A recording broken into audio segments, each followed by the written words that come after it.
I know how to see a whack MC when he bustin', but I just back away real cool, no fussin'. I'd rather go kicking in the streets with the bums and use the knowledge to collect what? Some funds. Open a non-profit and build a damn school. And this is the story of how a great king rules. There's many that claim to know the local demographic, but don't have the nerve to tell you the truth. It's tragic, but I do, so sit back and let me spit this shit to you. You feel better when I spit this shit to you, despite the system trying to clamp down on the people.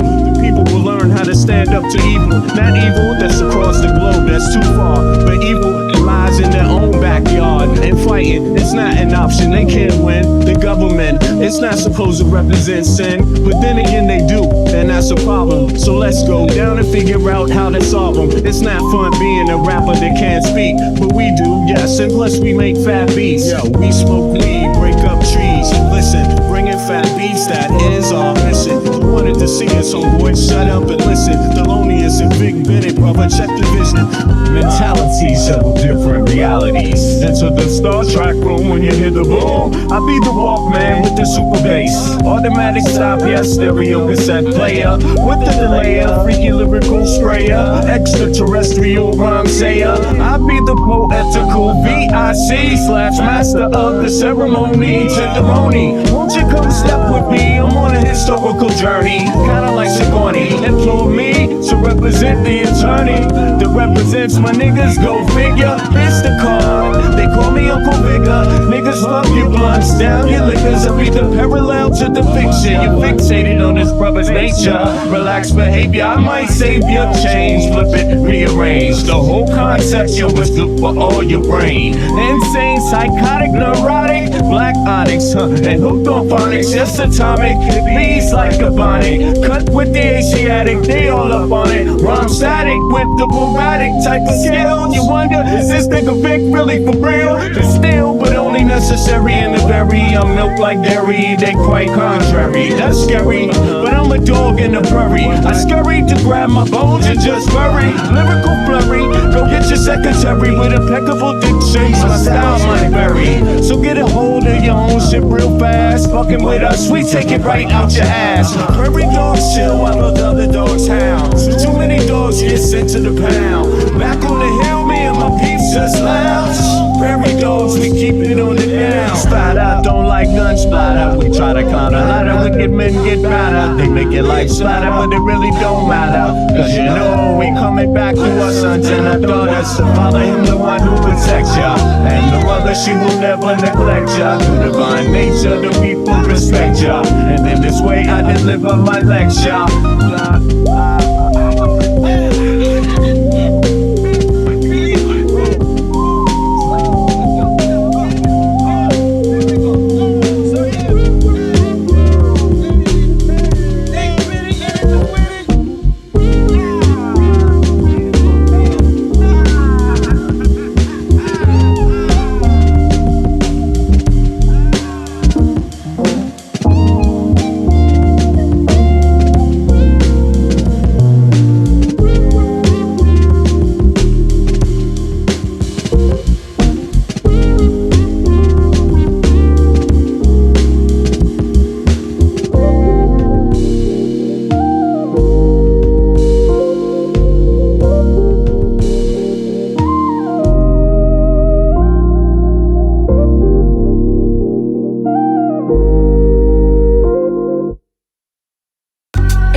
Scratching, working, struggling, hoping. Some is hustling, every man hustling. Stay alive, that's the game. It don't matter if another gets slain. Pain, recession, other cats want a war. We got the weapon, people want bombs, so they gon' get them. This is the rhythm, the politics ticking. It's sad how we living in this life. It's gonna be a time that we change. Shit is not finite, life is the same. Motherfuckers killing each other to make a claim. Stop that bullshit, you have no respect for each other. You know the truth, you come from your mother, your sister, your brother. So love one another. If we make that change, the whole world will do the same. So listen. Only this one love. Every day the children dying. What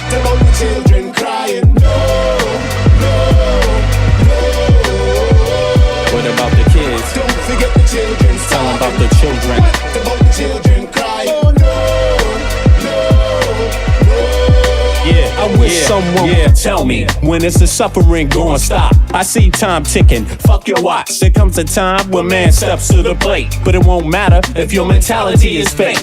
Where I'm from, we got a system, overcrowded prisons, 2 cents an hour, man. Listen, shit don't change if we keep exploiting each other. What's up, One day y'all? you find out you only did it To your brother. A homeless mother, Baby, no supper.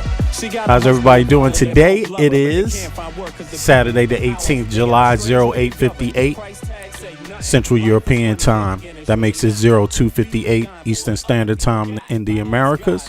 What's up, everybody? What's good? By the way, that makes it like, what, brunch in the Middle East, you know what I'm saying? And it's close to what something like 3-4 o'clock in Asia. What's up, Asia? What's up, everybody over there?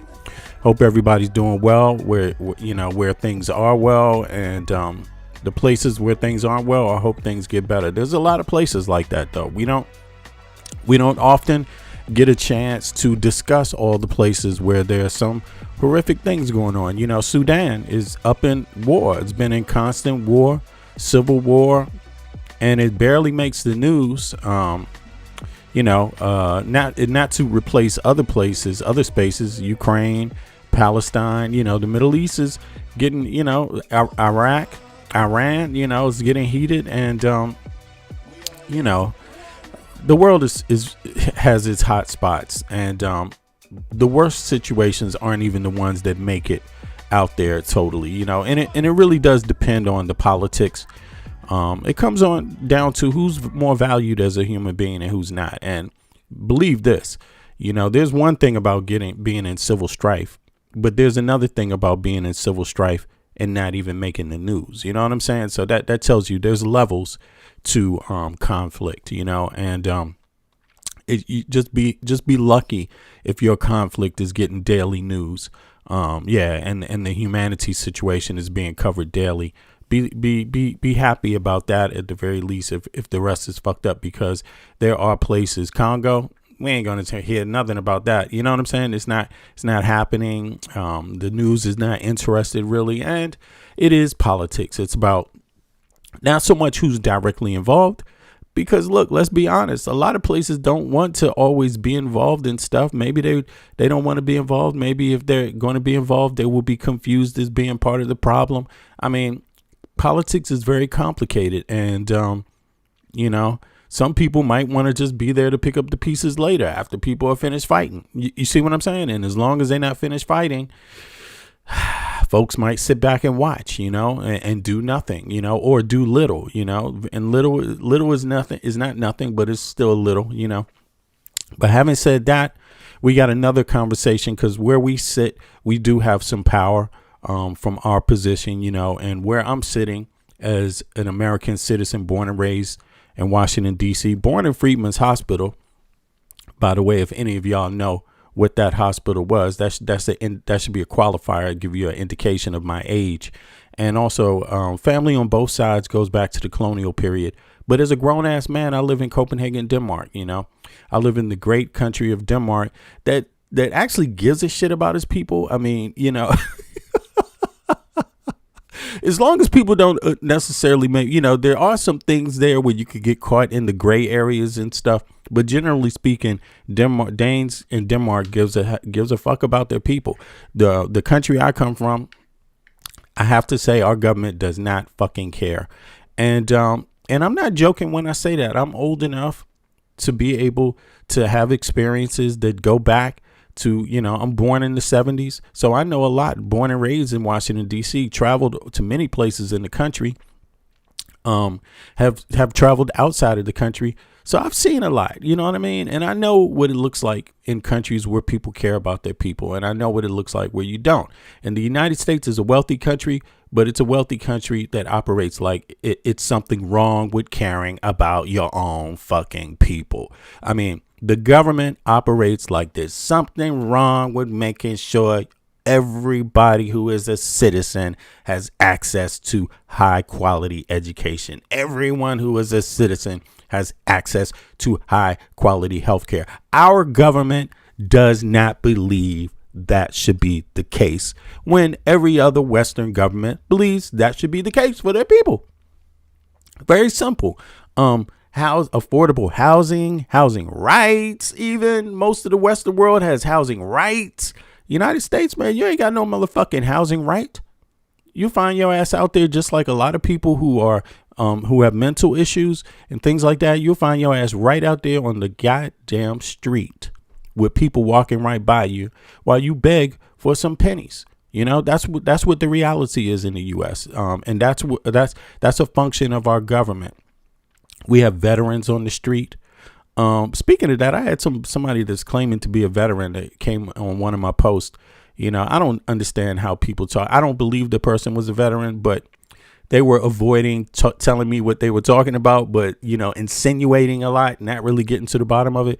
But I just think, you know, I have a lot of veterans that watch my programming, and they watch it for a reason because they understand that, veterans are not treated well by their own government, the United States government. And a lot are going back home, you know, having to deal with mental issues, and many of them thrown out on the street, you know, having issues trying to access health care. You know, really, seriously, we have issues. So I don't really, and we've always had issues, but we have them even more given the cuts that the wealthy have made to the middle class and poor. That includes the veterans too. Don't sleep. You know, everybody is affected. And I just find it really weird to have any veteran that fucking backs up Donald J. Trump. Like, what the hell? Do you know any other veterans? Where do your veterans live? What part of the country are they living in? Are they living isolated and they don't see any other people? They don't see the harm that this guy's doing to the country? You know, like, really? You know, I really wouldn't understand that. I really wouldn't understand that, especially at this point. Maybe being confused 6 months ago might be different, or a year ago. But at this point, haven't you seen enough? Haven't you seen enough? Like, stop the cap. Nobody else in the West is doing what Trump is doing. No one's trying to justify it. The United States is alone, more alone than it has ever been in the last generation. Seriously, we've never been this alone. We've never been this alone. We are isolated. And we have built up a military capacity. You could go at everything all by yourself, not respecting other people, not respecting your allies, bossing people around, insulting people. You could go around being like Trump all you want, but let me tell you, it's not going to last long, because Trump, that is going to have an effect, and Trump has made us, you know, put us in a situation where we are more in danger than we ever have been. Like, straight up. You can't go around insulting the whole world, starting goddamn wars, you know, filling your pockets up yourself, your own family, and then going out and bullying other countries, your own allies, and think that that's what makes us safe. Nah, man. People help you because they like you, or they help you because it's in their best interest. But if they don't like you and you keep fucking with them over and over and over, eventually they're going to change their behavior, you know, and that's what's happening. Hopefully the midterms, you know, this lunatic does not stop or interfere with the midterms like he has stated publicly he plans on doing. Hopefully no one follows his orders.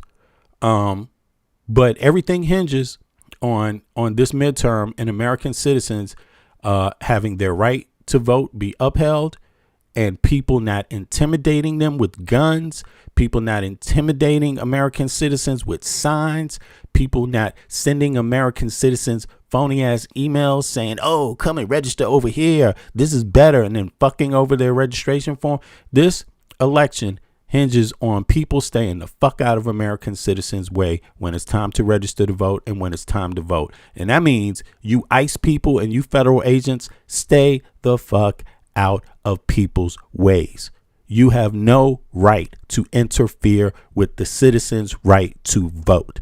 Period. No matter what no matter what Donald Trump has told you, it's a lie. Stay out of the way, you know, and there won't be no problems.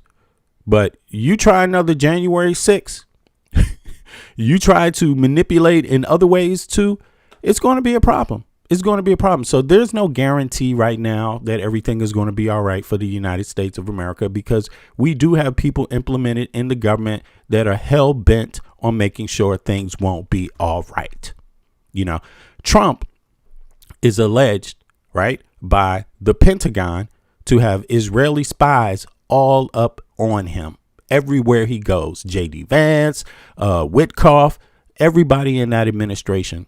And even more is alleged to have before had Russian spies all around this administration. So you can imagine it doesn't take long for you to figure out who's going to try to take advantage of this moment in history. It doesn't take long. And then there will be other people that are further out on the peripheral, but they're there. They're there and they're watching and they're paying attention.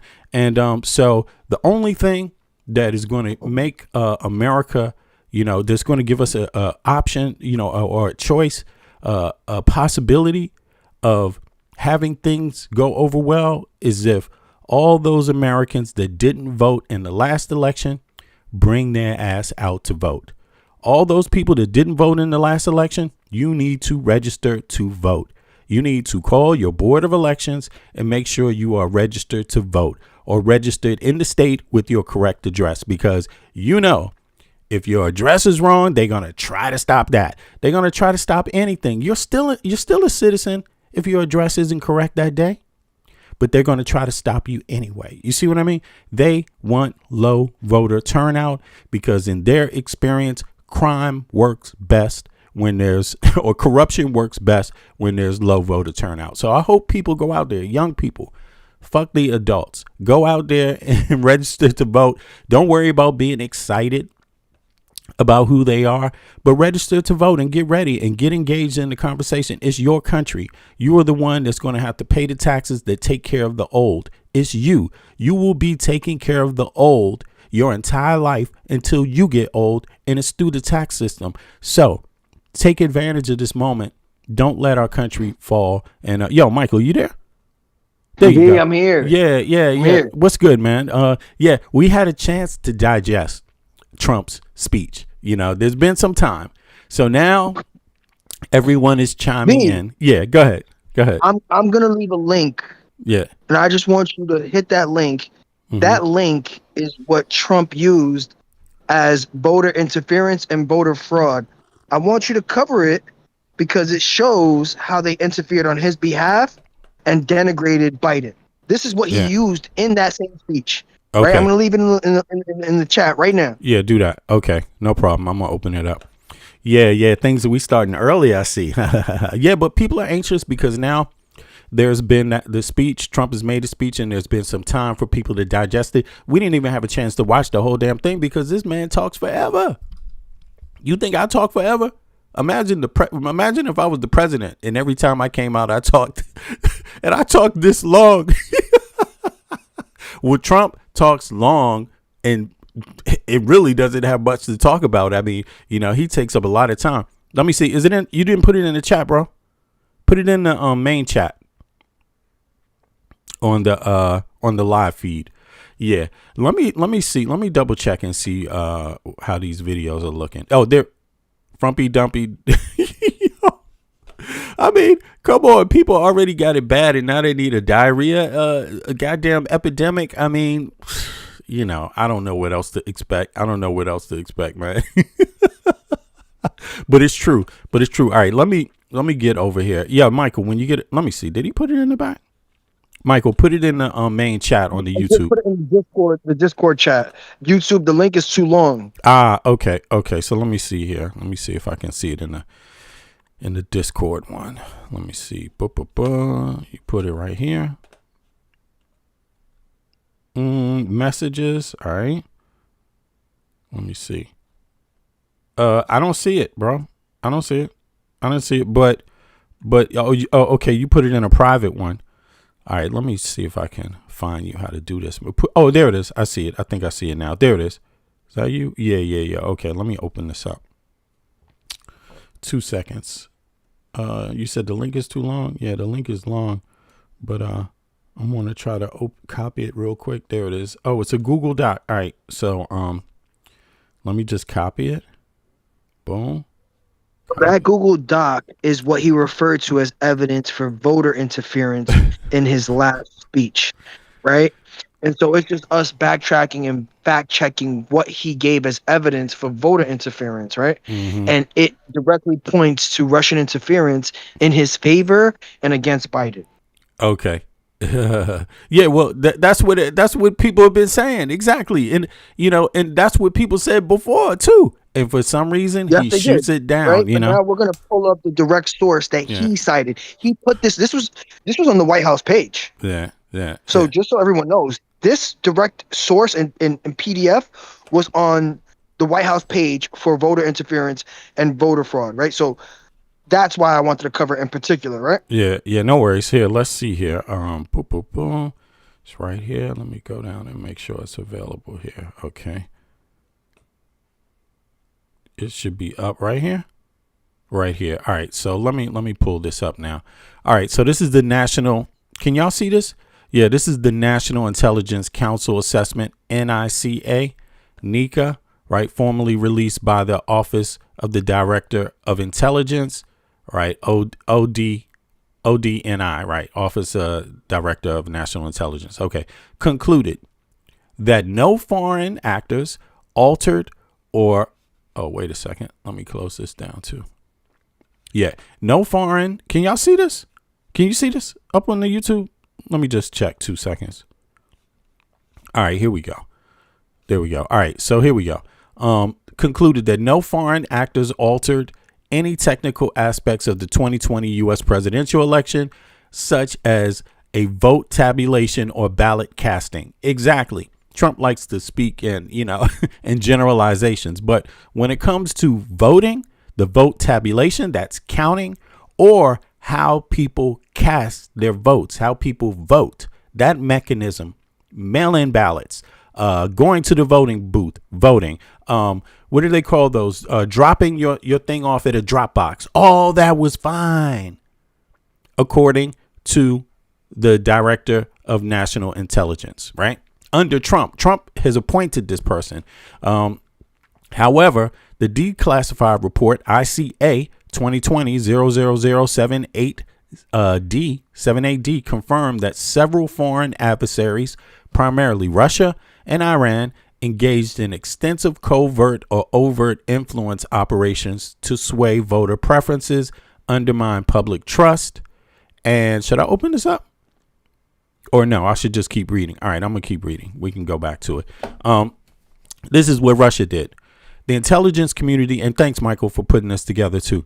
The intelligence community assessed that Russia, President Vladimir Putin authorized influence operations aimed at denigrating Joe Biden's candidacy and the Democratic Party, supporting Donald Trump, and exacerbating socio-political divisions. So, Michael, you hear? Can you hear me?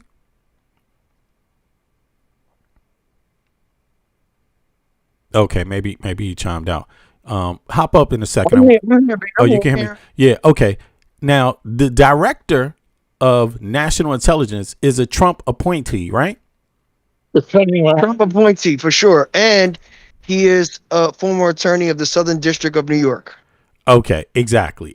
Okay, so here we go. So the person who's writing this is a Trump appointee. This is crazy. All right. So now we move on to Iran's contribution. Iran conducted a multifaceted campaign designed to undermine Donald Trump's reelection prospects. Okay. So they worked the opposite way this time. Okay. And split public confidence in the electoral system. This included aggressive cyber operations such as obtaining voter registration data and sending threatening emails to voters to stoke discord. It's still interference. And listen, look at what you got. Look at what the result was. And think about this asymmetric shit going on here between Russia and Iran. Russia is supporting Iran, right, in the Middle East, right? But yet their cyber ops is like designed to do two different things to us. You see what I mean? You see how complex this is? This is crazy. All right. So their thing was designed to include aggressive cyber operations that's online. Also obtaining voter registration data and sending threatening emails to voters to stoke discord. Like that's called making Americans fight against each other. right? Civil unrest. But Russia did this in the same thing, social political divisions, same similar thing. China.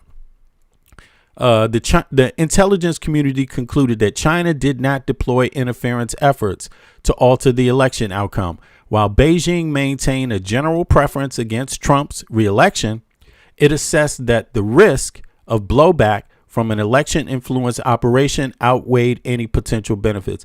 And they're right. They're playing their position.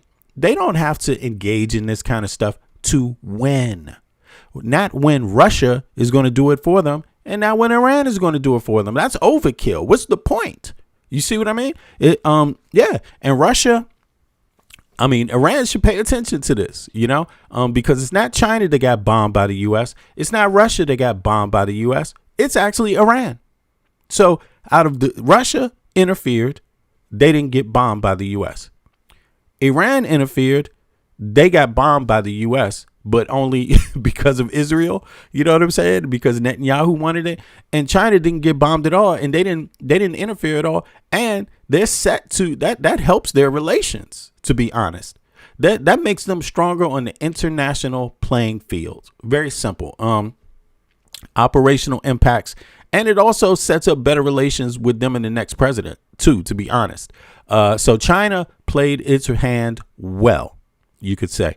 Operational impacts, cybersecurity. No technical compromise. Federal monitors like the Cybersecurity and Infrastructure Security Agency, CISA, confirmed that while some state and local networks were compromised, no votes were changed, altered, or deleted. Damn. Okay. So that's also cybersecurity, and this is CISA. So this is this is still this is the government. This is the government, right? U.S. government. Damn, operational impact, cybersecurity. Okay, so disinformation focus. Adversarial tactics relied heavily on information-based vulnerabilities, leveraging social media. That's Facebook, that's YouTube. And we've seen a lot of these culprits out here, flat earthers and shit. What the fuck? Some of you, all of you aren't even aware of what you're involved in, because it only takes one little spy to direct another one, the right one, who will direct everyone else. It only takes one fool that's accepted to permeate and confuse the rest and get more on their side. And we saw this happen, online. Disinformation focus. Okay, so leveraging social media platforms to circulate false claims regarding voter machine vulnerabilities and mail-in ballots. That's why you hear so many goddamn people still today talking about the ballots, vote in, mail-in voting. We talking to you. That somebody was here in the chat yesterday talking about mail-in voting is fraud. We talking to you. Okay, did you read this? You need to read this. As a matter of fact, anyway, they don't read. That's why. They don't read. Forget it. All right. Now, this is crazy, man.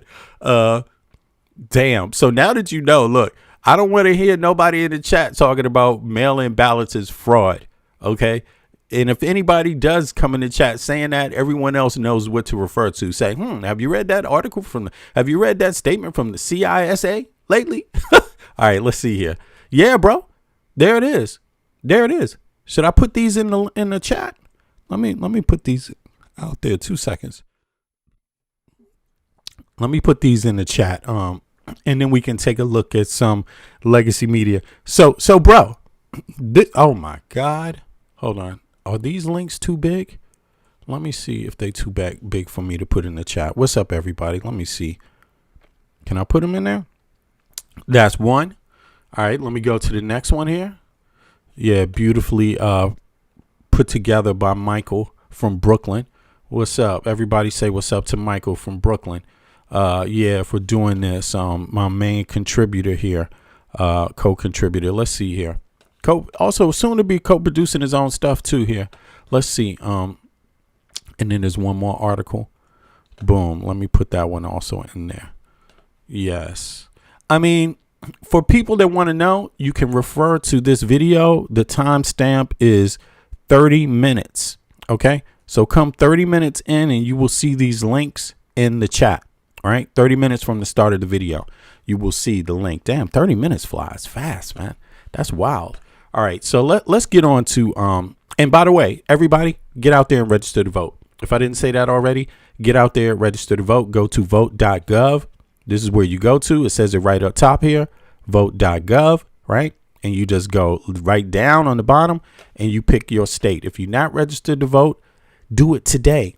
Listen, some of the voting places, it's 10 days. You have to register 10 days before the election actually happens, minimum 10 days. But don't wait until then.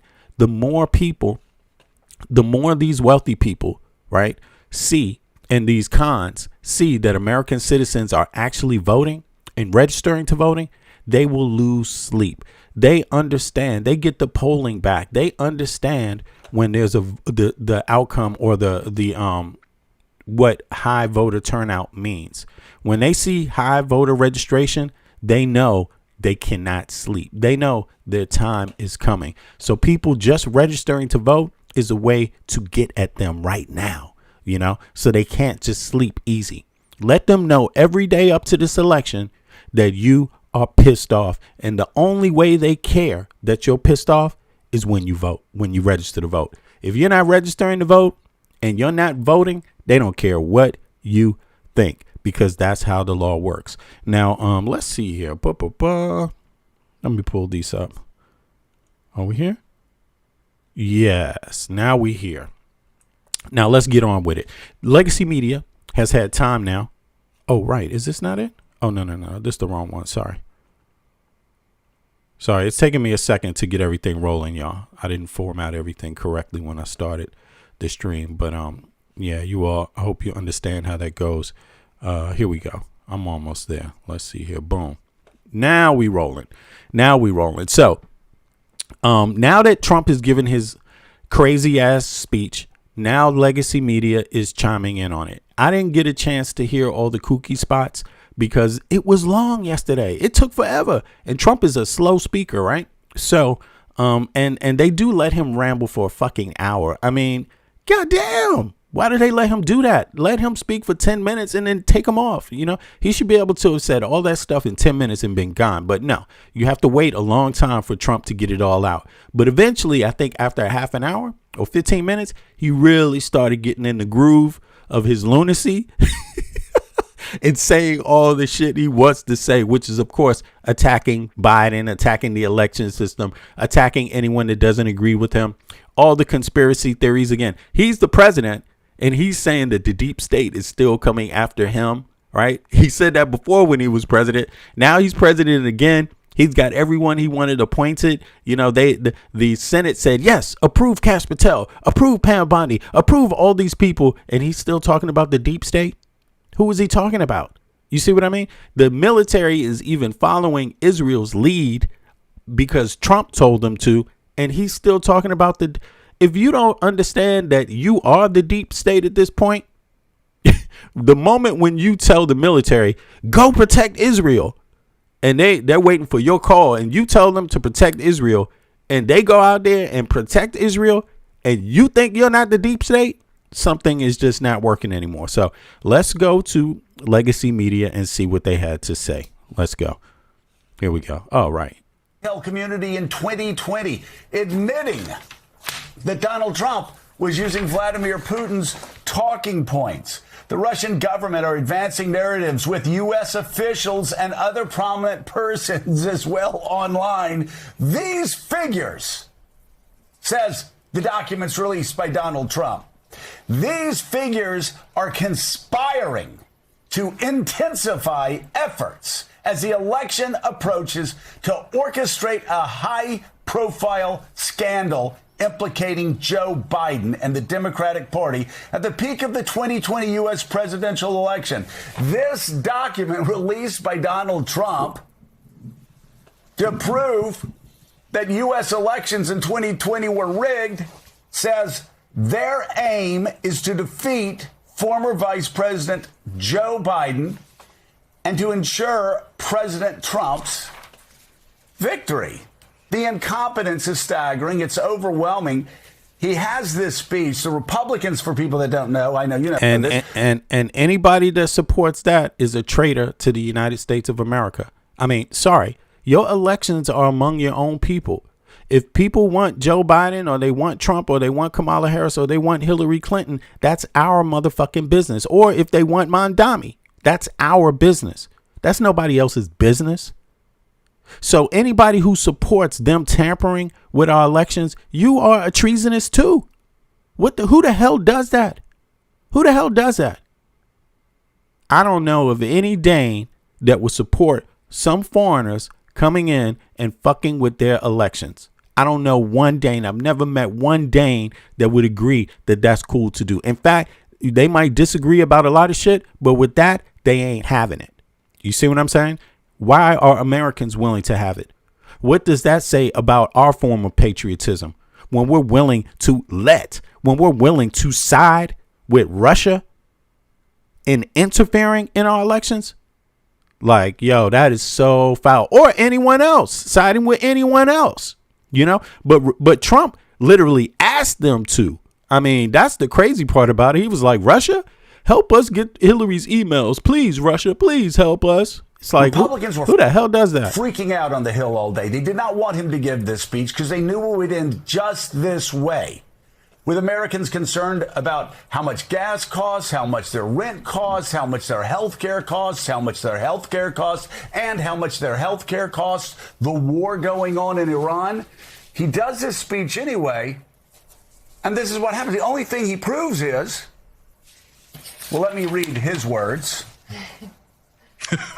that the Russians' aim was to defeat Joe Biden and ensure Donald Trump's victory. That's Russia.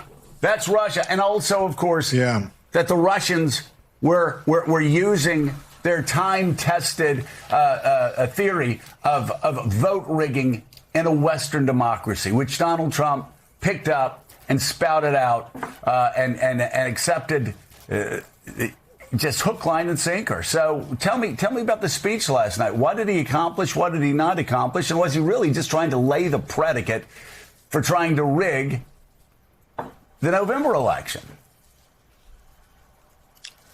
Well, I think first we should say, Joe, that I'm not sure. What do you think the total number of times that Donald Trump has said that the theory that Russia intervened in the American election in 2016 and in 2020 to try to help him win?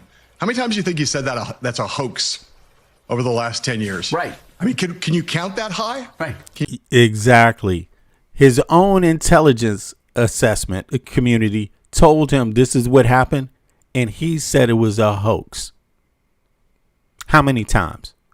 I don't see how you could have it both ways. And in fact, it is an insane endeavor to suggest that they are operating that way, that they just don't like you. Because think about this. It's the same intelligence community that was under the previous president, right? Pretty much. We're talking about the rank and file, right? Forget the appointees, because the appointees, they don't come up with all the information themselves. You see what I'm saying? Information is brought to them. Concerns and alerts are brought to them, you know? So the appointees are the last ones to get the fucking information. You see? So here's the thing. This guy actually wants people to believe that the same system that elected him, that allowed him to be president, is the same system working against him. And then he wants you to believe they would do it twice, too. And he wants you to believe that while all the time lining his pockets. All the time lining his pockets. All the time going against the actual security assessments. All the time raising your cost of living. All the time inflating the price of goods everywhere. All the time making sure his crony friends, billionaire friends, are first in line to get a handout from the American taxpayer. I mean, where are you going to draw the line? Where?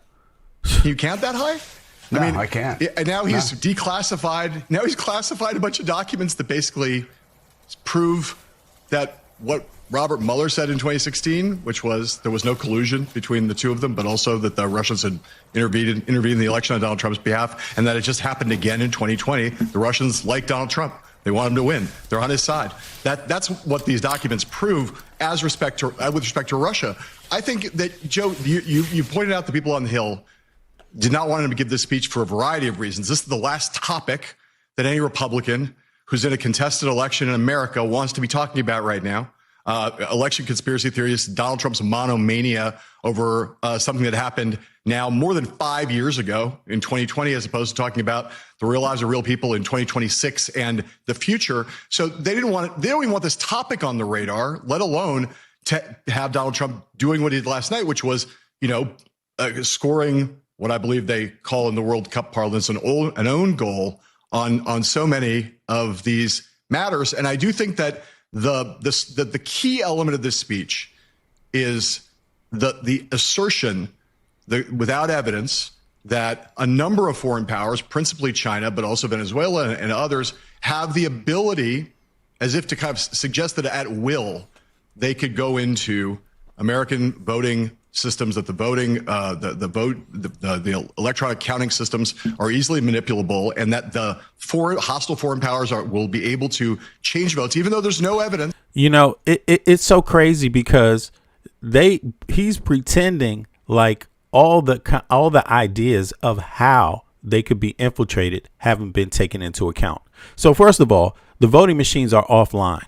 So someone has to go in personally and tamper with it. Secondly, the way it's set up, it's totally secure. They have people making sure that the only people that are around these machines are people that are authorized to be around them, or the persons that are escorted in one by one on the other side of the machine to vote. You see, and they're being monitored the whole time. Then there's the online voting, right? Cast. But the online voting is even tighter, because you can't vote online without an actual real ID, like an ID that proves everything about me. I can't vote online without a passport, for example. So my passport is my actual ID. You see what I mean? And, and for other people, they might obviously that's the easiest thing to do when you're overseas, is use your passport, because if you don't use your passport, then what do they might ask you something else.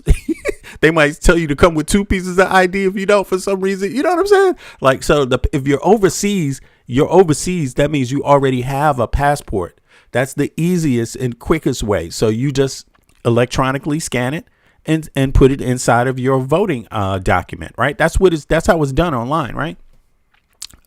Some people have to print it out and then send it, in a special envelope that is, that they send to you, that the actual election commission sends to your place overseas, right? So this whole thing about it being rigged just makes no sense. It makes no sense. The work you would have to go through to rig it, even if you could have any slight chance of rigging it at all, it would be so minuscule, the effect. It would be 0.001% that could actually happen. It would literally require armies and armies and armies and armies of people being involved.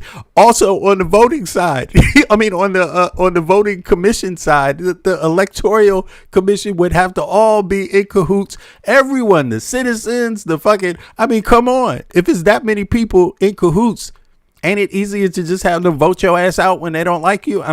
It just makes no sense, Adduced anywhere in this that they've ever done that before, but that their ability to do it is setting the table for a claim after the midterm elections, if they don't go the way Donald Trump wants them to, that is precisely what has happened here. And you can very easily imagine Donald Trump just saying, well, I told you China could manipulate our elections. And now on the face of it, it's obvious that there's no look, Super Demon said, I'm not sure if there's that much foreign interference.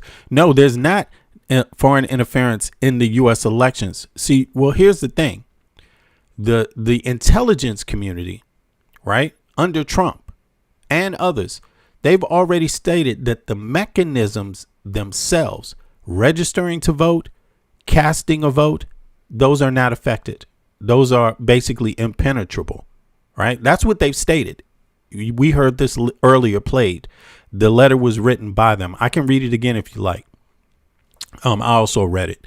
But what they're saying is that outside of that, social media, people being propped up to recite lies through social media, Facebook, TikTok, That there are inside of that, there are agents that are spreading false information. And that has a toll on the voter's mind, what the voter believes. People literally were out there saying that Kamala Harris's great great grandfather was a slave master in Jamaica. That's not true. But there was a serious campaign, a concerted campaign online of operatives spreading that. And that's not the only disinformation campaign. So it's not the mechanism of voting. It's not the mechanism of registering to vote that they're talking about. The intelligence community already said those are secure. It's the social media aspect of it, convincing voters of a conspiracy. You see what I mean? Yeah. And they said that Donald Trump was reciting the very conspiracies that Russia was promoting online. This is what the intelligence community is saying, bro. We must have an investigation over the course of the next 2 years. Yeah. This is why we must federalize elections. We now have to investigate. We have to get to the bottom of this. But obviously, this election is fraudulent. That it's as clear as day. That's part of what this speech was about, was setting the table for that. Right. So what's so interesting is something new here. Oh, yeah. Good looking out, Irish Paul. I appreciate that. Big up. Big up. And that is how the media covered this. And Willie, first of all, Fox had that disclaimer that they were reading a legal brief practically for a million different reasons. Well, for 778 million reasons. Yeah. And then Fox News this morning, the comfy couch, they didn't mention this speech when they opened the show this morning. So that's incredible in itself. And then a lot of networks chose not to cover it. And if I understand correctly, CBS, because Tony Dokoupil's been kicked around a bit, they did an extensive fact check on the speech, pointing out disinformation. I think the media in some ways did its job here. Yeah, I think that's right, Mika. I mean, there's not an obligation on the part of the press to platform just bald-faced lies and amplify them to tens and millions of people in this country. NBC did not take it live. ABC did not take it live. And before Trump supporters throw their outrage, there were speeches, primetime speeches by President Biden and President Obama that the networks decided they didn't need to take live either. There's a precedent for this. But there was a decision made at several networks not to show this stuff because we've heard it all before. We know it's lies. The other approach was the one you touched on, which was CBS before and after. I would have loved to have shown all the Trump speech, but this motherfucker talks too slow and it took forever. You have to wait around forever just to get the gist of what are you trying to say? Spit it out, man. And so, yeah, I'm glad because I intended on listening to it. It just took too damn long. I mean, after gave long kind of takedowns of what the president said. Even, I will say, Fox News came out of it and Sean Hannity was hosting. He was not thrilled by the speech. I think low energy and let's move along was kind of the theme of the night.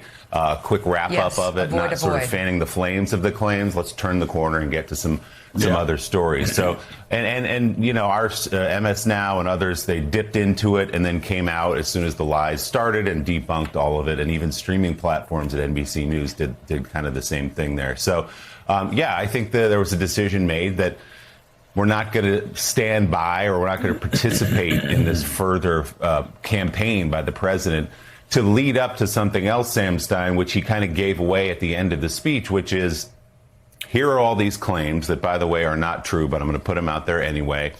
And why am I giving this speech in primetime? Because of what I just said. Now we must pass the SAVE Act. So this is pretext. This is predicate for what he wants to do. He's been stymied a bit in the Senate. They say they're not going to pass the SAVE Act, so he may find other ways to influence the outcome of the 2026 election on the platform, on the foundation of these lies he told last night. Well, like the rest of you, I put on my tuxedo last night to watch the speech and left the cummerbund on this morning accidentally. Yeah. This did seem, I thought the biggest part of the speech was sort of the unstated context, which we've been alluding to here. Why give the speech now, right? I mean, some of the stuff, and I was sorting through the document. Yeah, that's an excellent question right there. Why give this speech now? If there was all this interference going on and all this shit he's worried about, why didn't he start on that on day one? Like, What took him so long? Trump is only worried because it's midterms. And now all of a sudden, all the conspiracies he's worried about solving and shit, and bringing out the troops and bring out the federal government. Look, man, you could have been investigating, and he even did. He sent. Damn, what is her damn name? Christy? Is it Christy? No, it's not Christy. No, it's the other one. I keep confusing them, and I will always confuse them. The woman, and this is so. I'm sorry, this is going to sound so misogynistic because I can't remember her name. The woman who is alleged to have had a Hare Krishna manipulating her while she was in office. Her name is, what's her name? Tulsi Gabbard, right? She's in the intelligence community. He literally had her go down to Georgia to look at votes, to examine. So they had the FBI down there in Georgia. They had, what's her name? Tulsi Gabbard down there. I mean, who else you going to call to find the crime? And they found nothing. They just disappeared. And now Trump is back claiming the same shit again. What happened to the first investigation? You know, luckily enough, or unlucky, Tulsi Gabbard, just in the interim, she just said, fuck it, I'm quitting. You know, forget this, I'm out. You know, like, okay, that's really weird because obviously what is more important, the United States government or your husband? I mean, you took the job. I'm just saying, you took the job. You know, service people have to live with that all the time. They go out and fight for the country. Do you think they're not leaving their loved ones at home? They leave their loved ones. People in the military leave their loved ones home every day and go out and put their life on the line for the country. Tulsi Gabbard's husband got sick and she was like, fuck it, I quit. He's got cancer. I'm out of here. You know, it's like, lady, you were just in the middle of a fucking investigation about voting fraud. Nothing, just out. So, yeah, I don't know. Last night they put up has been declassified for weeks or months by Tulsi Gabbard and others. Some of it's old and has been out there in the public already. They could have done a version of this speech at various points during the last year. So why do it now? And the only sort of logical explanation is that this is pretext, as you said, that they are going to say, well, there's real vulnerabilities. We have evidence that China has access to this voting data, which, by the way, you can buy. We could see, the mail-in balloting is insecure. Therefore, we need to federalize these elections. And that's the real concern that when you talk to people in the democracy protection community will happen, that we're going to get into, we're like a couple months away now, just months of intense litigation around what role the federal government has in administering state-run elections, because they are state-run. And so I sorted through all this stuff last night. I went through these documents. It is woefully unsubstantiated, the claims that he made. In fact, as Joe's been talking about, a lot of the stuff that's in these documents, primary material, just supports the opposite. It supports the idea that Russia was the primary actor here trying to interfere with the elections. And yet none of this matters. We're in this post-truth world where Trump is obviously it matters, but we are in a post-truth world where Trump will use this stuff, all this evidence that doesn't support his claim, to create a legal rationale or political rationale to ramp up the federal government's involvement in our midterms. That's the only conclusion people are drawing. Well, and you look at the polls, Mika, what's so sad is that... All right, let's go on. Let's see what else they're dropping about Mr. Trump and his speech. I want to start this conversation with former DHS Chief of Staff in Trump's first administration, Miles Taylor, and Jenna Griswold, Colorado's Secretary of State, who's been battling false election claims. She's also the Democratic nominee in the race for state attorney general. It's good to see both of you this morning. Miles, I'm going to start with you and just let you go and give me your reaction to this primetime address from the president last night. It's very hard to dissect this because in more ways than I expected, Donald Trump shot himself in the foot. And you said this in the lead-in. I mean, again and again, his goals last night were contradicted by the own documents he released. He wanted to show that there was a sweeping Chinese plot to keep him from becoming president. The documents themselves say that it was low-level activity that didn't result in any changed votes. He tried to portray the fact that the intelligence community hid this from him. The documents he released showed that he personally was delivered these assessments before he left office. He wanted to show that this justified the need for the Save America Act and voter ID. But the documents he released showed that votes weren't meddled with, that none of the tabulations were affected, that the election was free and fair. He wanted to show that deep state corruption affected the outcome of the election and hid this plot from the American people. What his documents he released ended up showing is that the information was declassified 5 years ago and that Donald Trump himself was briefed on it as far back as 2018 and made public speeches about it. If anything, the president last night should have thanked all of these public servants in intelligence, law enforcement, and homeland security under our first administration who helped protect his campaign, the Biden campaign, and the 2020 election. It was really, really extraordinary to me. My takeaway by the end of it was, I don't know how this speech got out of the White House. Hold on, wait 1 second. Let me just adjust your audio. 2 seconds. 2 seconds, yeah, because it's coming in a little hot. Okay, there you go. Mr. Boston, what's good? You there? Yeah, I'm here. Okay, that's better. Now go ahead. No, on my sailboat. Yeah, so your signal is good now. So let me see. It says, you said here, because materially they are the richest country in the world. You say, why again do they hate Russia? You don't ask questions. Go ahead. So what's your question? I'm not sure what you mean. So go ahead. Wall Street funded communism. Why does it matter? Why does it matter? You said, why do they? Are you saying, why does Wall Street hate Russia? Why do the elites hate them? Okay, but so why do the elites hate Russia? I mean, I can't tell you why the elites hate him. I can only speak from my own perspective. I'm not an elitist. I'm not one of that class of people. So, yeah, you know. Like, yeah. So, but I can tell you, some of the things that I've heard about Russia. I can't tell you some of the things I've researched myself. Right. And I could tell you that Russians aren't very happy with Putin. Right. You know, a lot of Russians feel like Putin is an authoritarian, and a lot of Russians feel like if they dare stand up and try to oppose him in an election, that they will be killed. So, you know, that's what I could tell you. I could also tell you, you meet them. I don't think regular people should have a problem with average Russians. Average Russians are just like average people everywhere in the world, you know, and I'm against people, you know, pointing the finger at the folks that are just on the same level as them. You know what I'm saying? Like, I'm opposed to that. I was called, my pops told me that was called, they got a phrase for that in the 40s, and that's called beat the beater. That's when you too stupid to point up, but you're going to point across the aisle. And a lot of Americans do that.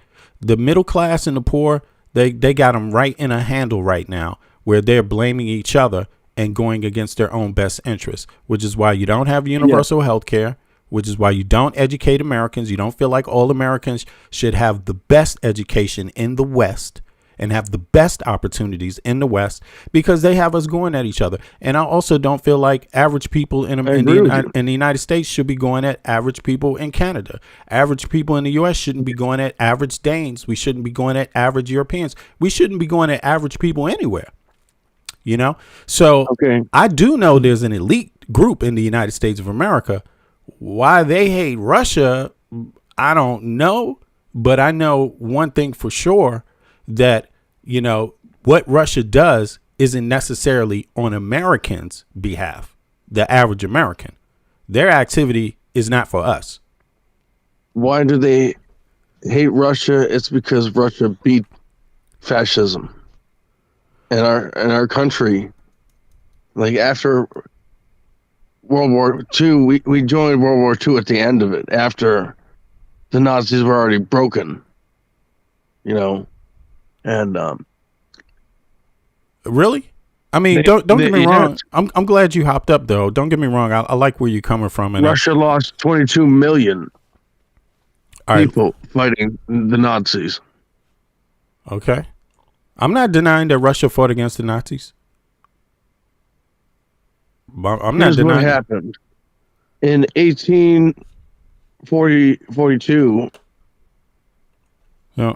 the education system in our country changed. Okay, they may have gotten rid of slavery, but they watered down the American education with the Prussian model.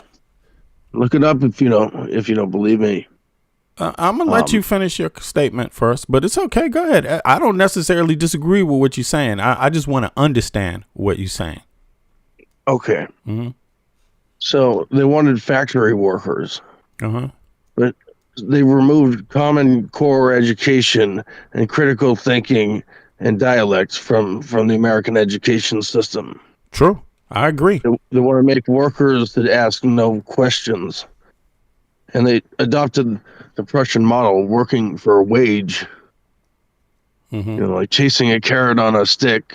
I agree with you. I agree 100% with that. I agree with that. But I think there's one thing, if I could interject now, there's one thing that I notice about the dialogue when Russia comes into the picture, right? And I think where the divide is right here.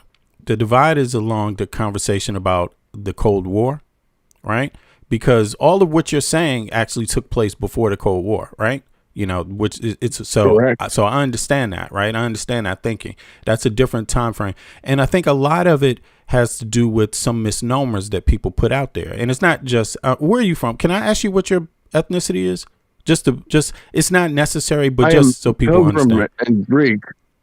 Okay, so you Greek American from Boston? Yes. Okay, there you go. All right, just wanted to know. So you're American. You just Greek American, right? All right. So, and I don't know, what is that? Is that generational Greek American, or is that just, not that it matters, I just want to understand more. Is it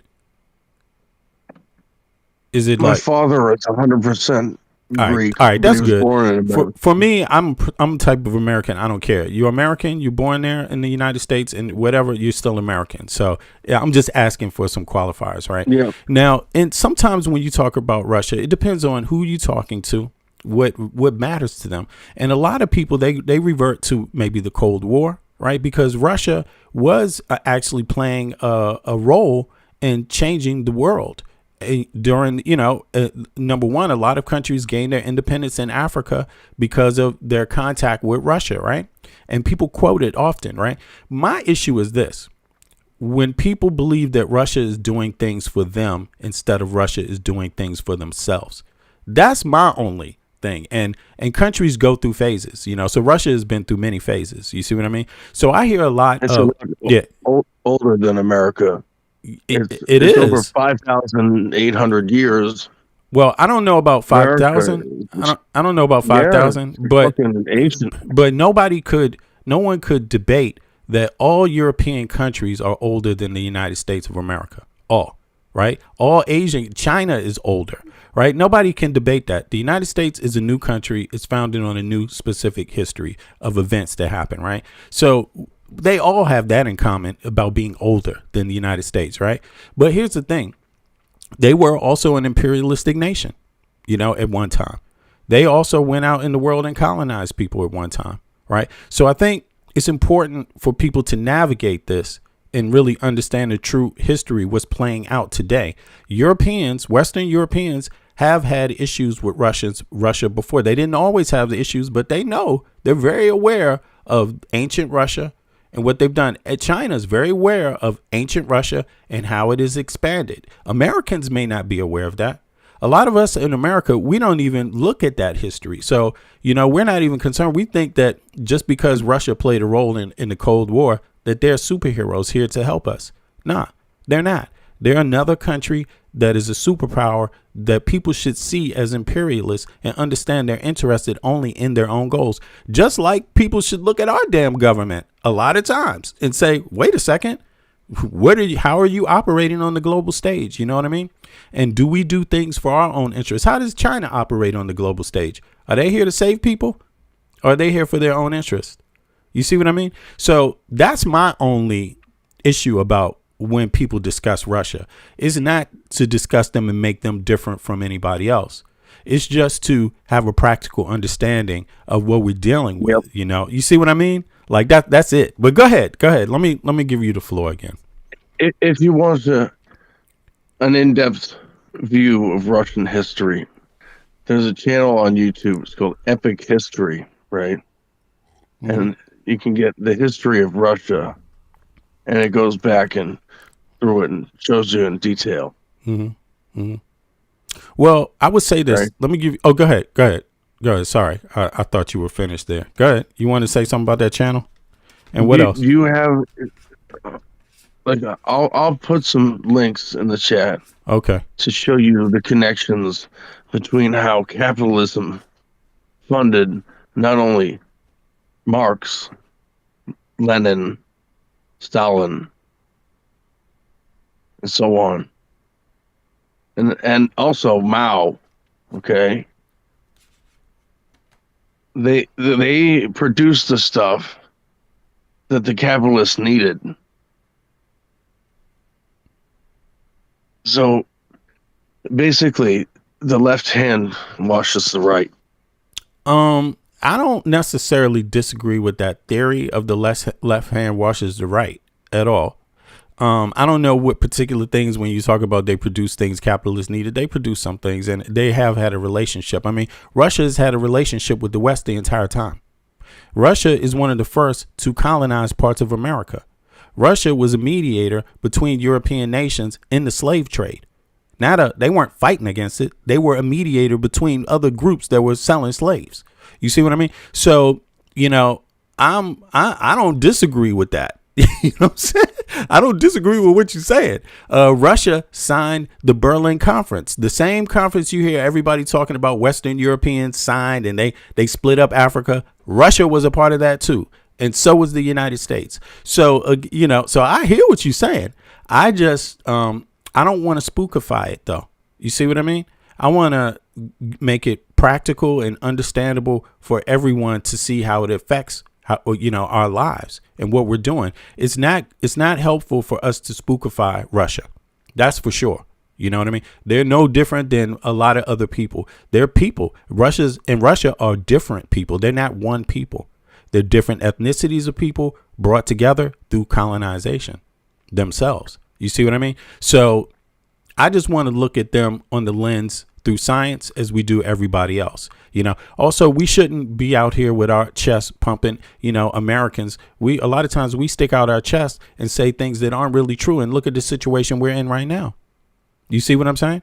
So people shouldn't spookify us or make us seem greater than what we actually are. I talk about this often. Do you know why they're called the British? What are came called? Up with the name Slav for them. Who? It's another. Hold on, say that again. They're saying slave, Slav, right? Slave. Yeah, exactly. You get it? Yeah, exactly. And they tried to enslave the Russians and lost. No.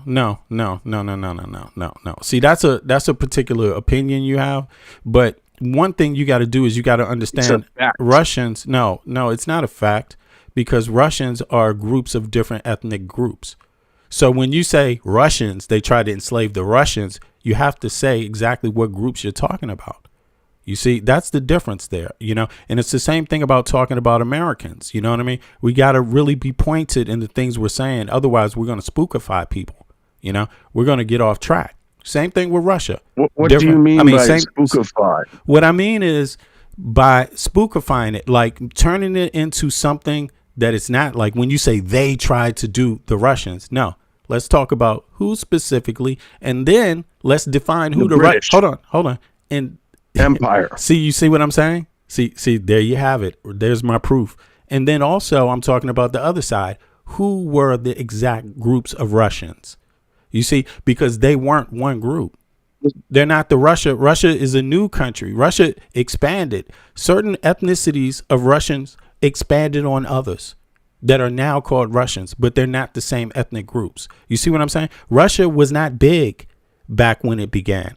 You see, so that history can't just be like, you know, we have to be very specific when we're talking about this. And it's the same thing when we talk about China. Same thing when we talk about America, the countries in the United States. You see what I mean?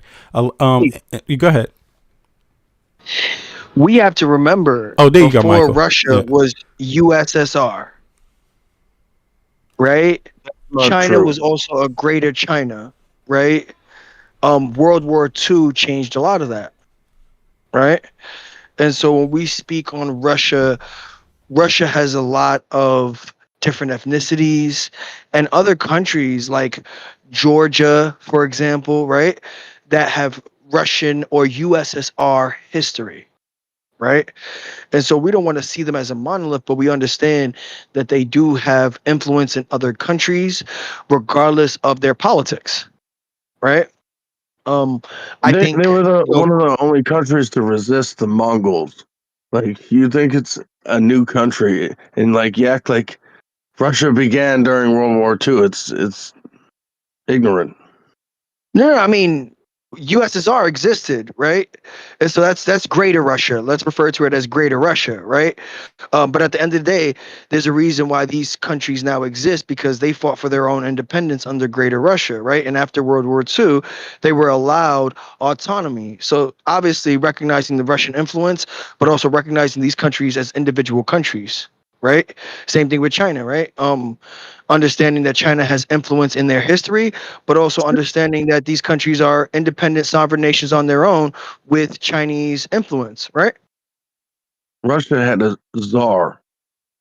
Okay. Yes, a czar, right? Yeah. A czar, right? And But now before Russia is its own country now. in the middle of World Right. War One, that's when the revolution happened.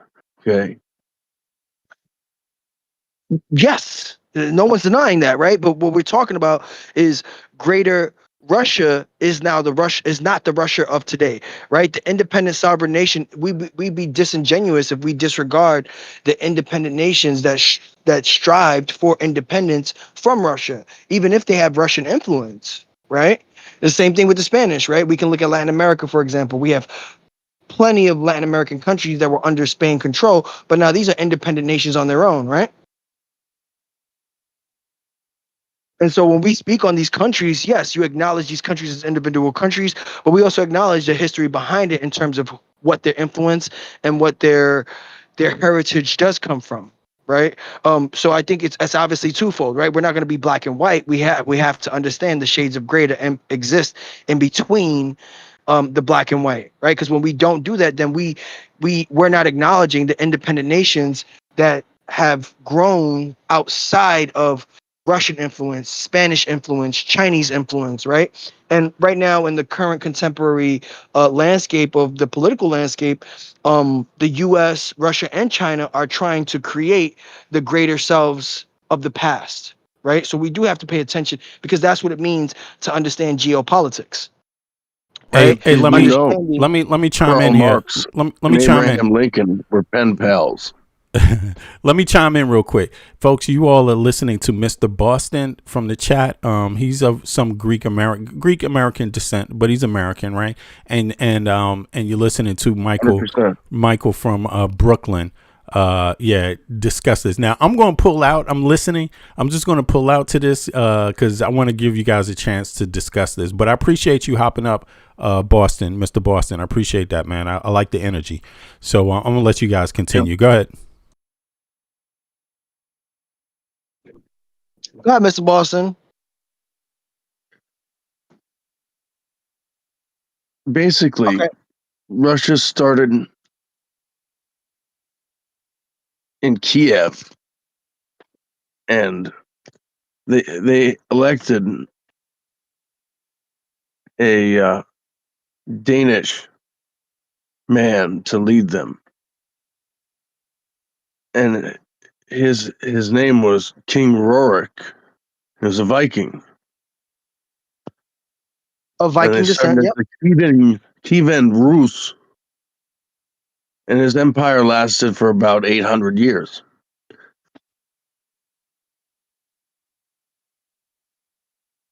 Yeah, no, I'm not disagreeing with that, right? I think That's how they expanded, and Ukraine has an interesting history. They fought does. with this.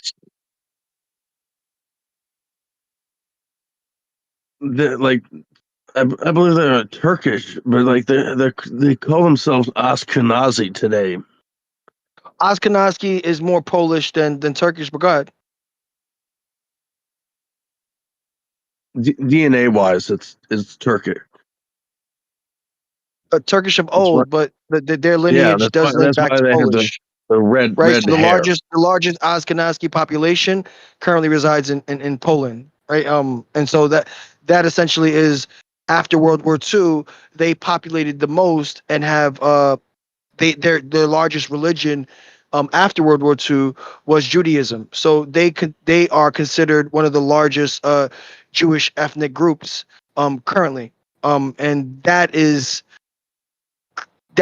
this is also tied back into why Israel doesn't allow DNA testing, because their lineage, Ashkenazi Jews in particular, technically their genealogy dates back to the Caucasus, right? The Greater Caucasus, right? And not necessarily the ethnic Jews that are referenced in larger texts like the Bible and the Torah, for example. Think of Conan O'Brien.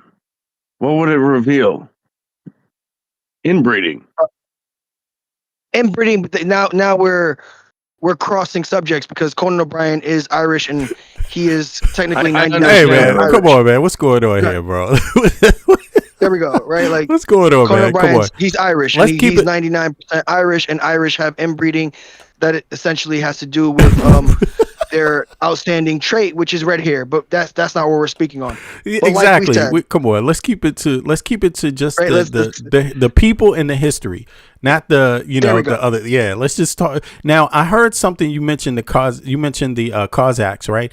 And look, it's important to understand that people migrated in this time. It's not like people stand still. You know what I'm saying? So what? Land borders talking about the Cossacks. Land borders is something of today. But go ahead, V. Yeah, but my point is just this. Ethnic groups migrate and expand, and borders change too. So when we examining the history of all these people, we have to, even Americans, even China, even Asia, even Middle East, we got to factor that in. That's why I think that's why Michael was saying we can't be so black and white about it, because there's a whole history. I'm trying to go through the history. I'm trying to get back on topic. All right. No worries, man. Glad you hopped up though, Mr. Boston. It's cool, man. Khazaria, right? The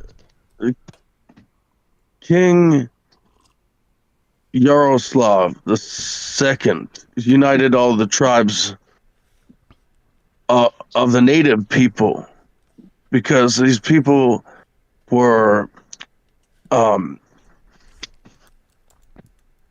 killing merchants and assuming their identities, kidnapping children, and doing child sacrifice and all kinds of crap. I mean, we can say that, but every ethnic group is guilty of that, right? They destroyed their empires. Like in the ancient times, when people needed mercenaries, they went to those people to get soldiers, right? And so there's a blood feud against those people, and anyhow. Hey, bro, Mr. Boston. Back to Mr. Boston. World War I. Mr. Boston. Mr. Boston, hold on. Somebody has a question about red states. They were asking, is there inbreeding going on in red states? Let's not mention Alabama, but go ahead. Kissing cousins, but go ahead.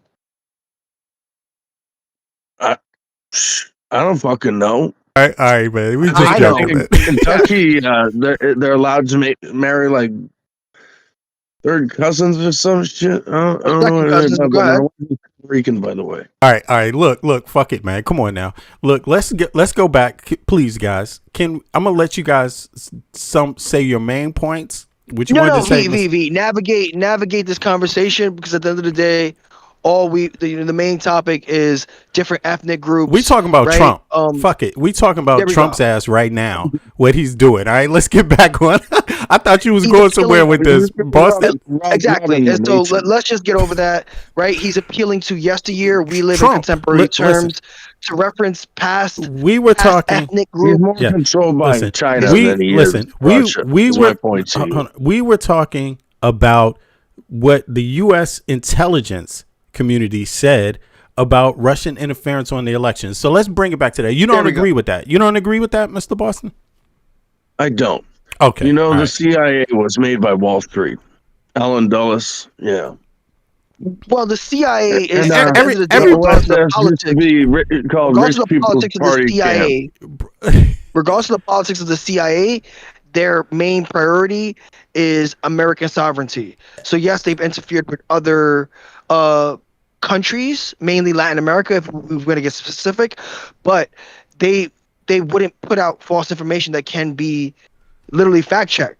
Right, and so have you ever read? Circle back to Trump. Let's circle back to Trump. Right, his appeal to authority is appeal to a specific ethnic group that is either no longer in existence, right, because he wants to appeal to a white majority, right, that is currently losing its majority due to progressiveness, due to interracial mixing, due to ethnic mixing, right? And that is the current America we live in today. So to appeal to yesteryear's ethnic groups that no longer hold a stance is dog whistling to essentially racial politics. Yes. Right? Racial politics. Yes. Right? And that's what we don't do. We don't do, because guess what? I want you to think like a banker for a moment here. Hold on. The same way he is from DC and he is of African American descendants, I am from New York and fighting each other. Yes. So as long as you're all distracted about, we have our differences, blah blah blah blah, then they can get away with what they're fucking doing. Hey, but listen, I think in the same breath we can acknowledge differences, but acknowledge the patriotism that exists for standing for the nation that we currently live in. All right. So to use racial divides and all the other thing, which is what Trump dog whistles to, it's meant to divide. And when you don't acknowledge the difference, but also acknowledging the creation of those differences and the cohesiveness that makes current America, you leave out other ethnic groups. Yes. Right. And that's what we don't do. That's what we don't do. So let's pause it. Let's pause it right there, because I think we can have a show where we discuss this one particular thing.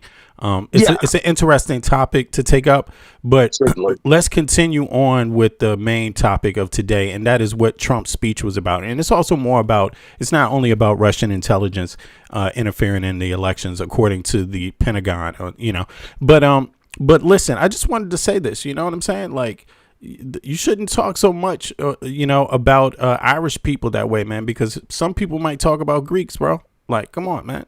Greek's not it's a small place, bro. So just keep that in mind. Go ahead. It's enough. Let's continue. Let's speak about disinformation, the interference, right? Words that come from Greek. Yeah, there you go. But people can always flip that on you. Everybody's contributed to this world we live in, so it's all worth respecting too. You know, people are people. You know, for 10,000 years, we Greeks were enslaving each other. Yeah, I agree with that, bro. My family made the modern state of Greece, actually. There you go. So I agree with that comment, that what you just said, man. So, all right. So no worries. Let's get back to the main topic. I appreciate you hopping up, Mr. Boston. So now we're going to get back into the main program. Thanks for engaging also, Michael, on that topic. All right. We're going to do this one again. And so we're just going to do a special podcast for it. But I appreciate you. I'm going to dip out right now and go back to the chat. Okay. All right. I appreciate you, Mr. Boston. Thank you. Yeah. Good one. All right. Yeah. Oh, you're welcome, man. You guys are welcome. That was interesting. I didn't know where this was going, but it's going somewhere that deserves real detailed attention. And so we can't do justice to that in 15 minutes. You know what I mean? But let's get back to Trump now. Trump's ass is out here and bold as ever. Right. And whether you agree with him or not, he said these statements, and we got to hear what he said, and we got to hear what people said about his ass. I mean, it is what it is, you know? So let's hear the commentary from Legacy Media, and then we get some independent media coming in also. Let's keep it going. I appreciate it. Everybody that's here, do me a favor, click the like button. Right? Click the like button, please. Let's get the likes up so more people can come into the stream. Appreciate it. Public speeches about it. If anything, the president last night should have thanked all of these public servants in intelligence, law enforcement, and homeland security under our first administration who helped protect his campaign, the Biden campaign, and the 2020 election. It was really, really extraordinary to me. My takeaway by the end of it was, I don't know how this speech got out of the White House and that no one said, Mr. President, you're about to prove the opposite case you think you're proving. But that's what happened last night. Jenna, at the same time, his allies, both political allies and in the media, I mean, they're cherry picking pieces of this, running with it as though there was groundbreaking information, despite the fact that experts say it's sort of a reheat of all the same stories and narratives that he's tried to push over the last 6 years. I think one of the most dangerous parts of what he put forward to was, the president saying that DHS has compiled this list, 278,000 non-citizens, they say, registered to vote. And when you hear that and you understand that we're 109 days away from the midterms, what do elections and law enforcement officials at the state by state level need to be doing to prepare right now, knowing that this DOJ may go after them if they claim and say that non-citizens got the opportunity to vote on their watch? That's a great question, and good morning. Thanks for having me on. To take a step back, I totally agree with Miles that the presidential address was used to push out more election lies. The documents are nothing new, no bombshell, just a bunch of recycled, debunked claims by Donald Trump about our elections. But you are exactly right. That address and what the president has been doing is fundamentally dangerous for American democracy. Make no mistake, he is in an open power grab and actively working to destabilize the 26 elections.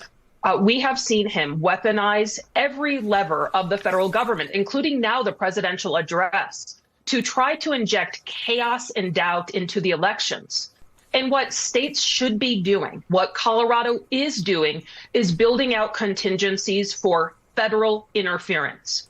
The president may want to talk about debunked claims about foreign adversaries, but our top concern at this point is Donald Trump's federal interference. The state of Colorado, we have been working on our contingencies for a better part of a year with state and local actors, partners, to make sure that we're ready. We've also adjusted this last legislative session some of our laws, including the ability for the governor to call an election emergency caused by federal interference. We're going to be sending out mail ballots earlier. We're opening up drop boxes earlier to make sure that we have time if there's anything that we need to respond to. And also, I am very proud that we worked with the legislature to make it very clear for the 2028 election that no candidate for the third term of the presidency will ever appear on the Colorado ballot. Miles, a key part of this whole thing was the president's assertion that there's this sort of scary intel cover-up of documents that implicate China and Chinese actors here on U.S. soil. You personally briefed him. You acknowledged this. You were there in the first administration. Break down for me the truth. Well, that's the reason I'm smiling. All right. So what they're talking about here is Trump's speech that he gave last night. Right. And the particular focus right at this moment is the fact that that the U.S. intelligence stated that not China, but Russia had engaged in our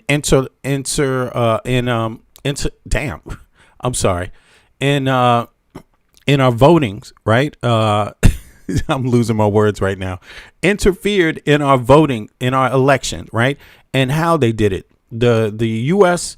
intelligence community said that they had not interfered with the mechanisms, with the apparatus of registering to vote, with the apparatus of voting itself, going to the polling stations or sending your ballot in electronically or whatever.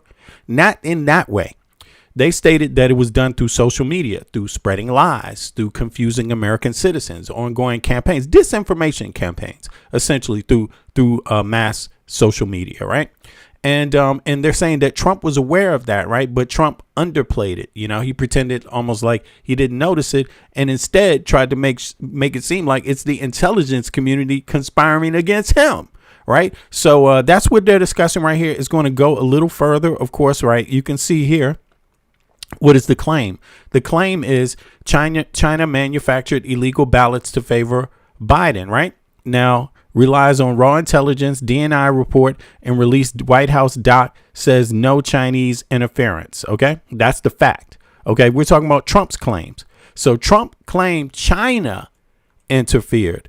The intelligence community told him no. China didn't interfere at all. They didn't do anything. They didn't do social media, and they didn't attempt to do anything else.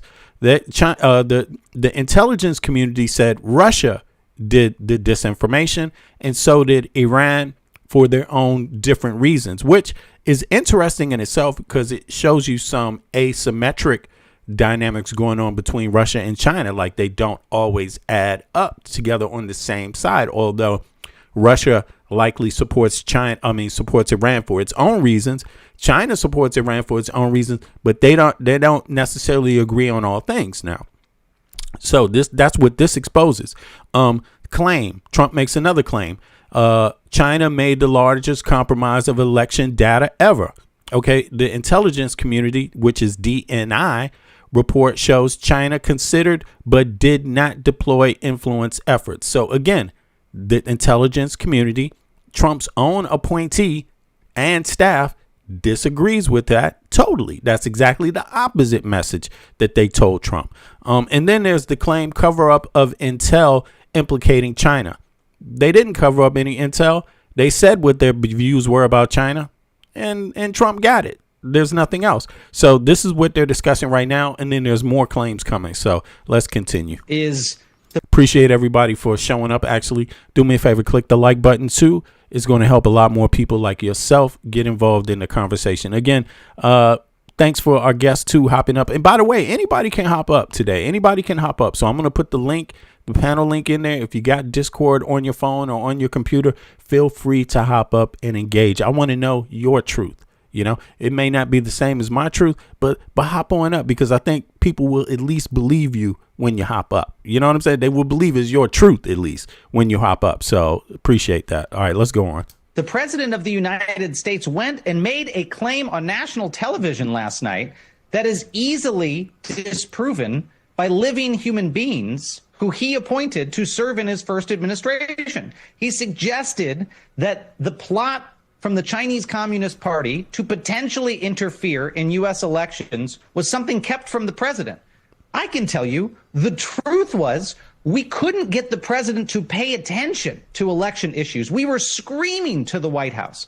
When we finally did get Trump to pay attention to the fact that foreign adversaries like Russia and China were trying to interfere in 2018 and 2020, he only listened to the part where we said some of them, like China, might interfere to hurt him. He ignored the stuff about Russia. And if you don't believe me, that's okay, because you can go look in the public record that Donald Trump went to the UN General Assembly in September of 2018 and publicly declared what we had briefed him, that the Chinese Communist Party might try to interfere in our elections. This is damning. The president himself publicly warned about the thing he just told us last night no one ever warned him about. That completely contradicts it. Damn. So Trump went out there in the UN, stated one thing, and then last night he totally contradicted what he said in the UN Assembly speech. So, yeah, is everybody on par with that? Put a 1 in the chat if you understand what they were just saying. Put a 2 in the chat if you're not really sure. I'm going to play it back one more time. Let's see here. Here we go. Let's go. You can go look in the public record that Donald Trump went to the UN General Assembly in September of 2018 and publicly declared what we had briefed him, that the Chinese Communist Party might try to interfere in our elections. This is damning. The president himself publicly warned about the thing he just told us last night no one ever warned him about. That completely contradicts itself. There's a lot more out there, but the point being, Donald Trump did not care in the first term about election security. He cared about selective election security. And that's why we at DHS, that's why people across the intelligence community were worried. He did not seem to want us to guard against interference that might help him, and he wanted us to guard against interference that might hurt him. what the intelligence community did, what the national security community did, is protect against both. And the documents Trump declassified last night show that the system worked. It protected his campaign, Joe Biden's campaign, and America's ballots. Okay, so the backdrop of that is that Donald Trump is saying all this last night because he's afraid that, you know, he has destroyed he destroyed Republicans across the board in the upcoming midterm elections. So now he's got conspiracies. He's got all kinds of stories that he's putting out there. He's afraid that people are going to go out and vote. You know, of course, he's not going to say that he's afraid that American citizens are going to go out and vote, but he's manufactured, you know, a bunch of, you know, way more. He's manufactured tens of millions of illegal immigrants that are going to attempt to go vote. And so therefore they need ICE everywhere. They need federal agents everywhere with guns standing around the voting booths asking everybody for ID. American citizens, obviously, it's the same dynamic. You know, everyone else is going to get stopped because they're looking for a needle in a haystack. So even though you went to work that same day, you got up this early in the morning, you know, or maybe you're about to go to work an 11-hour shift. You want to get through this voting line fast. Nah, you're going to get stopped. You could get stopped by somebody asking you, just because you're an American citizen going to do your duty to vote, you could fucking be stopped. Like you haven't already done everything and prepared yourself properly for the day to vote. You know, he's trying to justify the use of the federal government and shaking down people at the voting booth, basically, you know. So, yeah, let's continue. I mean, it's getting heated. It's getting heated. I thought Legacy Media gave him too much latitude in his first term. And I think that latitude set all this other shit up. So I'm not cool with the fact that Legacy Media now is starting to be worried that maybe the cat is out of the bag. Maybe the monster got too much power. Look at the Republican Party. I'm not even buying it. A lot of them, you know, you got people out there today, Tillis and them, trying to act like, you know, they're against Trump now. Man, what are you talking about, dude? Anybody that saw Jan 6, that should have been enough. That should have been enough. Jan 6 right there. That is supposed to be enough. Anybody that saw him take documents to Mar-a-Lago, that should have been enough. But instead, they downplayed the danger. They downplayed the danger. And who is in danger? It's the American citizen, because now democracy is in danger. Without democracy, you have no rights. Without democracy, you're just another slave. Without democracy, you're just paying taxes for nothing. Without democracy, you don't get to decide how your tax dollars are used in your own country you're born in the country your ancestors worked to build. And I don't know about you, but my ancestors actually really helped to build the nation.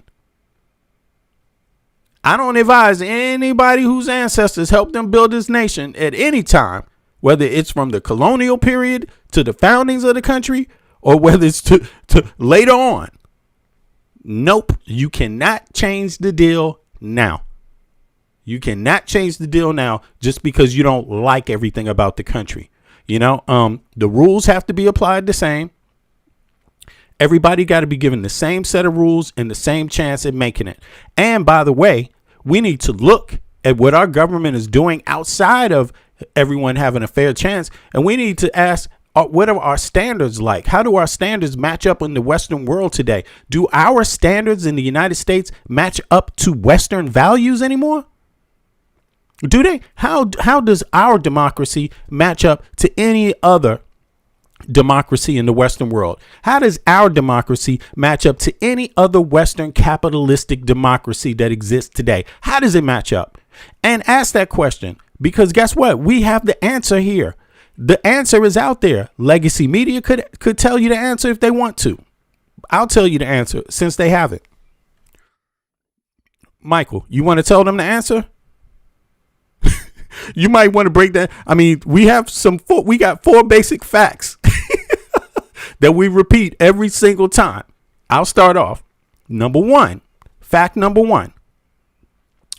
American citizens have at best, half the parliamentary representation in their parliament that a European citizen has. At best, half. That means, for an example, 1 million Americans might have one representative in Congress or in the House, versus in Europe, that same number of citizens would have minimum 2 or more. And that's at best. When you compare the United States citizens to Danish citizens have 35% more parliamentary representation than an American citizen. That's fact number one. Fact number two, at best, American citizens, no matter who you voted for, no matter what you believe, no matter if you're MAGA or no matter if you're a blue liberal, no matter if you're independent, no matter if you voted for Trump, for Hillary, for anybody, period. At best, if you're the average citizen, at best, 45% of your taxes actually go back to funding something directly that supports you, your family, your kids, your house, or your community. At best, 45% of the taxes you pay. As soon as you leave the United States of America and go to any other Western country, that number immediately jumps up to 60%. Every other Western citizen has 60% of the taxes they pay come back to support them, their family, their child, their community before anything else. That's fact number two. Fact number three is, while you have that mountain to climb up just to get equal, just to get anywhere close to any other Western citizen, you got to climb that mountain without universal health care, without universal education, and you're in the richest goddamn country that's ever existed on the face of the planet. And you're busy voting for goddamn billionaires that don't want you to have none of it. You're busy voting and have representatives in Congress, in the Senate, in the goddamn Supreme Court, in the White House that don't even believe you should have the same access to education or health care that they have, and you pay for them to have it. That's your situation. Let's continue. You know, speaking of selective storytelling and cherry picking, right now, Secretary Mullen is speaking about the alleged threat of non-citizen voting, Jenna. And the Bipartisan Policy Center, I don't know how many Americans know this. They have studied this, and they're not the only ones. But they say that there are only 77 confirmed instances of non-citizen voting nationwide found between 1999 and 2023. That is more than 2 decades. And by the way, in every single one of those instances, the appropriate authorities investigated those cases. Jenna, from your standpoint, from your state, how real is the threat of non-citizen voting? Non-citizen voting is extremely rare, extraordinarily rare. It's not something that there is any evidence of happening in a widespread manner. There is ample evidence that Mullins is an election denier and now leading the Department of Homeland Security. There is ample evidence that Donald Trump, although he talks about election security, is the person who has made our elections less secure.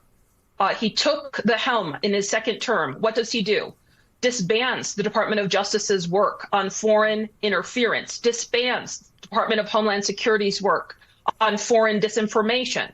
He then fires most of our federal partners that used to work with states and localities in securing our elections. They are using the bully pulpit of the presidency, of the federal administration, to mislead and lie to the American public for a very clear goal. Trump and MAGA know that they very well may not perform that well in November.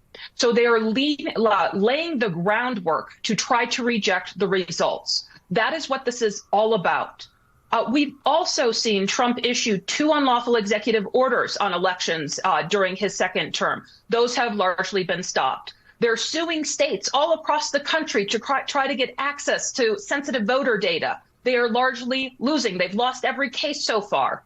And just last week, Trump's DOJ. Oh, somebody in the chat said, my question is, what can we do besides talk? the files. I don't know what talk the files means, but to actually make sure people are held accountable. Oh yeah, I got the answer for you.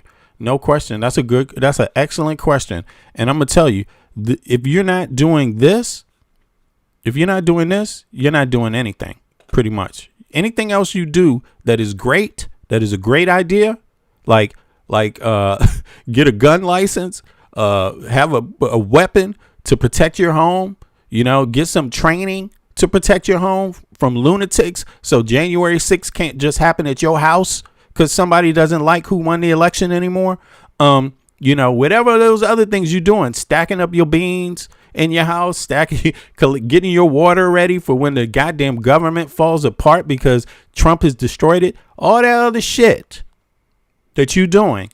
If you don't do this, you don't believe in nothing else you're doing. You could throw the rest of it out of the window. So right now, what you can do, the most effective thing is to register to vote. That is the most effective thing anybody can do right now. Register to vote. Why? Because these people are watching how many people are paying attention right now, and they will know by how many people are registering to vote. That's how they know. As long as the voter registration is low, they will continue to go about this way. They will, in fact, become more serious about their goal to overthrow the elections, to stop the elections from happening. They will become more aggressive when they see that voter turnout is not high. The closer the vote, the higher the voter turnout is, the higher it is that people are registering to vote, because the registering to vote happens before the election. The more people they see registering to vote, the more they're going to think twice about trying to fuck over the outcome of the elections. That's how it works. If you want to send corrupt people in this government that you pay your taxes to, but they're not fighting for you to have universal health care, they're not fighting for your kid to get the best education that their kids are getting at the taxpayer dollar, if you want to make them scared, if you want to make them do anything different, you better start right here with registering to vote, because that's where they take their little water test. They stick their toe in the water and say, is the water cold today? Maybe I should jump in. Maybe I shouldn't. Well, the more people they see registering to vote, that means cold water. That means don't hop in that water. You know what I'm saying? The lower the voter turnout is, and the lower the registration is, the hotter the water gets, and they're gonna be like, let's go swim today. Fuck these Americans. Like, seriously, that's how it works. So there's my answer. Let's continue. Tried to intimidate election officials, threatening prosecution. Well, we will not be intimidated. And I want your viewers to know that there are people standing strong in every state rejecting this craziness coming from the federal administration. They will not succeed in trying to grab control over the 26th election, and we will have free and fair elections in November. Well, I know that there are a lot of Americans who are worried about exactly that and counting on folks like you to stay in this fight so that they can feel secure about voting in November. Jenna Griswold, Miles Taylor, always good to see both of you, and thank you. Look, someone in the chat said, this is crazy, man. Oh, my God. Hold on. Yo. Let me read this shit. Donovan Valentine said, matter of fact, the best thing Donald Trump has done for lower and middle class MAGA in my eyes is fuck you over on cryptocurrency and meme coins of $5 billion with no Vaseline, no explanation, or no complaint. My man, I concur, Donovan. Yeah, I mean, because somebody got to wake these people up. Somebody's got, and if they ain't gonna listen to us, then they gonna have to listen to the raw dog. You know what I'm saying? Donald Trump, do it. And if they haven't heard the message by now, wow, that's really, really telling. That's really, really telling. You know. Let's get smarter with the help of our lead-off team. Maggie Haberman is here. Along with my goodness. Swan. Both cover the White House for the New York Times. They are the authors of the new must-read book, Regime Change: Inside the Imperial Presidency of Donald Trump. I am so glad you are both here. Miss Maggie, tell me how the Trump team feels about how all of this went, because I'll just tell you, I watched, And from the people I speak to inside the Trump zone, and it's more folks that are big GOP donors or more Trump 1.0, my phone was filled with that emoji that was like a face with a hand on it, or the green one where it's barfing. So I didn't get emojis, Stephanie, but what I did get was from people inside the White House, actually very close to the president, who were quite happy with the speech, mostly because it did not go as far as it could have. There was a lot of anticipation, not just among Democrats, but among some Republicans, that the president was going to go so far to say that 2020, in fact, was stolen from him, that it wasn't legitimate, that senators who won in the runoffs from that year in Georgia were not legitimate. That didn't happen. And so what I got was, verbal relief emojis, for lack of a better way of putting it. But did it go the way some in the White House wanted it to in terms of changing the views of how everyone is looking at it right now? It did not. It, as you just pointed out, there were a number of things that were already public. There was nothing new significant in these documents. A lot of people did go into it with an open mind, which is what this White House keeps saying it wants people to do. We know, as you said, that there are vulnerabilities in the system. So far, the president has not done actions that would do much to address them. Here, in fact, the opposite. And mostly what stood out last night, Stephanie, is I heard nothing about how he plans to deal with this with China going forward. Instead, he talked about investigating his own government. But if he truly believes that China presents a huge threat to the U.S., then it would seem likely that there would be actions taken by him. And we'll see if that happens. Then what's the bigger goal here for Trump, Jonathan? To influence the outcome of future elections, or yet again to relitigate 2020? Oh, very much the latter takes precedent over. Not to say that they don't want to pull every lever they can to try to help themselves in the midterms, but for Trump, it's about relitigating 2020. And one thing that's really important to understand is this is the culmination actually really of a 6-year effort. I mean, we have reporting in the book that in early 2021, Trump was telling people privately that he thought he could get reinstated as president that August of 2021. He had people around him encouraging that view. And then when he gets back into power, he starts pressuring his intelligence community very aggressively to try to come up with evidence that the 2020 election was stolen. So what you saw last night is their best effort. And as you can see, there is no evidence. They don't have any. And they had to bring in outside people to help with this. This is not an effort that is something that his core team is really enthusiastic about. There are very few people on Donald Trump's core team that are enthusiastic about relitigating the 2020 election. This is Donald Trump who wants to do that. That's exactly what I want to ask about. When you say their best effort, Maggie, I turn to you. Who? Because there's a great political narrative for Donald Trump that says he won, America made a mistake, and he lost. We realized the error of our ways, and we put him back in office. One would think that his political strategy team would go with that story. So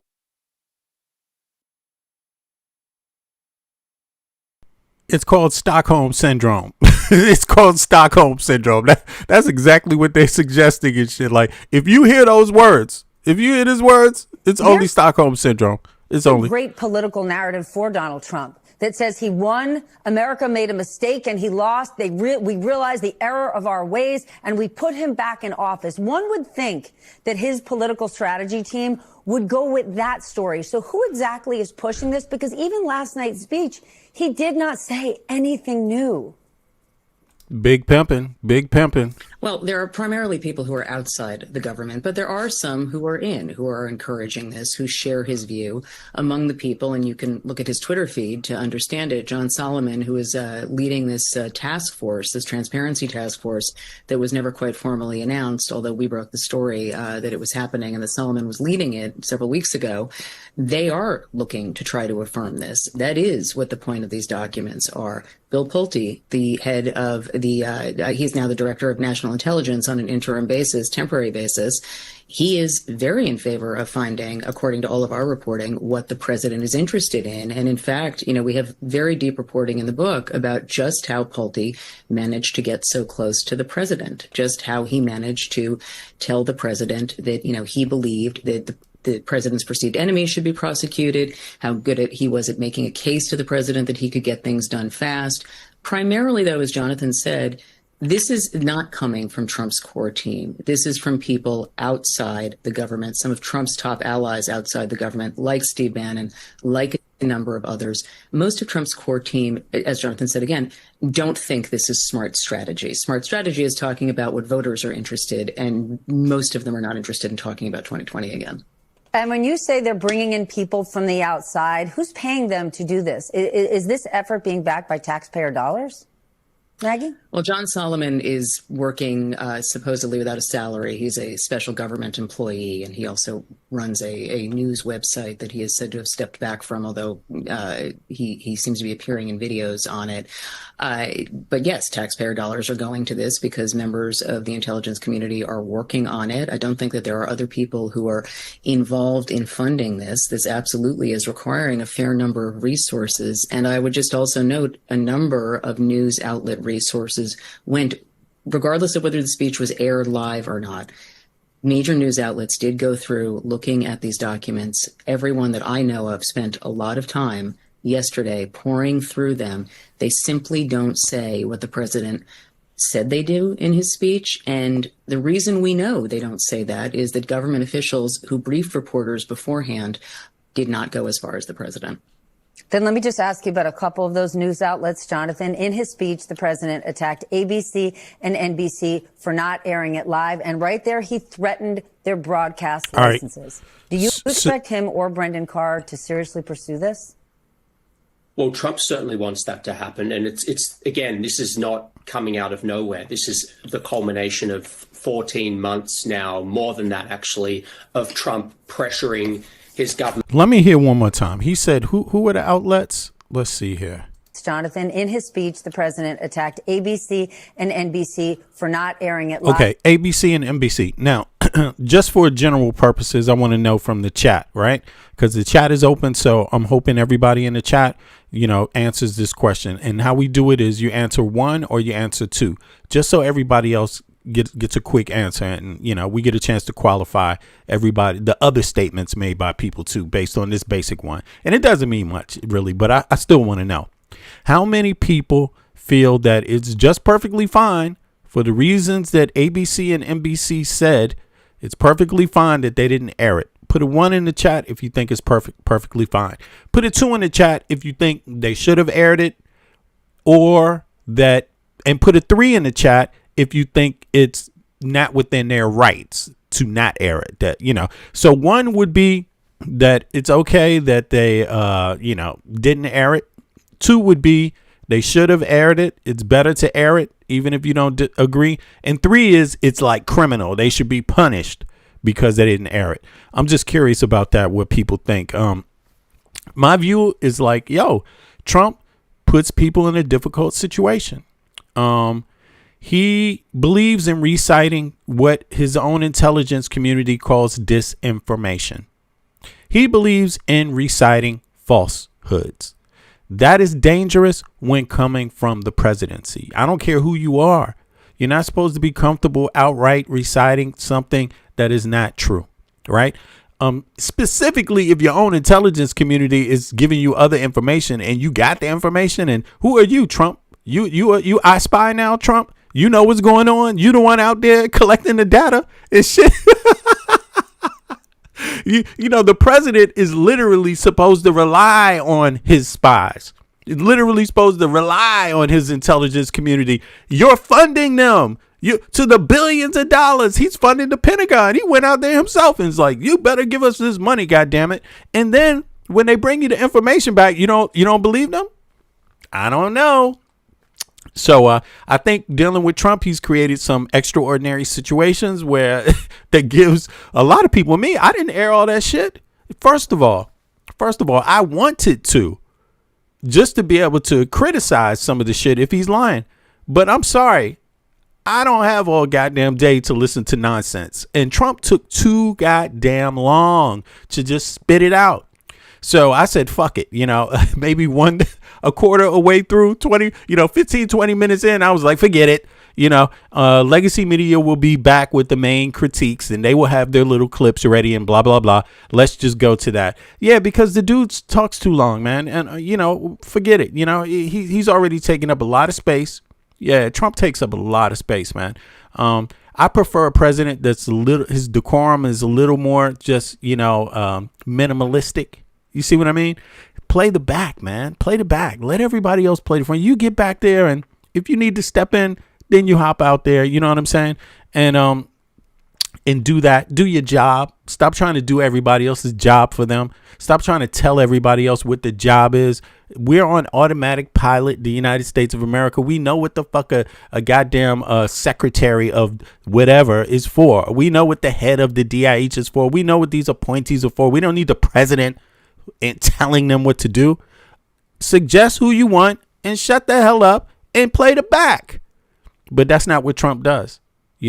Trump divides. So yeah, I'm not cool with it. I think I think it was fine. I didn't see anybody put a 3 in the chat though. I noticed that. Damn, that's interesting. Somebody put a 2. Behind the seal said any president should have their speeches brought before the public. Okay, but he didn't put a 3. So I hear you. I don't blame anybody for putting a 2 necessarily. A 3. I saw a couple of people put a 2. Let me see who else put a 2.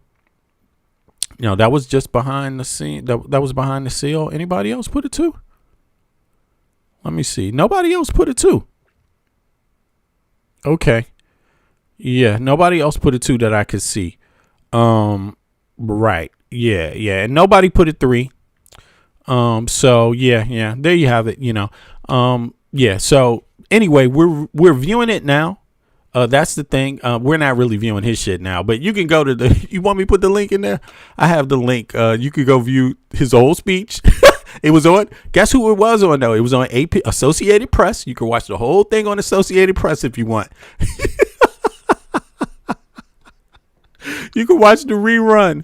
I mean, damn, you still get the facts. You know what I'm saying? All right. So, or whatever, you still get what he said. Maybe not the facts.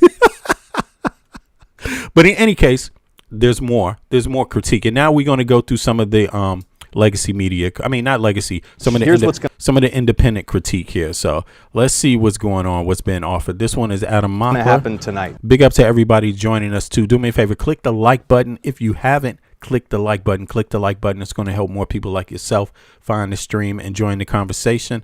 That's how the YouTube algorithm works. So if you want more media like this, clicking the like button is really how it gets done. Subscribing is really how it gets done. If you like it and you don't do those two things, you're kind of working against yourself there in the algorithm. So that's just how it works. But big up for everybody for showing up. Here we go.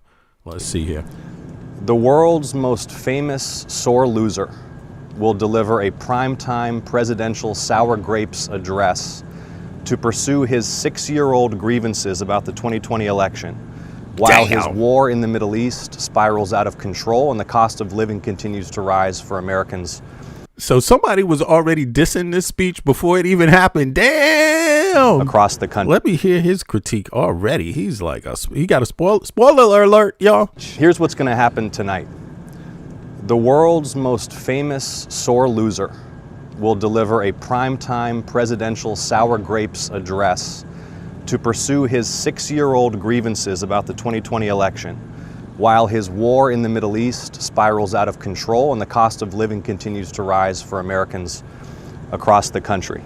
All right, everybody, what the absolute hell was that? Donald Trump has been announcing all week that he was giving a huge speech to the nation on Thursday nights, and that was disastrous. Multiple news channels refused to carry that abomination of a speech, and I'm not even going to show you some of these parts where he's just ranting and raving about election fraud, but I do want to show you a president who is struggling to speak, lying about the Iran war, and barely even able to read the teleprompter during his speech. Before I even jump in, ABC NBC, and multiple other networks refused to even air Donald Trump's emergency speech to the nation because he was revisiting old election conspiracy claims that have gotten news channels sued or taken off the air or discussing things like that. Ironically, Trump is now calling for the revocation of ABC and NBC licenses because they snubbed his speech. Here is the dictatorial president who is trying to lie about election fraud, lie about the Iran war, but whose voice is so hoarse that you can barely understand what he's saying. If you appreciate these videos, drop a like. Make sure you subscribe. I'm going to go see The Odyssey by Christopher Nolan tonight. All of these right-wingers are pissed off that this movie has diversity in it. We're going to go see it. We're going to go enjoy it, but let's watch this. This week. Yeah, I'm subscribed to Adam Mockler also, and I clicked the like button. You know, I really like the younger people. I mean, he's like more than half my age, so I really, really like the media that he's putting out because it's encouraging young people to play a role in their own government, to play a role in their society. Don't be so...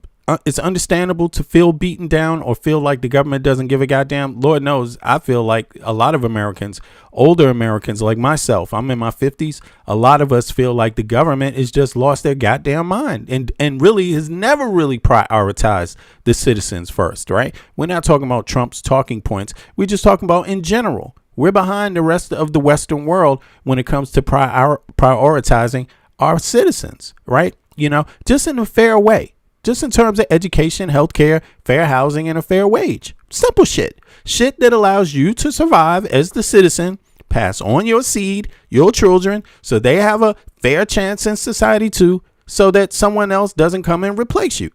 Simple. But, you know, when the billionaires are getting every goddamn thing and they don't have enough left for healthcare for everybody, enough left for education for everybody, but the elected officials, they're happy with the money they get from the taxpayer. They're happy with their health care. They're happy with the education their kids get in that private school. They're happy with their mortgage on their fancy home paid for by the taxpayer. I think there's a problem. That's all. It was announced that inflation saw the largest monthly decline in more than 6 years. Just happened. It was just given out. The media reported it, and we accept it. The best in 6 years. The tax cuts in our great, big, beautiful bill are saving hardworking families thousands and thousands of dollars. Like with the provisions, no tax on tips, no tax on overtime, and no tax on Social Security for our great seniors. Bro, drink some water. We also have to point out Donald Trump put the largest tax hike on American families in American history with his tariffs that hit every single country, spiked unemployment, spiked inflation. Inflation is not down to the lowest point. It is struggling right now. Here's Trump lying about Iran. Millions and millions of barrels of oil. We are likewise winning big in Iran, and you will see the fruits of that labor very, very shortly. When are we going to see the fruits of that labor? It's like Trump is living in his own psychosis, his own alternate reality that he's trying to pull half of the country into. Do not believe these lies. We are not winning big in Iran. We are not winning big in the economic sector. Right now, we have zero concessions from the Iranian regime. Listen to Trump then complain about China before he builds up to his big lie. Hey, big girl, I saw your invite. You can hop up now. Just click the link again. I'm going to put it in the chat. Yeah, but you're in the list now, so just click the link. You'll be up here. Here we go. Boom. Let's go. Our purpose in disclosing this information is not to weaken confidence in election, but to earn that confidence by confronting vulnerabilities and correcting them very, very quickly. And that's what we're doing. The documents cover 5 major areas of concern. First, they show that over a period of years, starting during the 2020 election cycle, the People's Republic of China carried out what is believed to be the largest compromise of election data in history. This is all a complete lie. Let me show you some counter-programming by Senator Jon Ossoff, who Trump was going to invalidate with this speech. Here's what's going to happen tonight. The world's most famous sore loser will deliver a primetime presidential sour grapes address to pursue his 6-year-old grievances about the 2020 election. while his war in the Middle East spirals out of control and the cost of living continues to rise for Americans across the country. I expect the president to reheat debunked conspiracy theories about the repeatedly litigated and audited. So he knew exactly what Trump was going to do. And I mean, look, put a 1 in the chat if you also knew what Trump was going to do.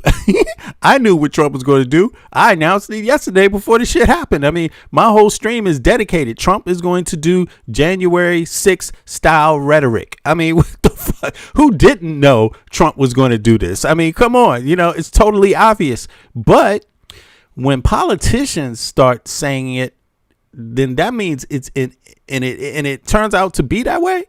That means it's more truer than ever. I mean, it's like, damn, everybody can read. So that means the politicians are feeling the heat of the people.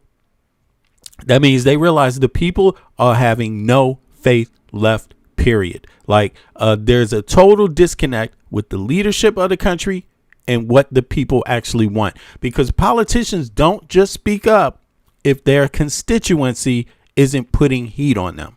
That's just not how it works in politics. They depend on their constituency, the voters, to tell them what they want. And so obviously this guy's voters are saying this, you know, so let's say some more. Confirmed 2020 presidential election in Georgia, an election that Donald Trump lost. And let me be very clear about this. If the president declares Georgia's elections illegitimate, or if the president declares Georgia's sitting United States senators illegitimate, he is declaring Georgia voters illegitimate. It's Donald Trump who tried to defraud Georgia voters in that election. Donald Trump who tried to commit election fraud when he called Georgia's Secretary of State Brad Raffensperger, and it was caught on tape, and you should play the tape for your viewers today, and badgered and bullied Georgia's top election official to, quote, find him the votes that he needed to win in a state where he had lost. Very well said. I have not seen a politician or a Democrat stick up for election integrity like that in a while. I love to see it from Senator Jon Ossoff, who even referenced the famous Brad Raffensperger call. Donald Trump calls the Republican Secretary of State of Georgia and says, find me the votes. Find me 11,782 votes. It's one more than they needed to win. Trump tries to bully him into that, and the Republican holds his line. He says no.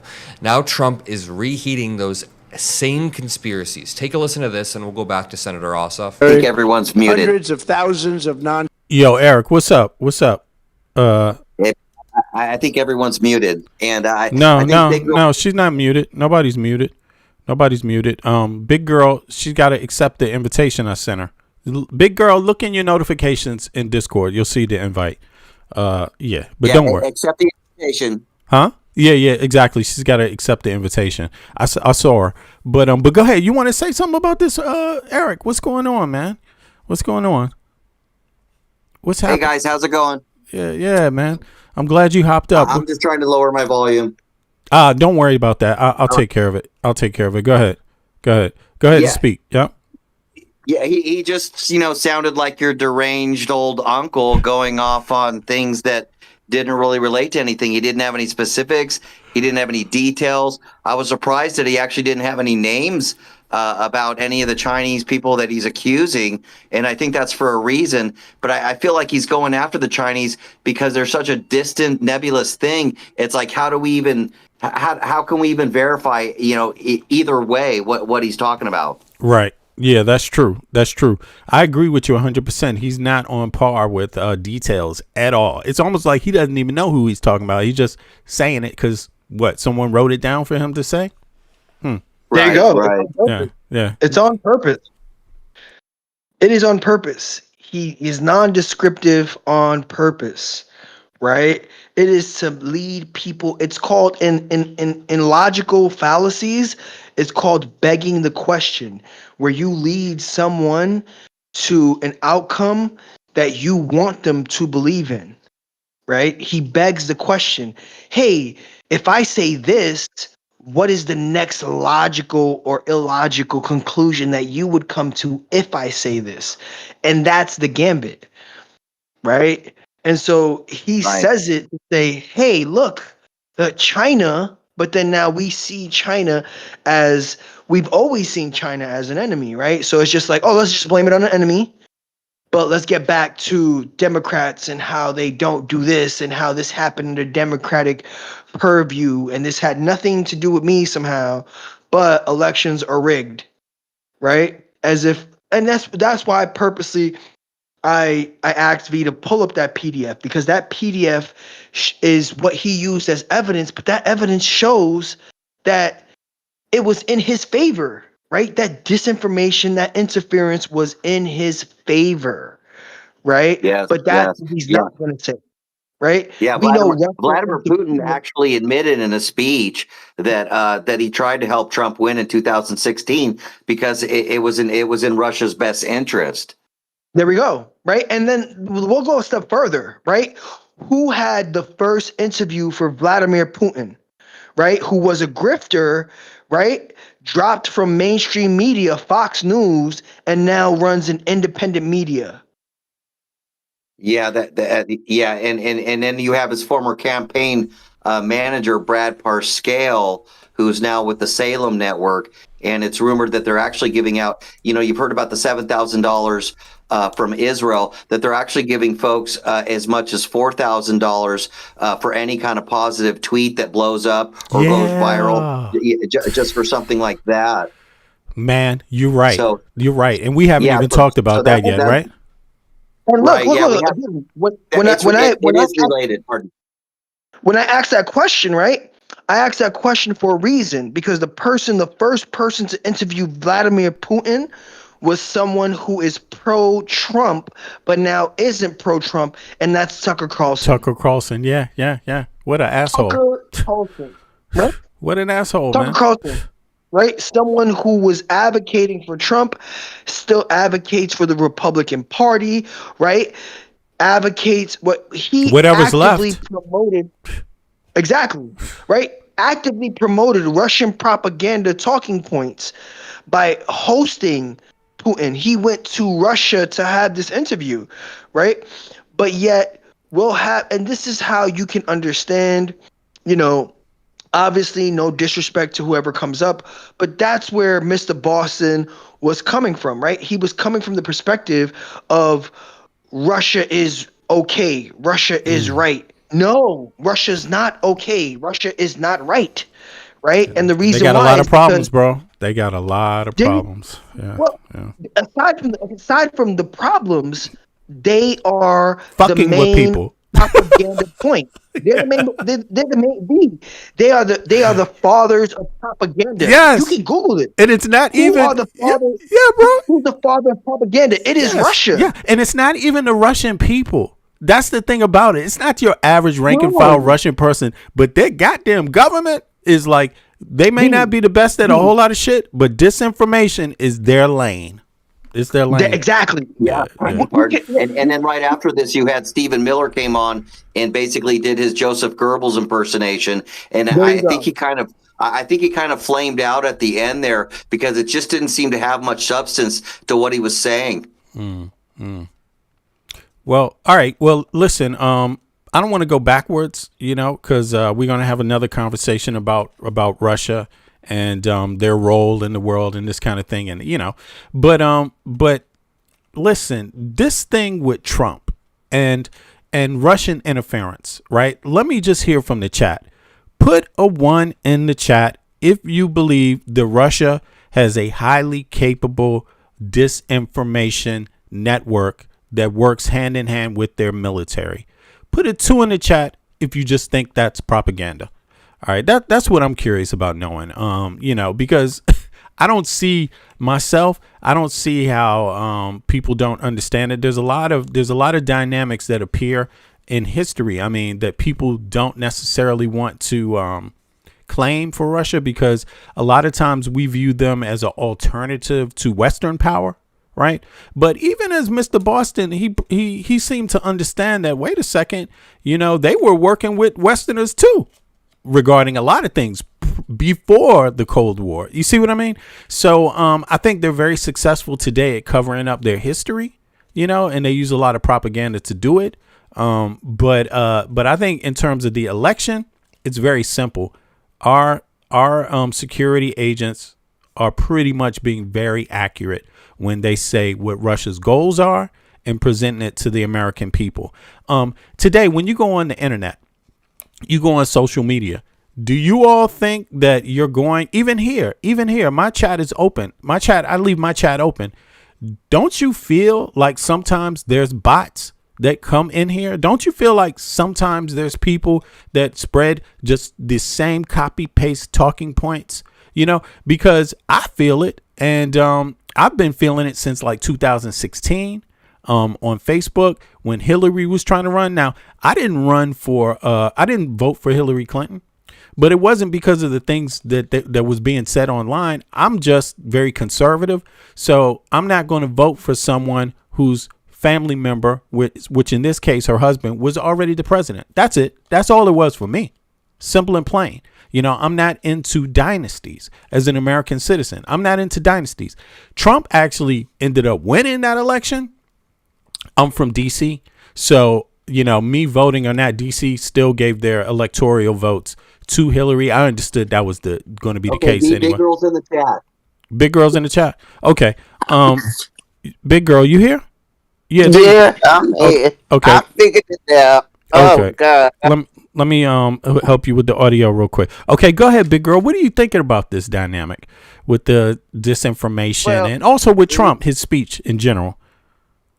Last night, I didn't even bother to listen to it. I knew exactly what was going to happen. I won the election 2020. Joe Biden cheated the whole yeah. I already know who I'm going to vote for. And, I don't care who they put. I don't care. At this point, and most people I know don't care who the Democrats put up at this point. They just want to get control and, get the control back because America can't take 2 more years of Donald Trump.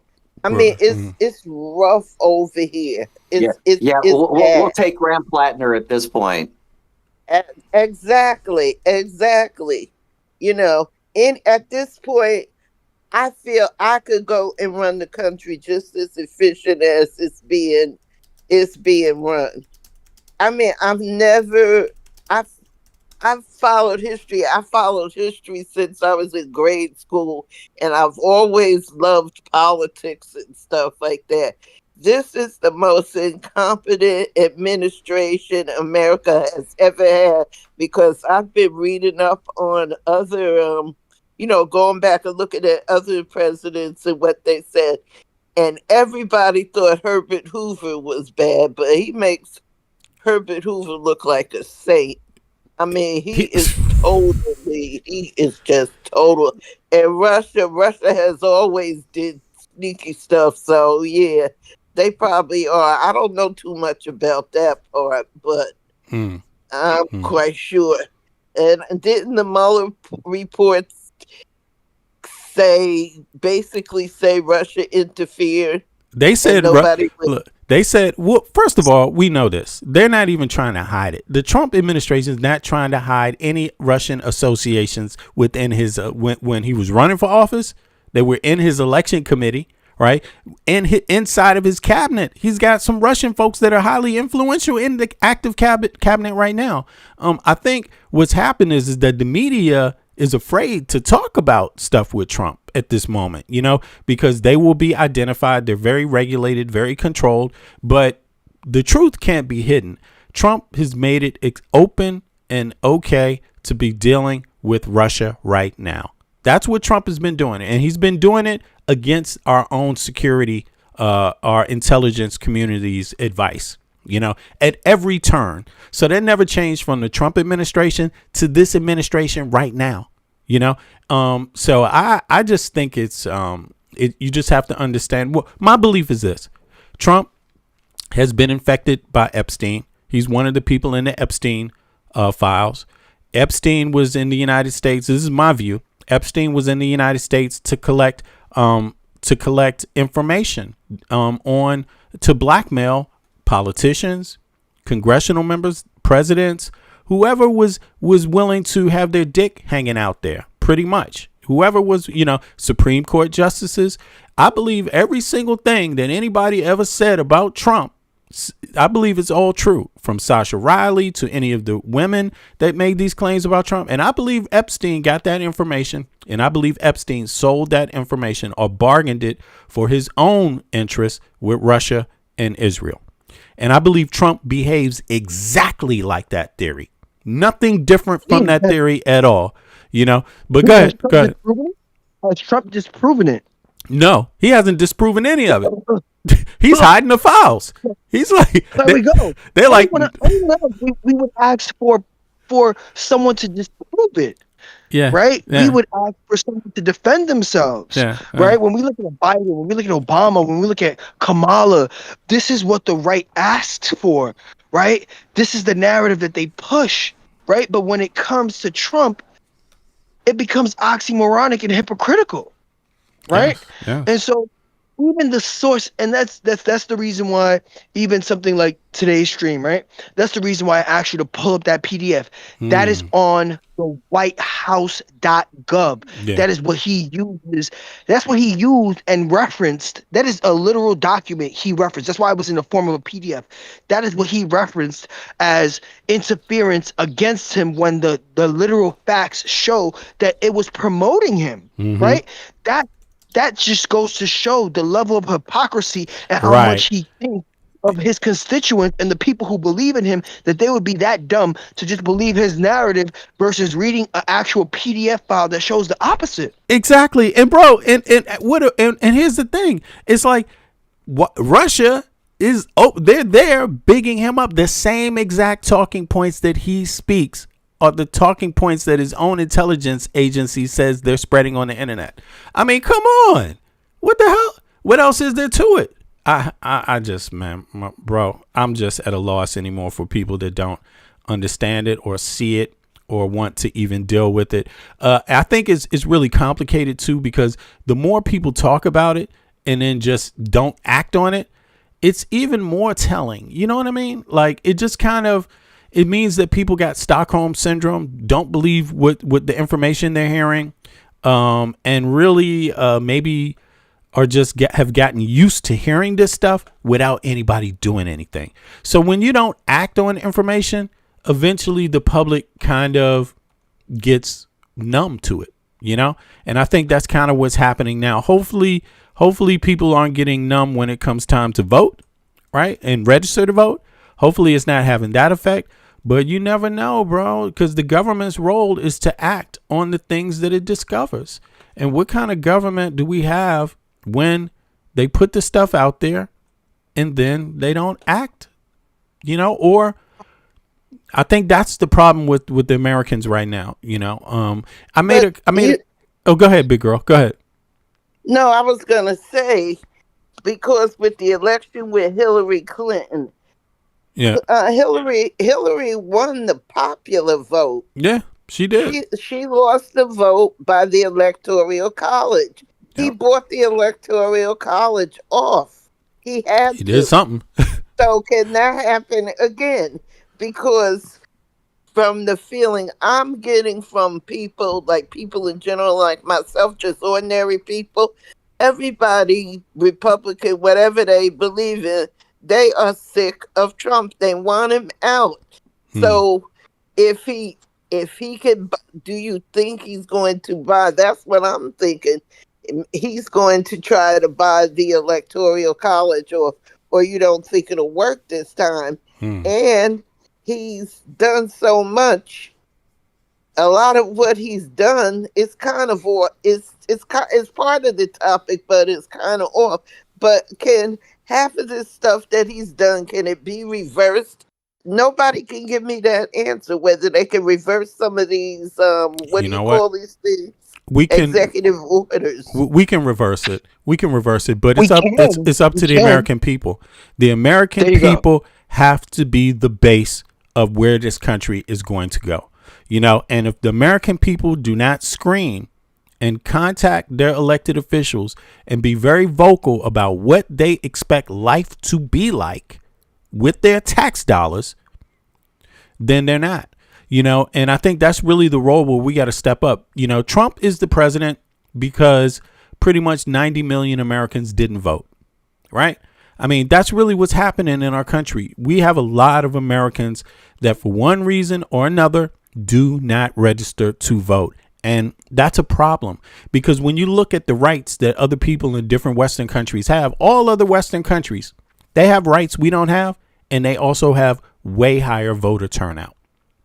Right. And I think it's up to us, doing what we're doing in independent media. And we're not average independent media, by the way. We are really, really independent. You know what I mean? I'm not part of any conglomerate. This is really like just Americans stepping up and trying to help our country, man. Trying to save our country the only way we know how, the only way it is given to us, the only way allowed for us to have an impact is through this media. Through speaking up, and telling people to register to vote, and tell people that that's where your power is. It literally is in you voting. If you do not register to vote, if you do not vote, you are going to have a serious problem with telling your politicians where they should use your tax dollars. And it goes hand in hand, so people need to step up, and people need to speak up. Off that, B. Yeah. Go ahead, bro. That's why V Media exists. Hit the like. We have way too many viewers and not enough likes, right?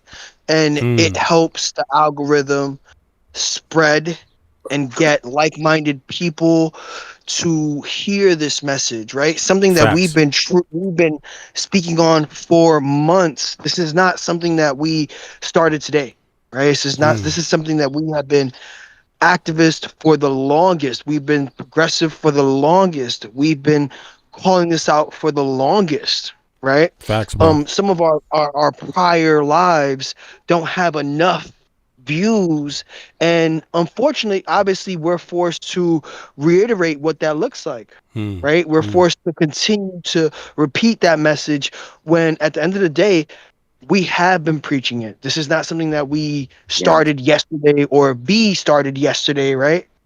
And we just had somebody in the chat named Ossoul, I think from Australia, make a great point that they have mandatory voting in Australia. For a while there, they actually had mandatory online voting, and they got as high as a 92% turnout. So at that point, the folks that aren't voting, can't really complain. Plus, there was actually a fine for not voting. So I think it was like $75 or something like that. But they did have a problem with some Malaysian hackers getting into the system and messing some things up. But the bottom line is they did have mandatory online voting, and it was very successful.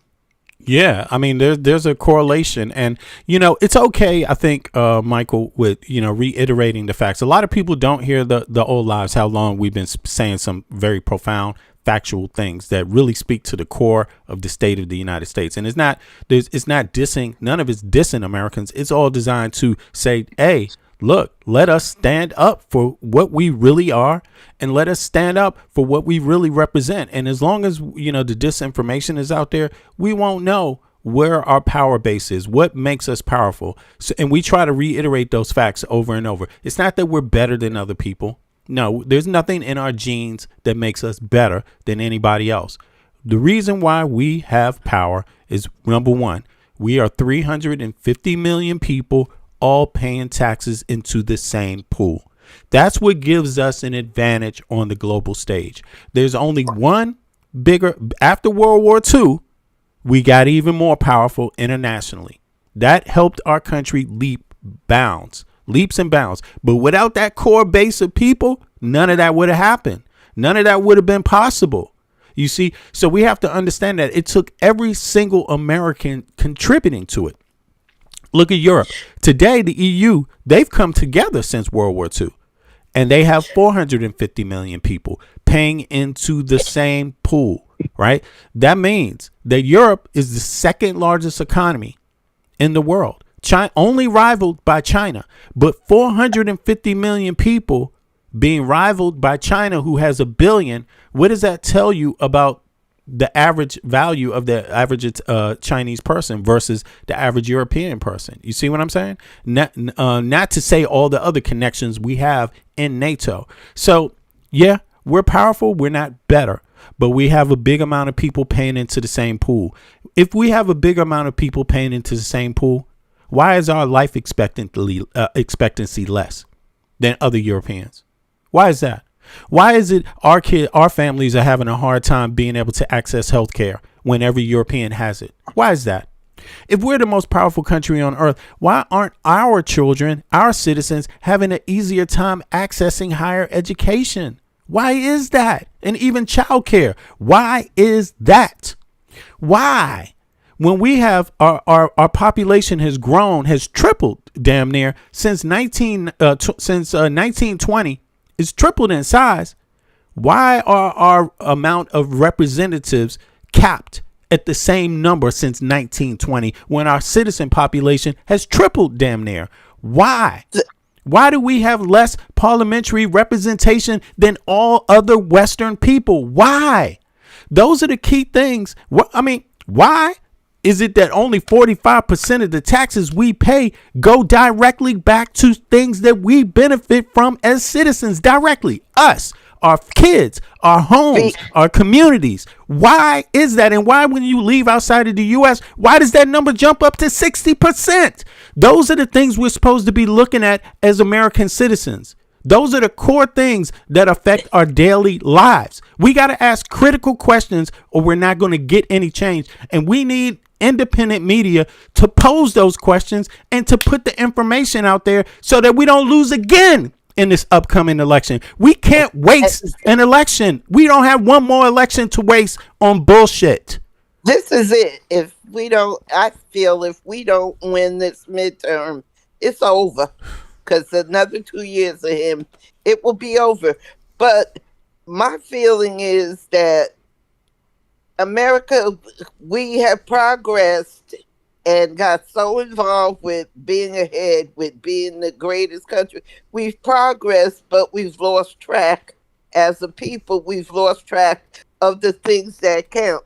The American people, I know people who now say they're not going to vote in November because I've never voted, and why should I do?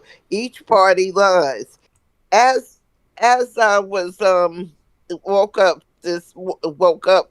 and before I caught on that you were on, I noticed there are people, American people, who are putting disinformation. Everybody's what's the word I want, is concentrating on foreign interference of misinformation, but there's a lot of misinformation here going on right here in the United States by United States citizens. Believe me when I tell you. Well, we're spreading it. Look for it. We're spreading it. We're being directed without even realizing who the agents are. So we hear stupid shit and then we go repeat the stupid shit. And that's what's been happening in social media. It's not that. Yeah, they have. It only takes a few, right? And I'll give you an example of that. It's not just on the internet per se, right? But how it's happening. You had the United States. They talked about a Russian spy that was arrested, right? And this Russian spy had been in other countries too. And the same thing happened in other Western countries. They had spies on the ground, and the spies on the ground were dealing with different activist groups, right? And these activist groups were spreading disinformation online. Now, how disinformation works. Disinformation is not necessarily telling people only lies. Disinformation is telling a lot of truths and then implanting the lie you want inside of those truths so that people digest it and spread it. That's what I'm talking about. And so what happened is, look at, for example, the Uhuru movement. They got charged with dealing with a Russian spy. And here's how it has an effect. That Russian spy, if anybody knows who Uhuru is, that, anti-colonialist, you know what I'm saying? Power to the people, that kind of thing, right? That's what they're supposed to be. Well, they took money from the Russian spy And they also spread some of those talking points that the Russian spy wanted them to spread for that money. At the same time, that Russian spy was out there working with groups that hate Uhuru movement and hate everything they stand for and doing the same thing in the country. That's what the problem is. So we had there you go. There you go. I just wanted to clarify that. That's how it works. That's what I was speaking on. You got so many groups here, black activists, so-called black activist groups that are doing that. The FBA, but it's not only them. I'm only saying that because that's the group that I'm familiar with, and that's the group that I hear because there's a lot of people I know who are FBA. But what's crazy? It's ridiculous. But what's crazy is that guess what? They did it with the MAGA movement too. The same Russian people did the same thing with the MAGA movement, and now it's coming out today too. They have them there. They found them there, and that's what they had in common. It's by design, and so that's what the voters have to be aware of. When you hear people going in for these cultural wars, that's a sign of Russian interference, because you should be worried about why are you the richest country on earth and you still don't have universal health care for your citizens? Why are you the richest country on earth and you still don't even have education accessible to all your citizens? Guaranteed. Why is that? Why are you the one country, Western country, that has your citizens have the least amount of voter representation in your parliament than any other Western country that exists? You have to ask why. Why? See, if these groups were asking those questions, they would be good. But they're not asking those questions. They're not asking any of the bigger questions. They're not asking, why is it that only at best 45% of the taxes you pay come back to support you, your family, your kids, and your community where you live? They're not asking that question. And why is it that as soon as you leave the U.S. and go to any other Western country, it goes up to 60% of the taxes they pay affects them, their family, their home, and their community? See, these spies ain't talking about that. These spies are talking about down with colonization, down with Western colonization. And then they over there in MAGA talking about get the foreigners out, get rid of all the foreigners. They're talking about every goddamn thing that has absolutely nothing to do with why your ass is getting whipped. All taxpayers in the United States of America. That's the problem. That's how disinformation works.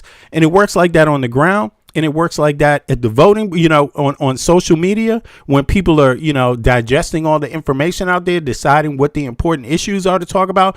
And the worst part about it is that legacy media is not doing a good enough job at shutting it down because they are corporate, which means they don't really see the problem in the tax system. Not really. You know what I mean? They don't really tell you how life is different in every other Western country. They're not doing any comparative data in legacy media. And they got the Trump tax break too. So Americans need to really start standing up for themselves if they want something better. Stop looking at somebody on the same level as you, because that's not where the problem is. The problem is up. They get everything they want up there, and you people of different color get barely anything from your taxes down here. That's the problem. And until Americans start really seeing that, they ain't going to do shit with an election. And that's the fear. That's the fear. That's really the fear that we're having right here. Like, we need to make it understood. Your role as a citizen is to tell the government what you want done with your tax money. That is your only goal. That's your only role as a citizen. The moment you fail to tell your government what you want for your tax dollars, you are failing yourself, your family, your community, your kids, your mama, your daddy, and everyone around you. That's the problem, But go ahead. I just wanted to get that out there so people don't get confused what the program's about. You know what I'm saying? Like, go ahead, big girl. If I could just mention one thing, we had a great comment from Diamond in the chat regarding his trying to use Maduro down in Venezuela to somehow blame the stealing of elections now. And I think he was going to use Maduro to blame the Chinese, which is very interesting because, they're not really related. But if you think about that, the connection's so distant, how can anyone deny it? There's going to be so many plausible deniabilities there. No one's going to be able to get to the bottom of anything. Yeah, exactly. I mean, but there, it is interesting how that plays out because you have a lot of this going on. This kind of, I don't know if you call it asymmetric, but you had it with Iran. China, Russia support Iran to a certain degree, only for their purposes. Iran has slightly different view. They have their own purposes, and where they meet is keep out certain powers from that region, Western powers. That's where they all meet. Right? They don't necessarily agree with each other. They don't necessarily like each other. Russia hates, they have just as many wars with Muslims. China doesn't really want Muslims at all, So there's a lot of things they don't agree with. But when it comes to keeping Westerners out, that's where they link up at. And look, when you look at the connection with Maduro, right? This is their thing. Anti-colonialism as their banner, right? But the truth is that Russia is just colonialist and China is just as colonialist as everybody else. They're in it for their interests, right? And where does Venezuela intersect with the United States? I mean, they're closer to us. We have the same history as them. They're the same people as us. Like, seriously, they only speak Spanish. That's the difference. Same thing with Colombia. Same thing with the Caribbean. Why is it that we're not working with all these governments in South America since we're the world's supreme superpower, since we're the one that has the most power? You would think that just being close to them, if we acted right ourselves, they would actually want to be more like us. But they don't want to be more like us because we treat ourselves like shit. Why would they want to be more like Americans when we don't even fucking care about Americans ourselves? At least in Colombia, you can get health care when your mama gets sick. You know what I'm saying? At least in Colombia, the poor people can still somehow come together and do something for themselves, just being poor. You know what I'm saying? Like, just that. In America, man, you don't have communities of fucking poor people, bro. You have another community, and that's out on the street. Like, seriously, there's a lot of differences there. So I'm not trying to say that there's not hard times in different countries in Central and South America. They are. But how they intersect with us is very important to understand. They intersect with us where we decide they intersect with us. And the problems that they have, a lot of the times it's because our leadership is poor at knowing when you get the ball, how to dribble. You know what I'm saying? Well, look at Colombia. I mean, look at Cuba. They're right next to us. Look at Haiti. They're right next to us. They are the same people. Our histories directly intersect. They are no different than us. But somehow Cuba is poor. Somehow Haiti is poor. The Haitians played a role in us fighting against the British and getting our actual independence as a fucking country. Like, what is this? That's not how you say thanks to a people. The way we treat them, that is not how you say thanks. That's not how you honor yourself in your own country. It's the same thing with Cuba. I mean, what do you think? You think these people were just totally separated from us? No, loads of Americans that came to the United States as slaves came through Cuba, came through other islands, came through other parts of America. Even not just that they were there for one day, they could have been there for generations and then came. You see what I mean? So how we view ourselves as American citizens, we have this problem. We got one group that sees Pan-American history for what it actually is and keeps everybody's history as a part of it. Everybody, every single group of people, not leaving one out.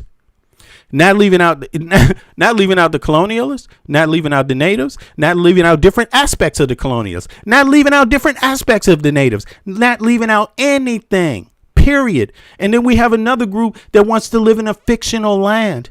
You can't get no cooperation living in a fictional history that never existed across the Americas. That just is not going to happen. That's why we have our problems. We have to do better. at our diplomacy, and that means it starts at the top. That's where it starts, But the American people, if we don't want it, it ain't going to happen. We can have it if we want it.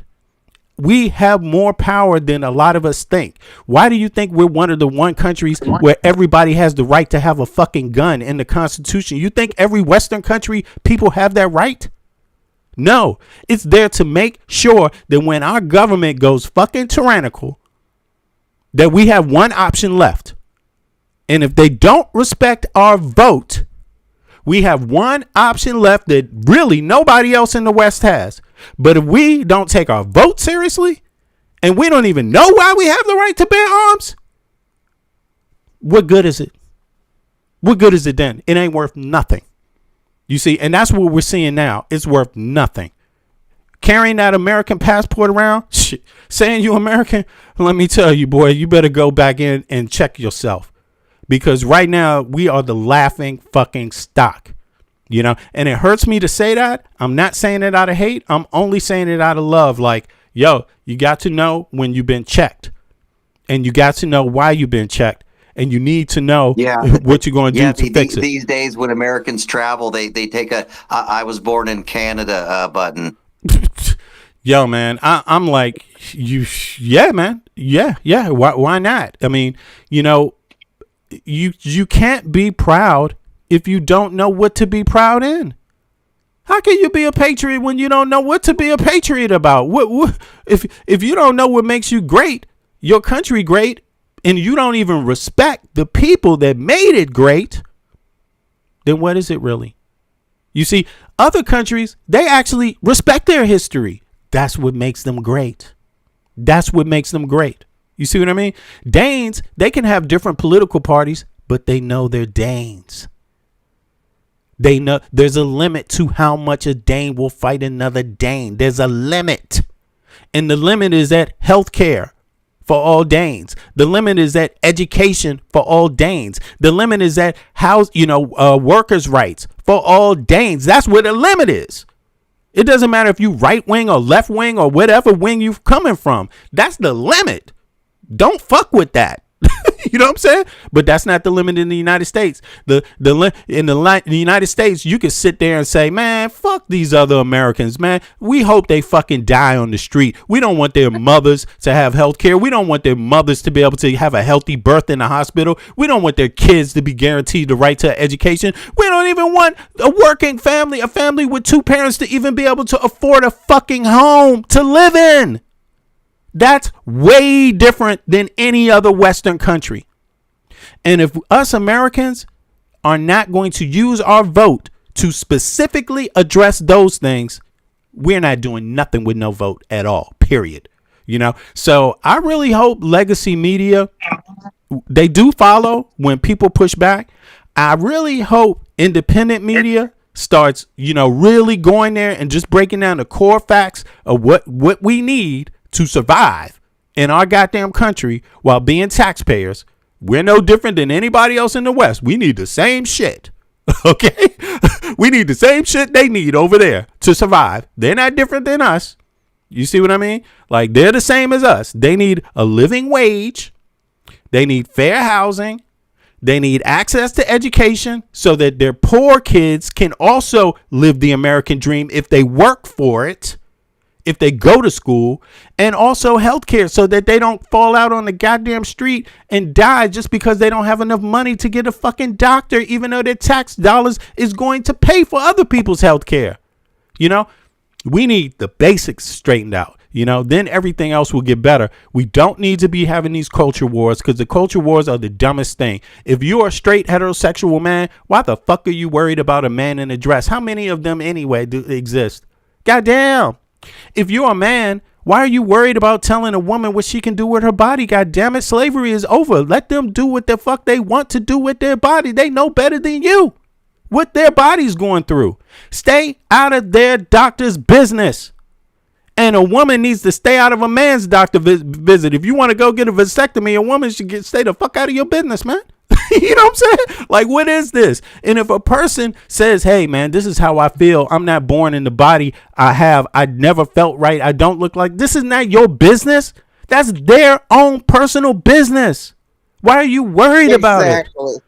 You know, what the hell is it, you know? So we get too caught up in these culture wars, and these billionaires like Trump, oh, they love it, man. They love it. They love it. They love the culture war. You know why? Because at the end of the day, Trump is going to be hanging out with another billionaire man that's wearing a bra with some fake titties. And then the next one is going to be like Peter Thiel is going to be out there with $1 billion more, and he's going to be out there sleeping with all the men he want. You know what I'm saying? While they sell everybody else racism, gender bias, religious bias, and all kinds of other shit. You see what I mean? So Americans just got to get up off the culture war. It ain't working. It's not solving any problems, you know? You know what? You talk about legacy media. I'm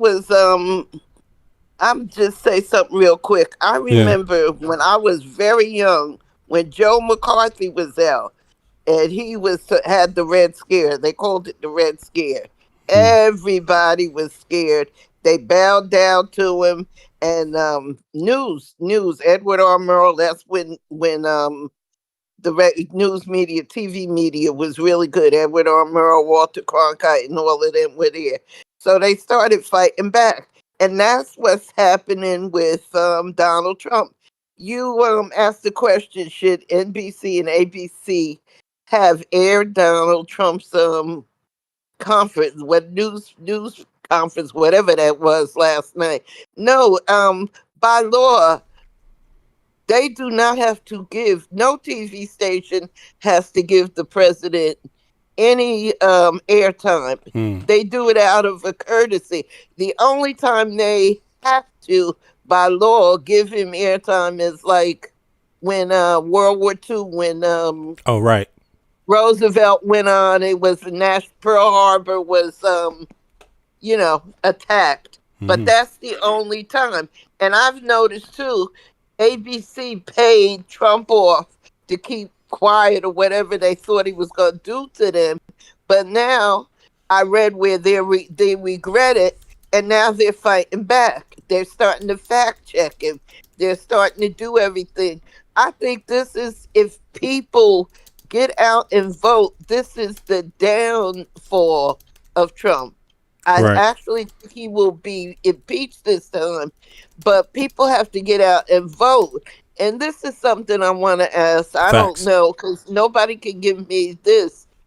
If by chance Hillary Clinton, not Hillary, whoever runs in the midterms, whoever the Democrats run, if they get the popular vote,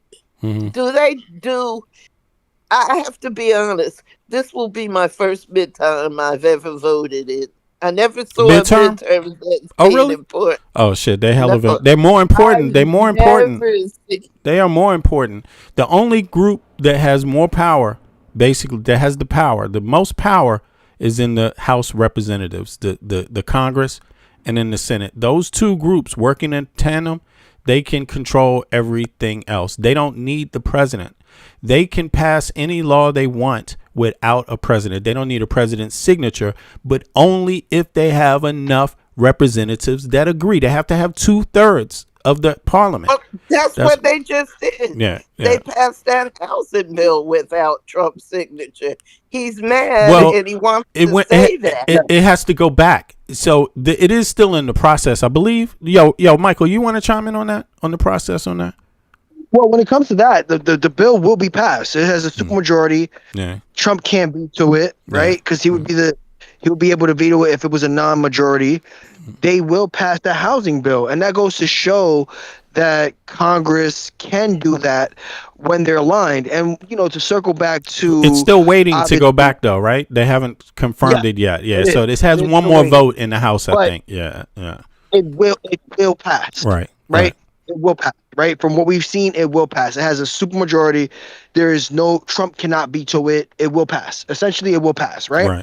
But when we look at that, this is where we understand, and I think Trump has made it very clear, the separation of powers. Right. I think what has blinded and what has hindered us, for the most part, in this administration, is that for the first, year and a half, or, going into 2 years of his term, the separation of powers hasn't been a thing, right? When we look at the Supreme Court, when we look at the majority when it comes to Republicans and how they voted lock and step with whatever Trump has said, that is where, the current system has failed us, right? Because that is supposed to be separate. It is supposed to be, legislation is supposed to be separate from the executive power, and that has looked, and judicial, right? So those three branches, right? Those three branches have looked very different under Trump, and in fact, it has aligned more than what it normally has in the past, right? And so it allowed for a lot of these injustices and differences to really take effect, right? The House, the Parliament, the Congress, or whatever it's called, Congress and Senate, whatever, the two houses, they can control the White House and the Supreme Court, basically. So executive is the White House, right? So when we look at things like the IRS, when we look at anything federal on on a federal level, that is executive power, right? Which we've consolidated that with this current Supreme Court, who has ruled that he can do that, right? But when we look at judicial, right, who's allowed him to do that, that's the Supreme Court, right? These are all separate branches when we speak of our government. And then when we look at legislation is the House and Senate, right? But they have been voting lock and step in his favor, that has disenfranchised and made a lot of the changes that we now face now, right? And so what it take for a lot of that change is going to be the same, right? Yes, it's the midterms. Exactly. An executive power locked in with legislation, which means House and Senate, right? Which is the midterms, but Supreme Court without terms is going to be a majority conservative Supreme Court up until they pass or they step down, right? And ideally, when we look at Supreme Court, the Supreme Court justices are strategic as well, right? They are a part of a system.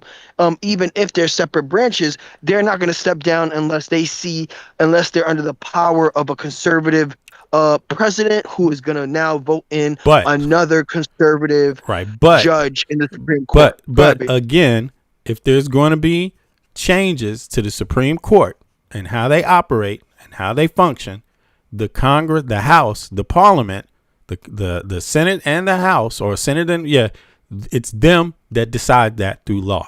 They can write a law any day of the week that says we need more judges appointed, or we need it to only be, judges from, the left and the right, an equal amount only. Or they can even say it's term limits. They can say, okay, well, from this point on, now a judge is only going to be able to serve for 8 years or 10 years, and then they're going to have to come back and be confirmed again.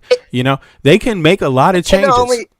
Go ahead. And they can impeach. They can fire Supreme Court judges, right? Isn't that right? But it has to be an odd number. It can't be an even number in the Supreme Court. It has to be odd.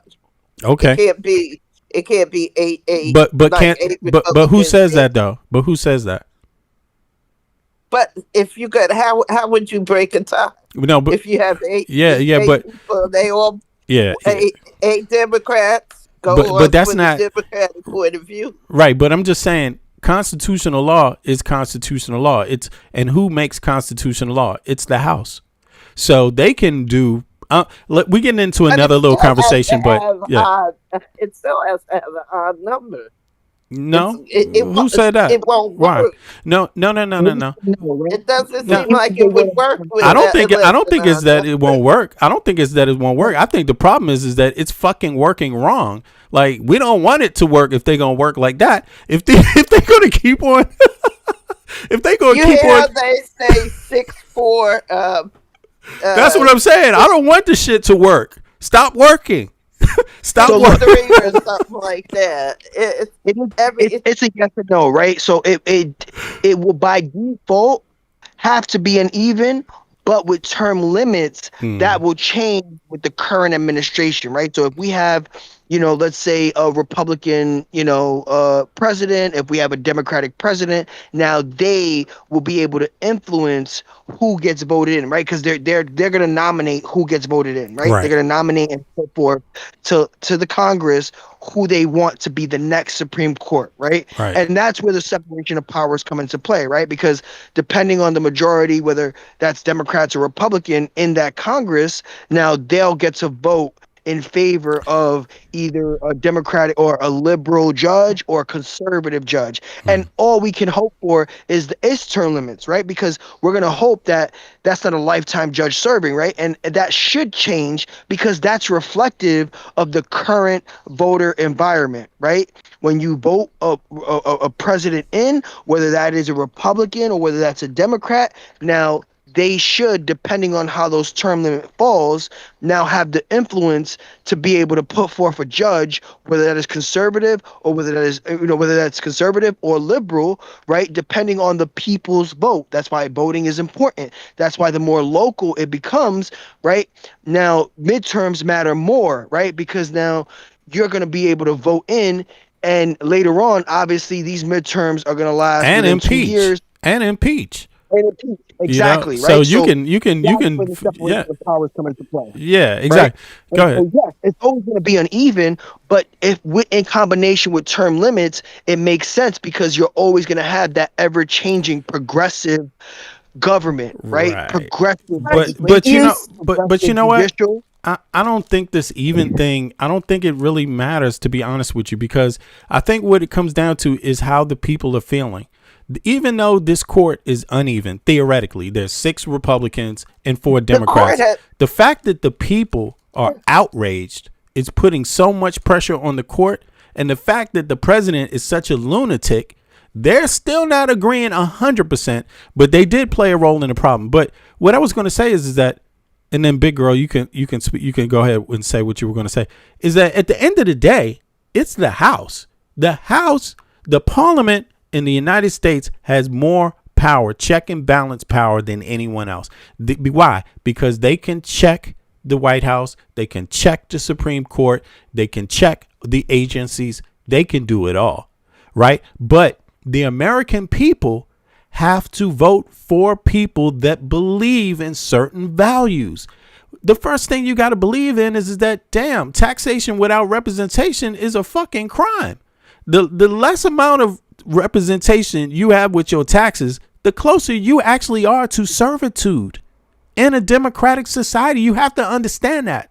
So you need to be voting for people that believe in universal health care, whether they're right wing or whether they're left wing. You need to make them come and speak out about your rights, whether you're a right wing person or a left wing person or a centrist person. The basic bottom should be that all American citizens have the right to health care and right to education and a wage, a fair wage. That should be the basis for anything else. You can talk your right wing politics and say, oh, I'm tired of immigrants. Fine, you're tired of immigrants.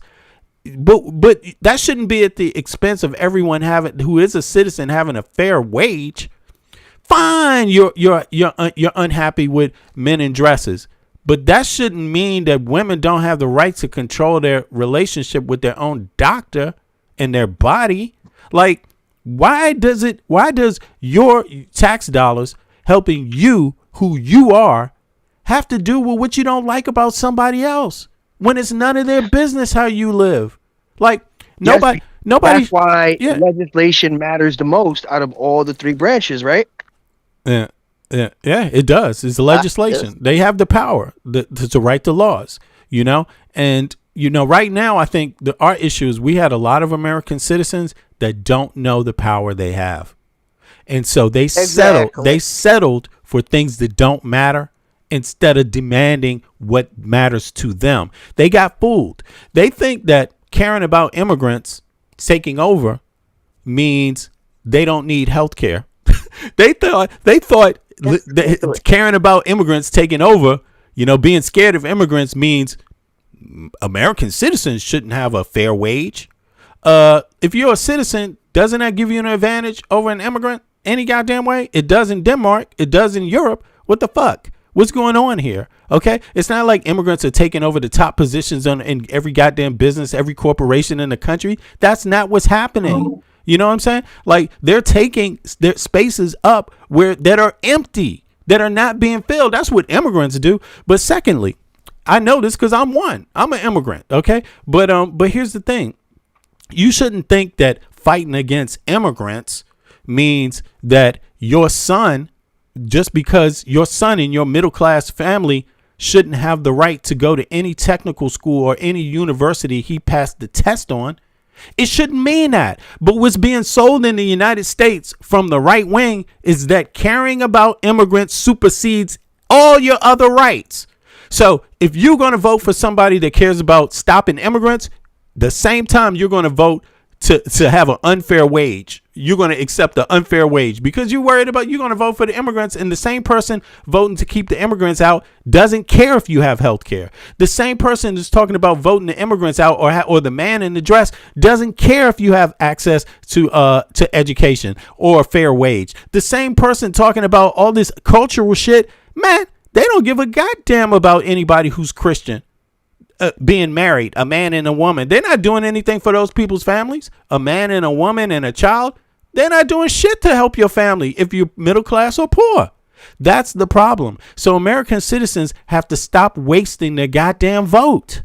Stop wasting it. And the ones that aren't voting, get aggressively involved in voting. The country misses you. You know? You have to go the whole process of the whole process of campaigning and stuff has to be overdone, because since Trump has been in, I actually listened to an older white gentleman, a farmer. He was about to lose his farm. He said that he was losing his farm because Trump lied to him. So I listened to it. And the reason why he said he voted for Trump was because Trump said that he was going to deport the immigrants because they were taking black people's jobs. Now, that's the biggest lie that was ever He didn't even care about black people anyway. So. But exactly. But anyway, no black person is going to send their kid out now to work in the fields. We've passed that. We've passed that stage.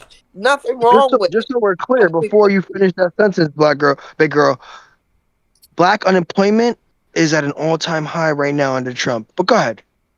But no, I know that. We're not going to. My point is, the Democrats have to do better. Anybody has to do better with the way they campaign to people, because you have certain people like the Trump people who campaign, if we get rid of the immigrants, black people will have jobs. No, we won't have jobs because we're not going to do that. Is that what happened? Yeah. Is it what happened? Did we get more jobs? What happened? You know? Heck no. No, I'm saying, did we get more jobs? We didn't get more jobs. We didn't. So did anybody else get what they wanted? Did anybody else get those things they were promised either? When the immigrants when the wall got put up, when the immigration is stopped, it's all totally stopped according to Trump. How your pockets? The poor guy lost his farm, I guess. I don't know what he left, but black people are not. You know what's happening? Do that work. You know what's happening? More people are going bankrupt on their loans for their homes. They're defaulting on the loans for their homes. They're defaulting on the loans for their farms. And guess what's happening? The billionaires are buying up their homes, buying up their farms. That's what happened, you know? So it's like people, they have to realize that they said this because they think you're stupid. And if you believe it, you might want to ask, damn, am I?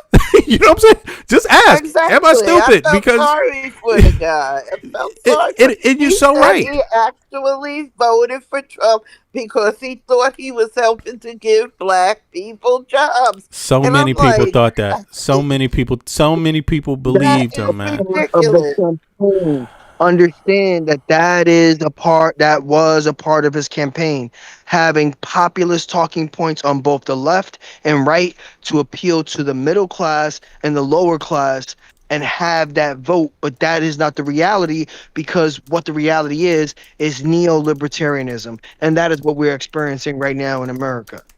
But go ahead. What is neo-libertarianism? What is that? I've heard that term before, but I don't really understand it.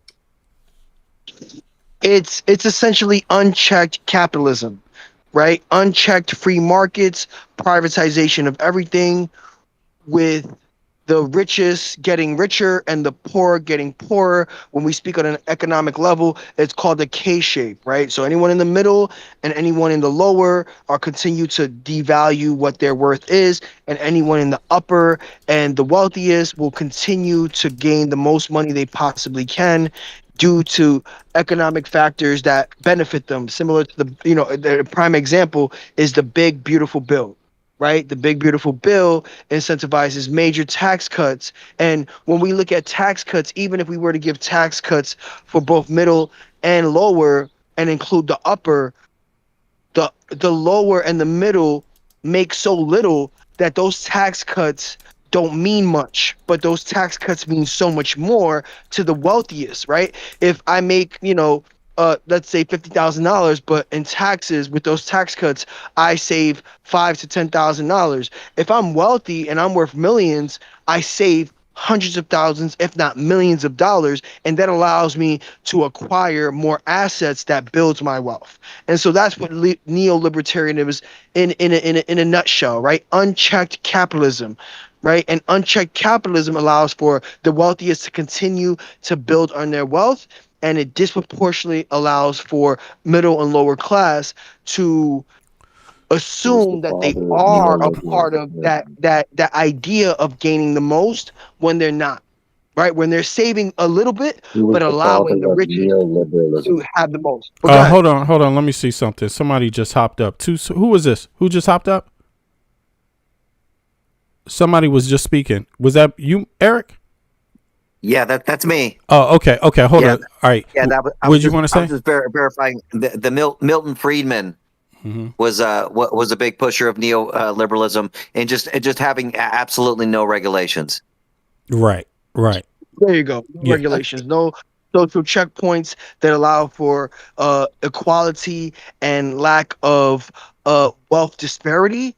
And neoliberalism essentially allows for the most wealth disparity, right? Which means the richest get richer and the poorer stay stagnant or at a disadvantage. As the rich get richer, they become poorer. So it's basically unchecked capitalism, basically, right? Exactly. Yeah. Unchecked capitalism. So listen, I just wanted to say this. You were talking about black unemployment or unemployment in general. Just to touch on that for a second, it says here, according to the National Urban League, unemployment is higher now than it was during the lowest points of Biden's administration. It's true for the overall national employment rate, the black unemployment rate, and the black unemployment rate specifically.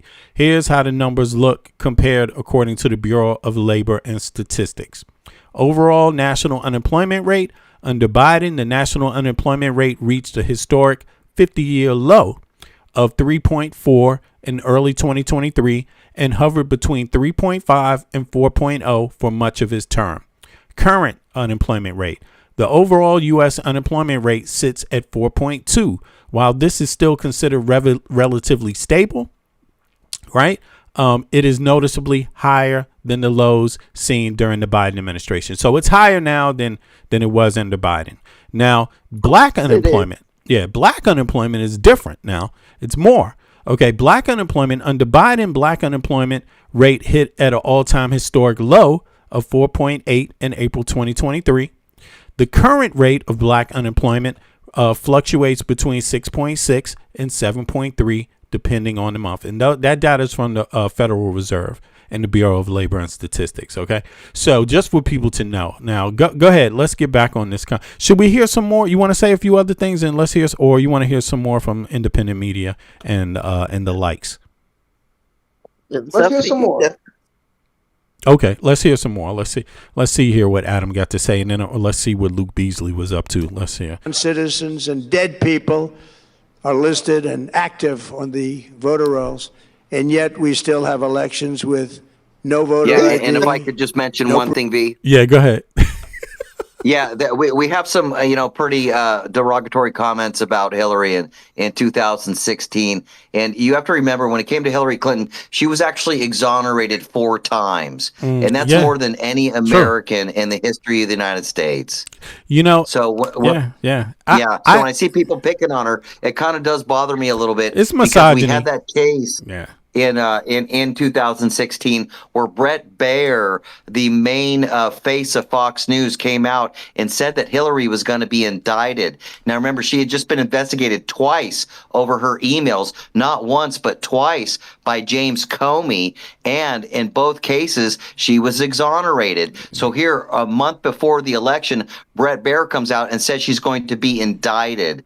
Now, she was not indicted. He even said he had sources to back up what he was saying. Well, what happened was her 12-point lead dropped to 4 points overnight, and then Trump won. So to say that the media is not manipulating things, I think that was a pretty blatant example. And when it comes to Brett Baer especially, he is oftentimes the face of the big lie. When the big lie really comes down, Citizens United, all these, Iraq, all these giant cases, he's the one that comes out and kind of gives the big BS, and just, America just kind of buys it.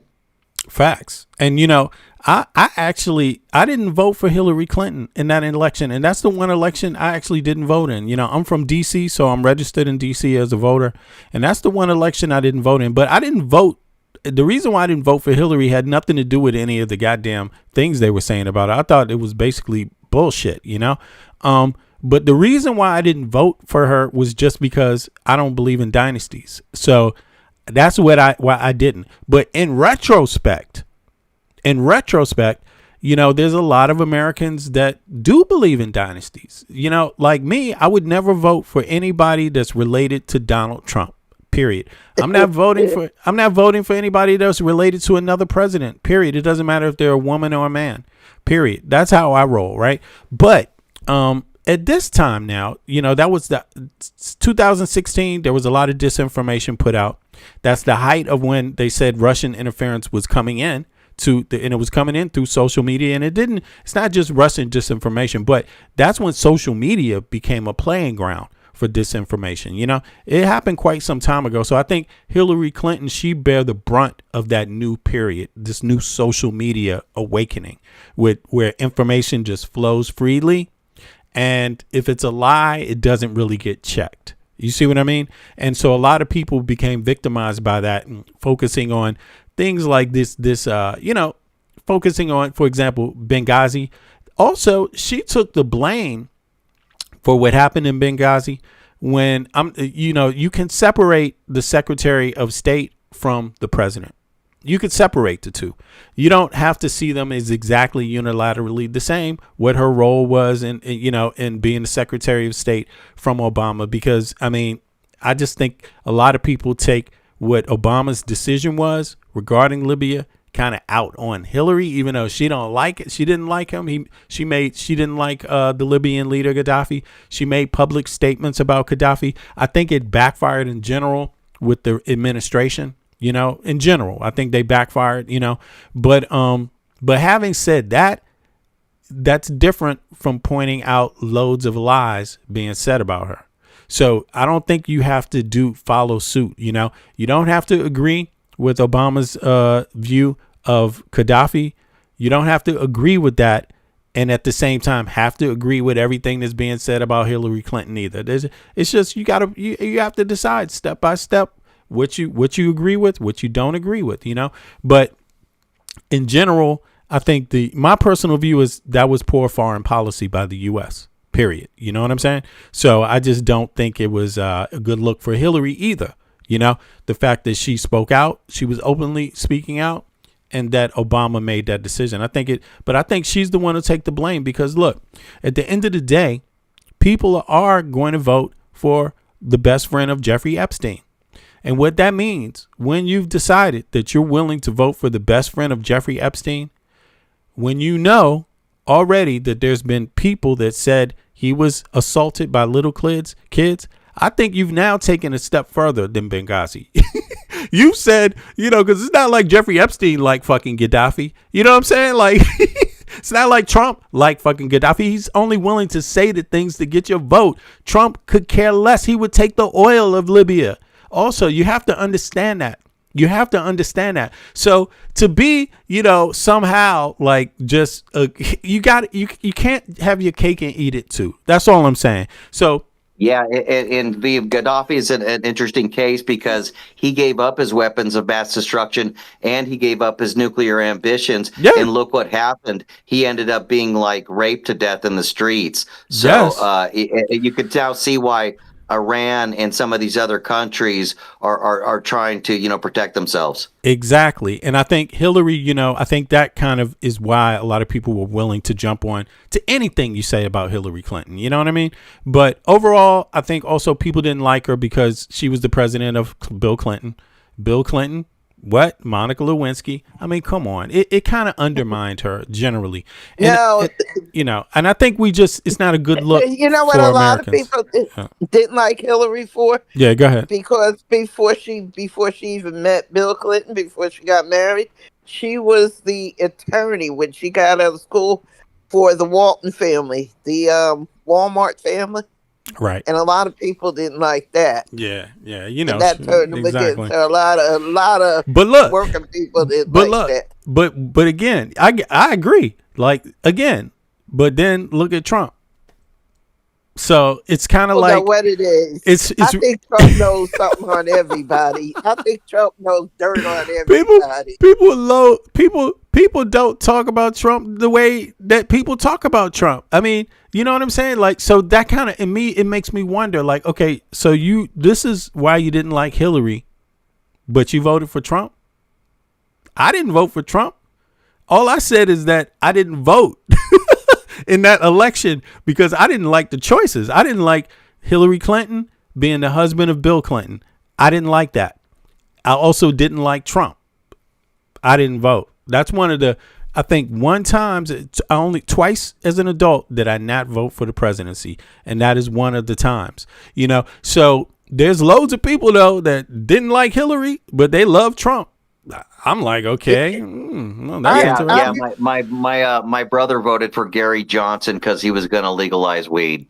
There it is. That's better. I think that's fair enough. You know what I mean? Because, but it does kind of show you, however, that I think it's important for our parties to pick up on that. American people did vote for Trump because he was able to make himself look like an outsider.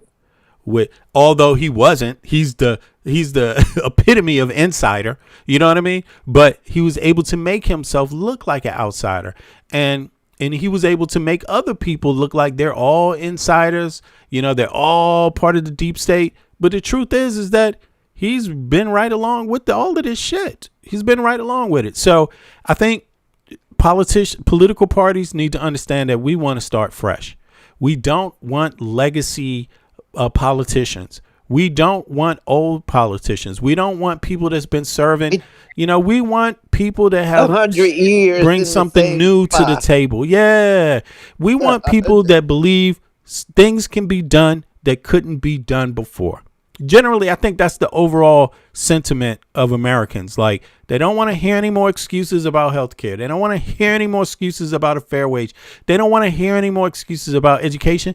And they also don't want to hear excuses about immigration either, right? But the parties don't get along.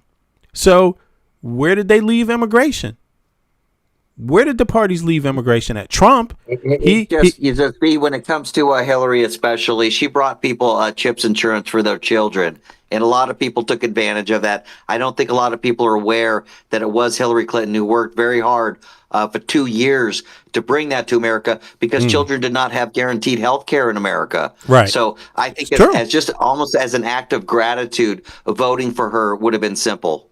Yeah, true. I don't think she's at all the worst. I don't think she's the worst. I don't think that was her goal either. She was never going to be the worst. She was definitely way better than Trump. Way better than Trump. And actually, she wanted to do some good things for Americans. And there's got to be a difference there. Like, we have to be able to separate foreign policy from national policy.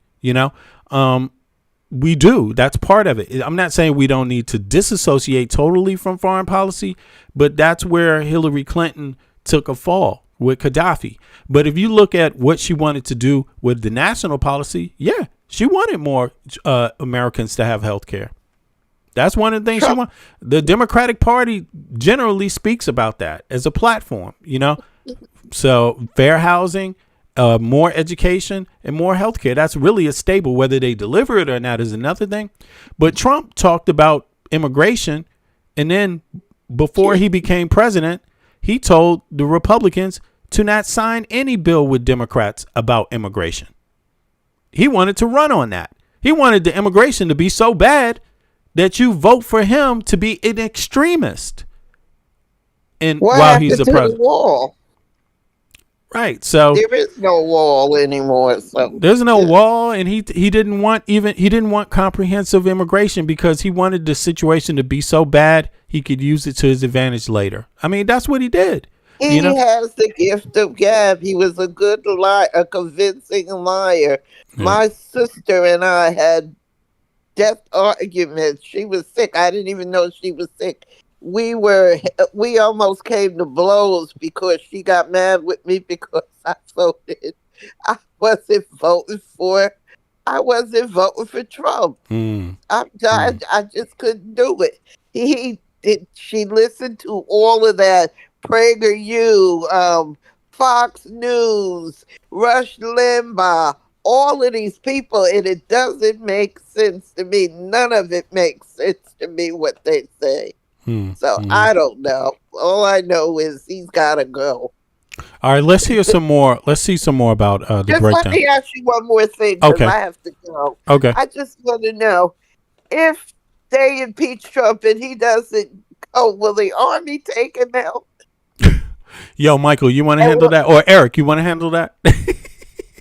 Well, and I don't mean kill him when I say take him out. I think I'm giving that one a no comment. Yeah, I don't know. But listen, I mean, it is an interesting question. Like, who is going to stop this MFer? Basically, it's like, seriously, man. Fuck think about myself. You know what I'm saying? It's like, I mean, yeah. Well, I suppose you're saying if he refuses to leave office, if he loses the election and he refuses to leave, will the military do their job and remove him? Right. Yeah, because after you lose the election, it's over, buddy. Then the military does have the right to grab your ass and throw you out. But, what I mean is, will they do it for the midterm? Throw him out for the midterm? You mean if he attempts to interfere with the election? No, if he's impeached. They're going to impeach him. Well, they want to take him out of office. They want to do the 25th or something. What's the one where you're crazy? Yeah, that's different. The 25th means somebody else. In the last few days, they've been talking about invoking the 25th Amendment because the ICE shootings. Right. Yeah. Well, let's take a look at that. Actually, I think. Let me see something here. There is something. But I want to know. No, but there's something here that where we're talking about it. I think it might. I don't know if it's at the end of this, but if it's because of this speech. But I think you're right. It's because of the ICE speech, right? Let me see where I have that at, and then I will pull that up. It's because of the whole thing, if you ask me.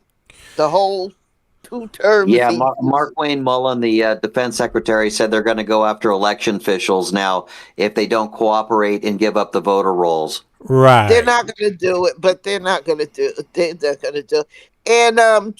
And Trump says he's going to have the FCC take ABC and NBC's license. He can't do it because by law they're not obligated to give him time unless it's a national emergency. So that's just bluffing. Yeah, well, let me see. You said that's 2 different things. There's the impeachment and then there's the 25th, right? So let's hear a little more of this and then we go to the 25th Amendment and see what they're talking about real quick. Citizenship. All right, here we go. And tens of... Do me a favor, click the like button if you haven't clicked the like button. Subscribe if you haven't subscribed. And good looking out. I appreciate everybody for tuning in. Big up to Big Girl and Eric Klein and Michael from Brooklyn on the panel right now. Also, the panel is open, so if you want to hop up, come on up real quick and let us hear your thoughts.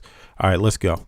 Millions of ballots floating aimlessly through the mail. Again, Senator Ossoff says it better than I can in response. Now, Senator, you said this week that if the president calls you and your colleague, Senator Raphael Warnock, illegitimate, he's calling Georgia's voters illegitimate. Do you know if he plans to talk about you and Warnock? I don't know. But if there's one person who committed election fraud in Georgia, it's Donald Trump when he dialed up our state's senior-most election official, Secretary of State Brad Raffensperger, and tried to bully him in a recorded phone call Big girl, to, quote, turn up your find media the volume. exact You can number hear of the votes other part of the Donald show. Trump What? Excuse me. What'd you say? What did you need to turn up your. She needs to turn up her media volume separately. Okay. Yeah. Exactly. Yeah. I'll just put it on mute. Go ahead, big girl. You'll be all right. All right. Let's go. Here we go. Needed to win in a state that he had lost. Thank you for saying this. Back to Donald Trump. Hold on. Let me bring that back person real who quick. committed election fraud in Georgia, it's Donald Trump when he dialed up our state's senior-most election official, Secretary of State Brad Raffensperger, and tried to bully him in a recorded phone call to, quote, find the exact number of votes Donald Trump needed to win in a state that he had lost. Thank you for saying this. Back to Donald Trump accusing NBC and ABC of a serious plot of fraud. There's no third world country that has elections like we have. In a rare move, NBC and ABC Fake News have both said that they would not cover this speech. They knew what it was about because of the fact that they don't like the topic, because they know how corrupt our system is and they don't want to reveal it. They and others in the media are part of a plot. They want to continue this fraud for whatever reason. They want to keep it going. They want to protect the radical left. They can't have a great country, and that's true. You can't have a great country without free and fair elections. He is out of his damn. But you can have a great country by sending what's the lady's name? Epstein's co-conspirator to a soft, cushy prison, not even a cell, to a summer camp. You can have a great country doing that. Yeah, this is great. You can have a great country not releasing the Epstein files. The most prolific blackmailer, which people pretty much know or have been said to have been blackmailing congressional members, blackmailing Supreme Court justices, blackmailing, Senate or whatever you want to call it, and blackmailing or attempting to blackmail wealthy folks. I mean, how can you have a great country when the American people still don't know who the victims are, all of the victims, and still don't know who participated in these acts? Who is being blackmailed? Who's being controlled?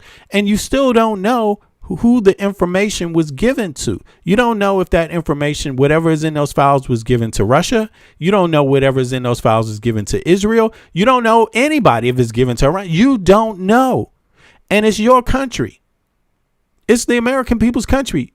There was a law passed that said they have to unequivocally release all information outside of the victims' identities. That is it.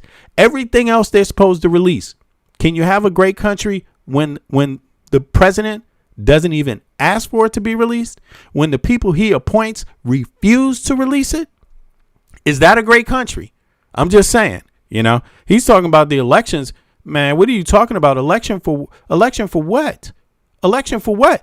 Nobody has to follow the rules because you're not following them. What is there to elect when you don't follow the rules? We're going to elect more people that don't have to follow the rules? Like, there's so much whackness to what Trump is saying. But in any case, the radical left, they can't have a great country. Is it the radical left withholding the Epstein files now? Now is it the radical left? Is it a radical left president? Is it a radical left leader of the Department of Justice? Is it a radical left leader of the FBI? All of them said. Even the Kash Patel said that the head of the FBI can release all the names. They can release the information. Soon as he gets to be the head of the FBI, he changes his mind. He changes his words. He changes his whole stance against it. Is he a part of the radical left? Is the radical left the reason why you can't get health care? You can't afford health care, the same health care that the senators and the Supreme Court justices get? Is it the radical left's fault? Is it the radical left's fault that people are in debt for their whole goddamn lives just because they wanted a college degree? Is that the radical left's fault? Is it the radical left's fault that people can't actually get a living wage? People can work full time in the richest country on earth, but they can't even afford to keep a roof over their heads. Is that the radical left? I'm just saying. That might be America, but is that the radical left? Is it just the radical left making those things happen? They're the minority in the House. They're the minority in the Congress. They're the minority in the Senate. They're not in the White House at all. They're the minority in the Supreme Court. Is it the radical left doing any of that? How's that possible when they have no power? How's that possible? It's got to be some radical right people helping them, right? Who are the radical right people helping the radical left, the minority? Who in the majority is helping the minority stop everything from going right with the American people? Who are they? Who are the Republican senators that won't impeach, the people that won't release the Epstein files? Why haven't they done that? The minority party can't do that. They can't do it alone. Can the majority party do it without the minority party?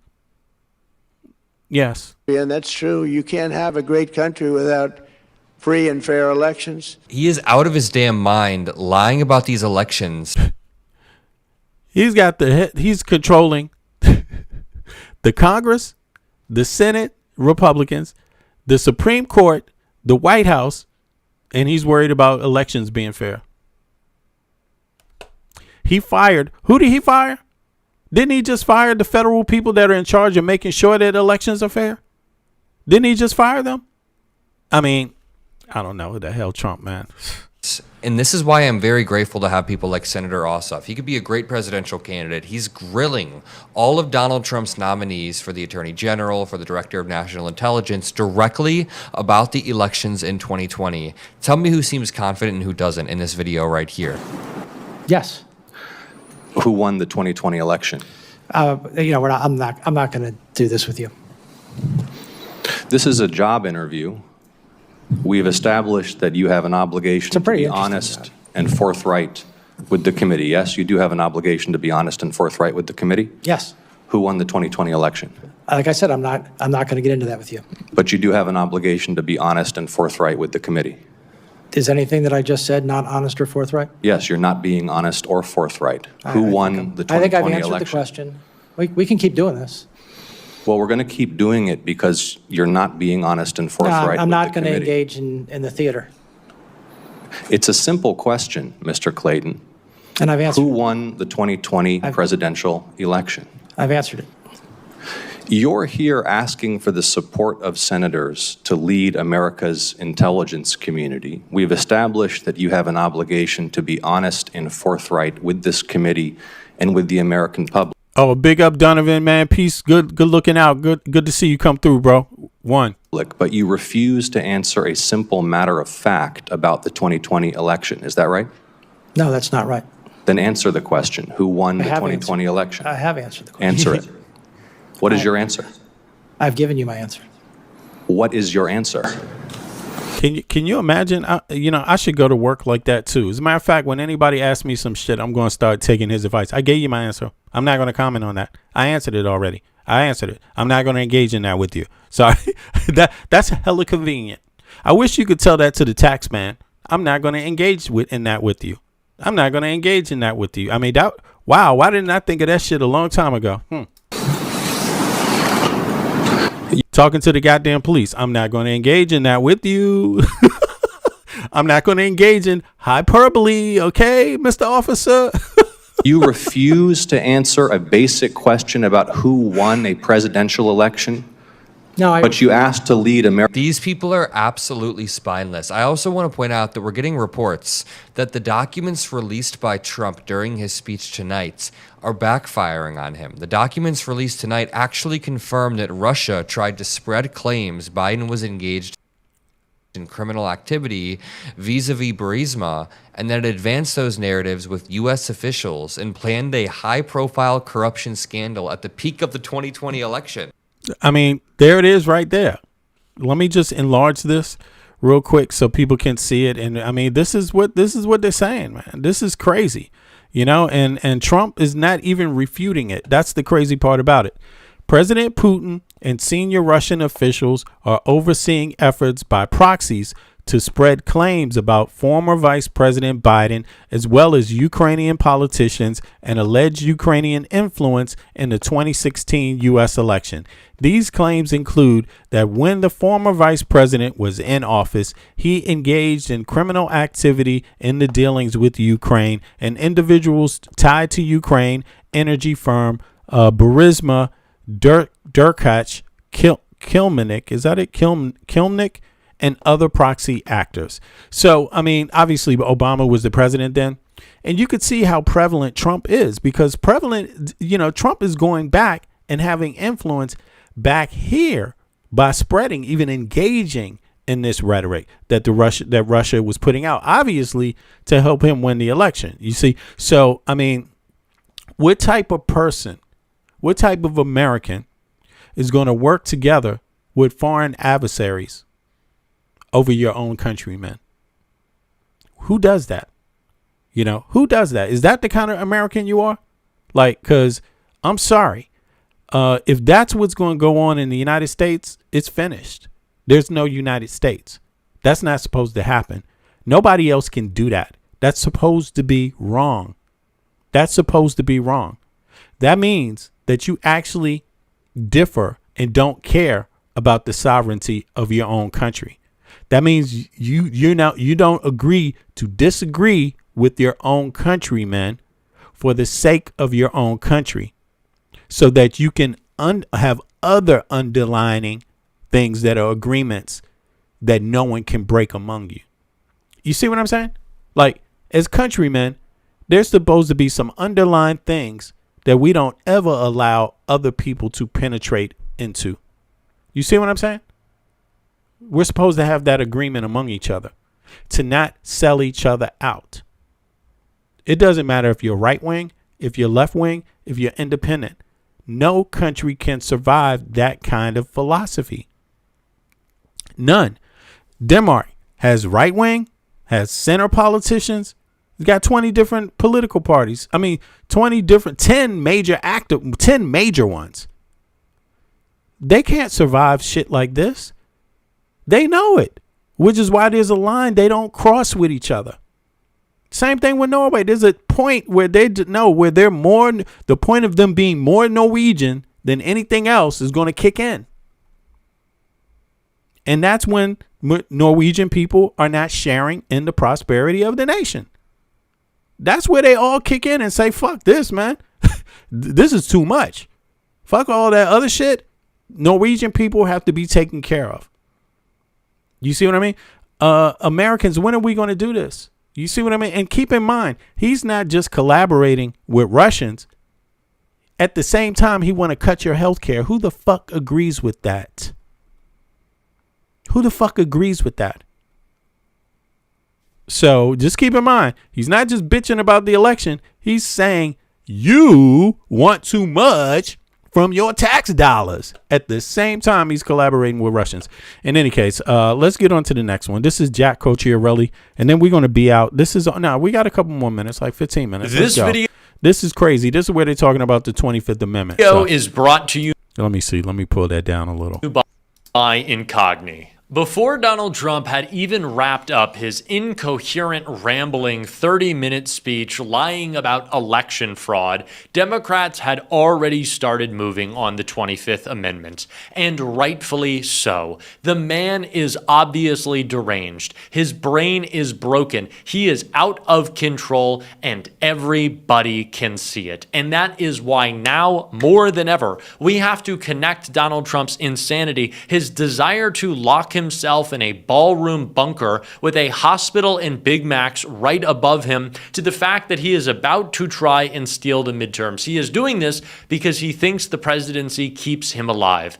So let's kill, literally, two birds with one stone. Let's get him out, and maybe then, it will happen. Hey, FBI, don't come after me. I'm talking about his arteries, not anything else. But we are going to get into the 25th Amendment. We are going to get into it all. But it begins with, I think, the number one thing Trump said that led to this call that we'll get to. Now is this right here. Is now under review But it gets even worse. Raw intelligence obtained by the FBI in 2020, yet buried by rogue bureaucrats, stated that China's activities even included an attempt to manufacture illegal ballots for Joe Biden. Documents show that during this period That's kind of how you know Trump doesn't even believe his own shit. You know, when he actually pauses right there and then he says who it is he's talking about. He pauses and then he says Obama, or he pauses and then he says Kamala or Joe Biden. This is so hilarious. He had to think about it. He's like, are they going to believe me when I say this shit? He had to take one little pause. Even included an attempt to manufacture illegal ballots for Joe Biden. Documents show that for Joe Biden during this period, dozens of significant CIA and NSA reports about China's election targeting were kept out of the presidential briefing. These were briefings I would get almost every day. Everything was kept out that was of importance. One email among intelligence analysts admitted that they had, quote, deliberately massaged the presidential daily briefing to withhold information regarding China. What the hell did he just say? He said deliberately massaged? What the fuck? What is he talking about? Massage? Presidential briefing. He read the word. Did he confuse the word message with massage? What the hell is going on, man? Dozens of significant CIA and NSA reports about China's election targeting were kept out of the presidential briefing. These were briefings I would get almost every day. Everything was kept out that was of importance. One email among intelligence analysts admitted that they had, quote, deliberately massaged the presidential daily briefing to withhold information regarding Chinese activities. He should never be using that word at all with the allegations about him. He should never be using the word massage at all. It always works wrong with Trump. I mean, you know. Related to the election. Another official inside the FBI wrote that she was running, quote, a shadow government, unquote, to keep intelligence about China's election meddling from becoming known and to keep it away from the honorable press. What are we talking about? Donald Trump spent the entire speech trying to separate himself from the guy who was president in 2020, which, by the way, was him.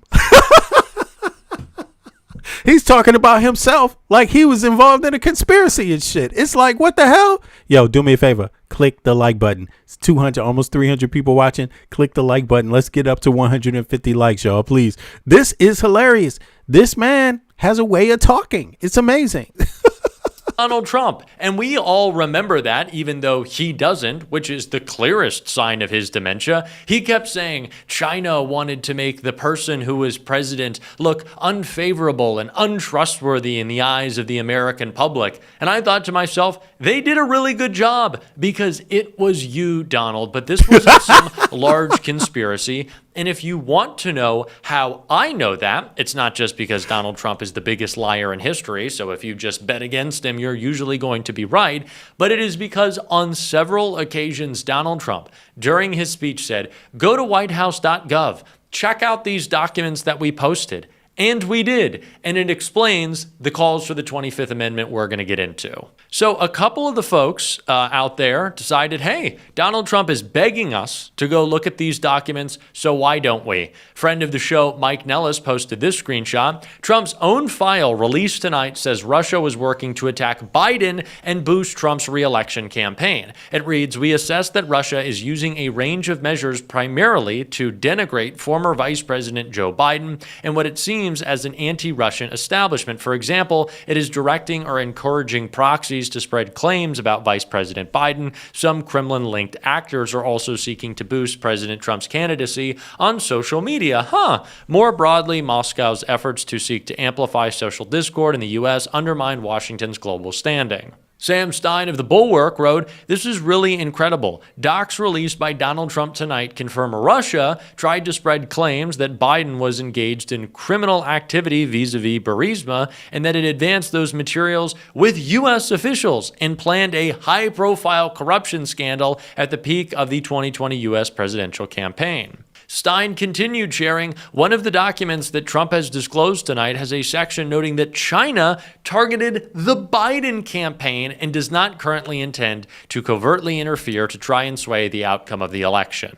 So if this proves anything, it is that foreign interference was on the side of Donald Trump. Isn't that hilarious? The man has been trying to make these claims for years now that there was some sort of election interference, that something must have happened, and ultimately it was on behalf of Donald Trump if anything happened at all. And of course it was. The man is a liar. He lives in his own reality, and I am glad that Democrats are talking about it that way. And certainly one who did was Governor Gavin Newsom. And his calls for the 25th Amendment, by the way, he is not the only Democrat to do so. We're going to get to some in Congress, but it starts with Gavin right here. Well, the only thing missing tonight in Donald Trump's speech was tinfoil.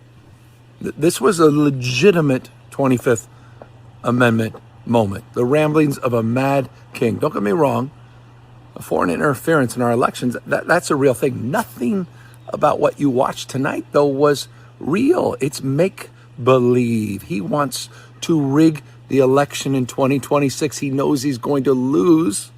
He needs to rig the election before one vote was cast. That's what that whole thing was about tonight. This is a serious and profound moment where we can either fall prey to cynicism, fear, and anxiety, or we can step up and step in, mobilize, organize, not agonize, and turn out in record numbers this November and end Donald Trump's presidency as we know it. We can do that together. Governor Newsom was not the only Democrat who called for the 25th Amendment. Congresswoman Yasemin Ansari, who has been very public and thankfully good on her for speaking out and calling for the 25th Amendment, wrote, "How can anyone deny the urgency of the 25th Amendment at this point?" And I could not agree more. We desperately need the 25th Amendment. Donald Trump is an out-of-control individual who is completely separate from reality. And also, he's such a whiner. That was maybe my biggest takeaway from the speech tonight. This is an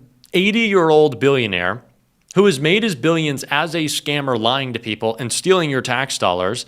And then he turns around and steals more of them in the White House, of course. Everything should be riding on easy street for Donald Trump, who abuses the system to protect him, to protect his pedo buddies, to protect his pedo self.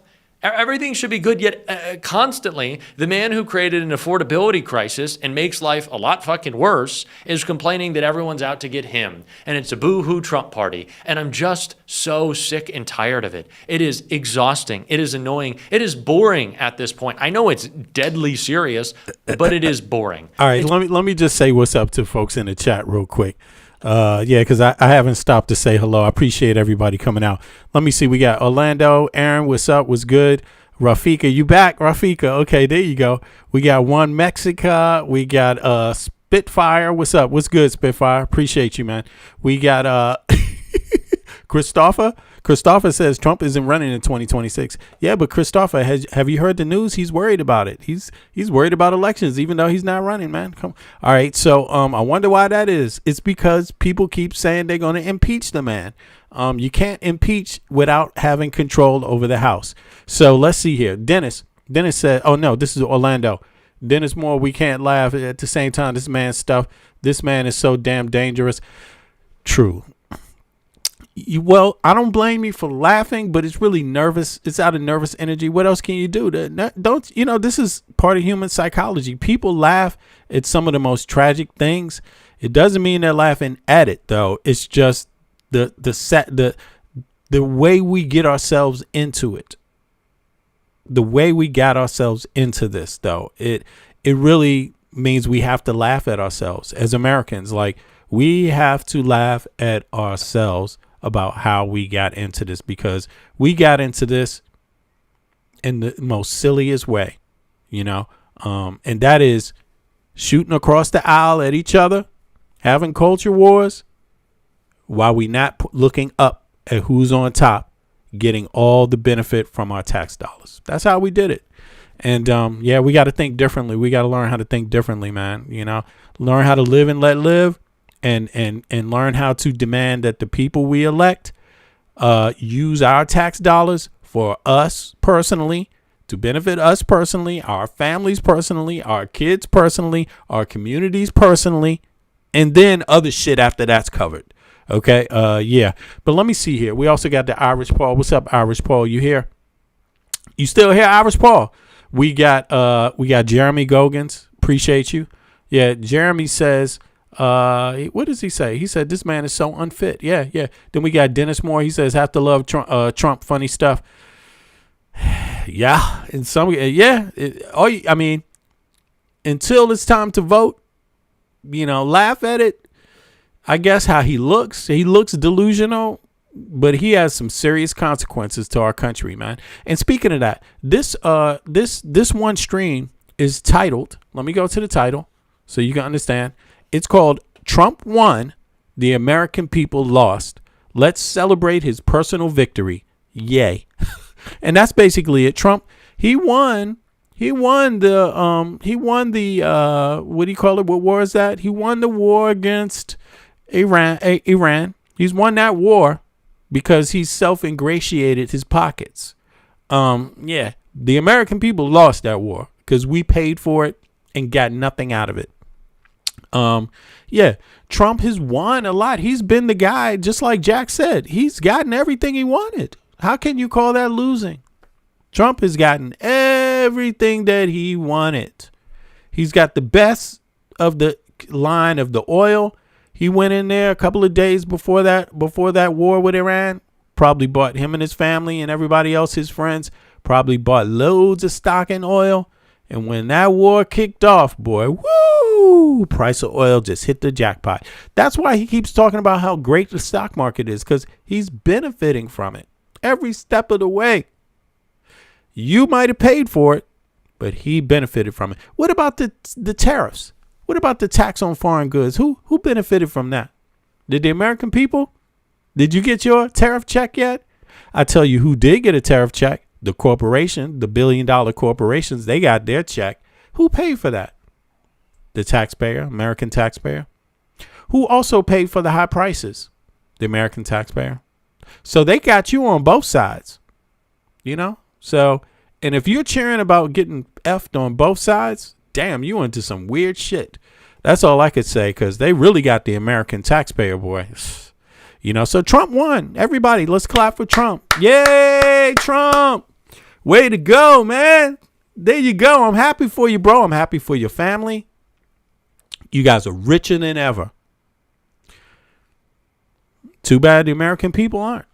So, yeah, let's see what happens when they get tired of you. Need to shut Donald Trump up in the midterms, and it's why he's so scared of the midterms, and it is why right now Donald Trump is sending ICE everywhere. Why Donald Trump wants to steal your voter roll, but also Donald Trump wants more of your personal information. Do you know why ICE is sweeping through neighborhoods and going all over the country? It's because they're trying to steal your data. And that is why I want to talk to you about Incogni. All right. So, yeah, let's keep it going. Be concerned about that. They do that. They definitely do. But let's get past this part real quick.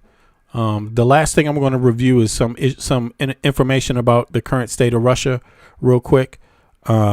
Yeah, because it's not as good as some people think, you know.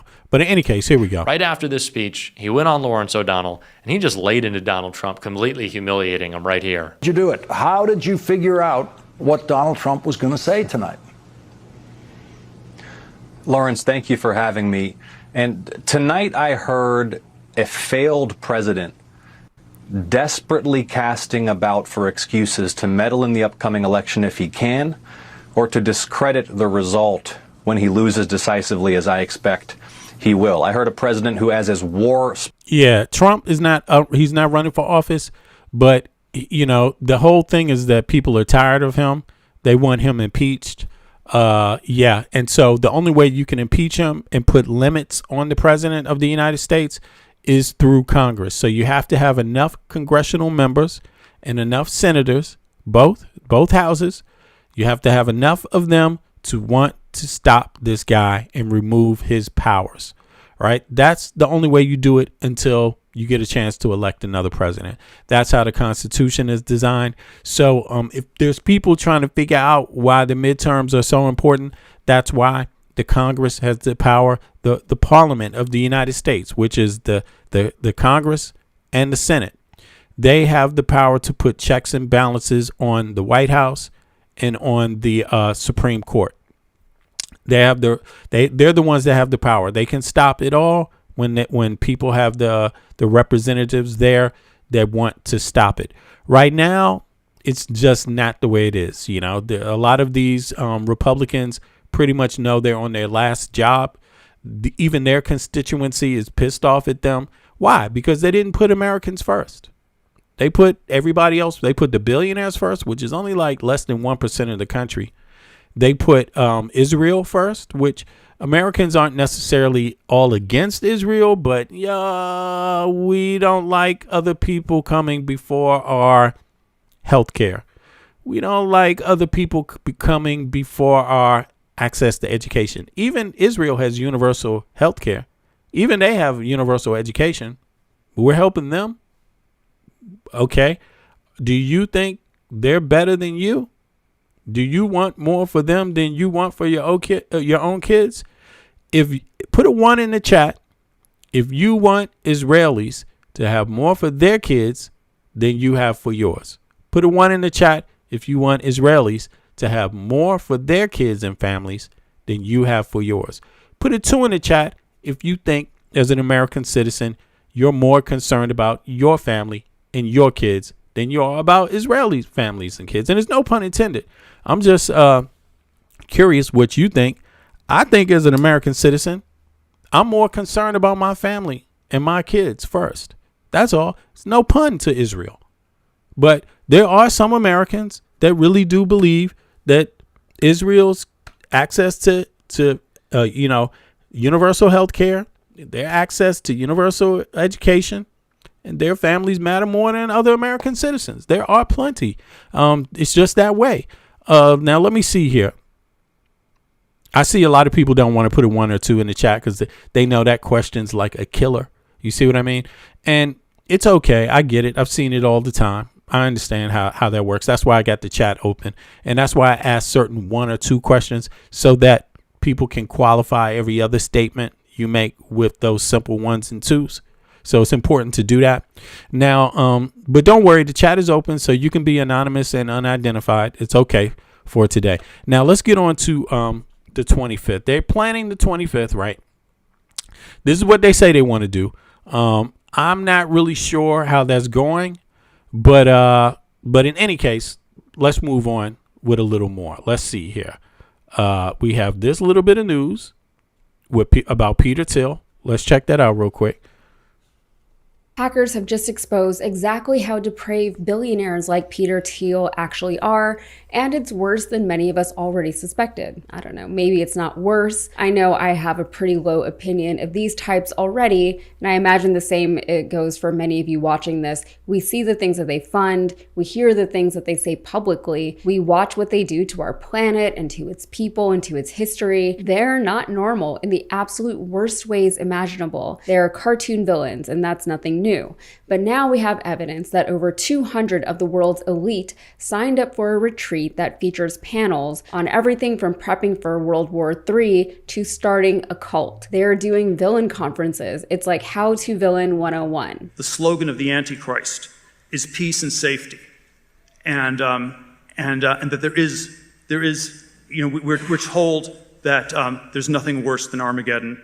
But perhaps there is. Perhaps we should fear the Antichrist. Perhaps we should fear the one world totalitarian state more than Armageddon. Here's the reporting from Wired. A trove of internal records from a secret society for powerful figures in U.S. politics, finance, and tech was left exposed online, Wired has confirmed, naming participants in its events and revealing sensitive personal details they were assured would stay private. The group called Dialogue is a private, invitation-only organization co-founded in 2006 by the billionaire tech investor Peter Thiel. It convenes U.S. officials, foreign government figures, and Silicon Valley executives at off-the-record annual retreats. Dialogue has spent 2 decades declining to disclose its members. 2006 was 20 years ago. I know that because my 20-year high school reunion is this year. Also, I can do math.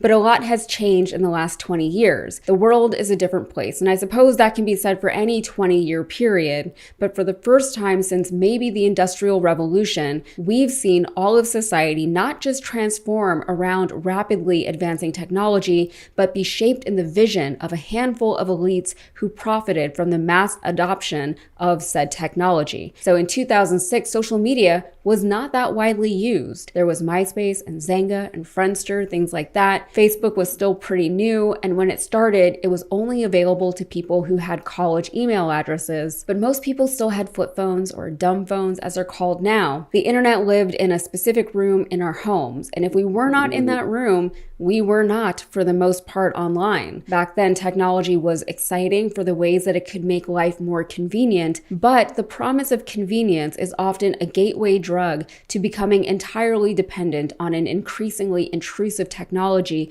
both as individuals and as a society. At this point, it is incredibly difficult to pry ourselves off of social media or away from our phones and smart devices. We know the risks. We know that they're listening. We know the horrible things we're helping to fund just by engaging. We can't quit even if we wanted to, because now the world runs on these devices and platforms. It assumes or even demands that everyone have them. I can't even access my gym without my smartphone. In 2006, I very much could. So 20 years later, a Swiss hacker finally revealed what was going on within that group and who was involved. Maya Arson Crime W is known for exposing things like, for example, the no-fly list, but they got access to this directory through an anonymous tip. They gained access to a list of 222 names registered to attend, either as an active member or as a guest, to the upcoming summit in Dublin this August. The same data lays out a program of off-the-record sessions, including Money Does Buy Happiness, Bring Back Nuclear, Navigating World War III, Battlefield Technologies, and How Is Your Sex Life? Other talks include Build a Cult, moderated by the founder of a Christian networking site, Pray.com, and Build a Party, run by a former White House national security official. Are y'all hearing this shit? This is what they're meeting about. Yeah. And let me tell you, if you're in this chat, you ain't invited. Like, just forget it. You are not important enough if you are in this chat. If you are in this chat, if you're listening to me, you're average. You can't afford what they're doing. And if you're in the United States, we know you can't afford what they're doing because we let them all up inside of our government.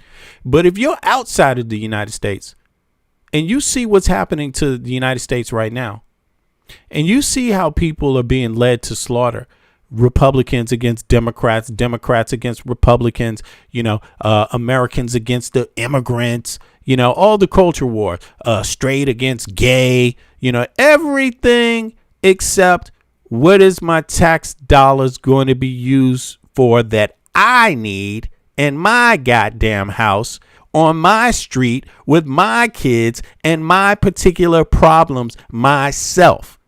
See, that would be great if everyone could just say, hey, by the way, I need health care. You need a dress.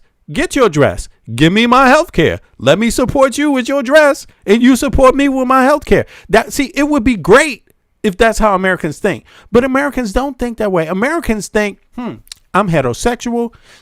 I'm a Christian.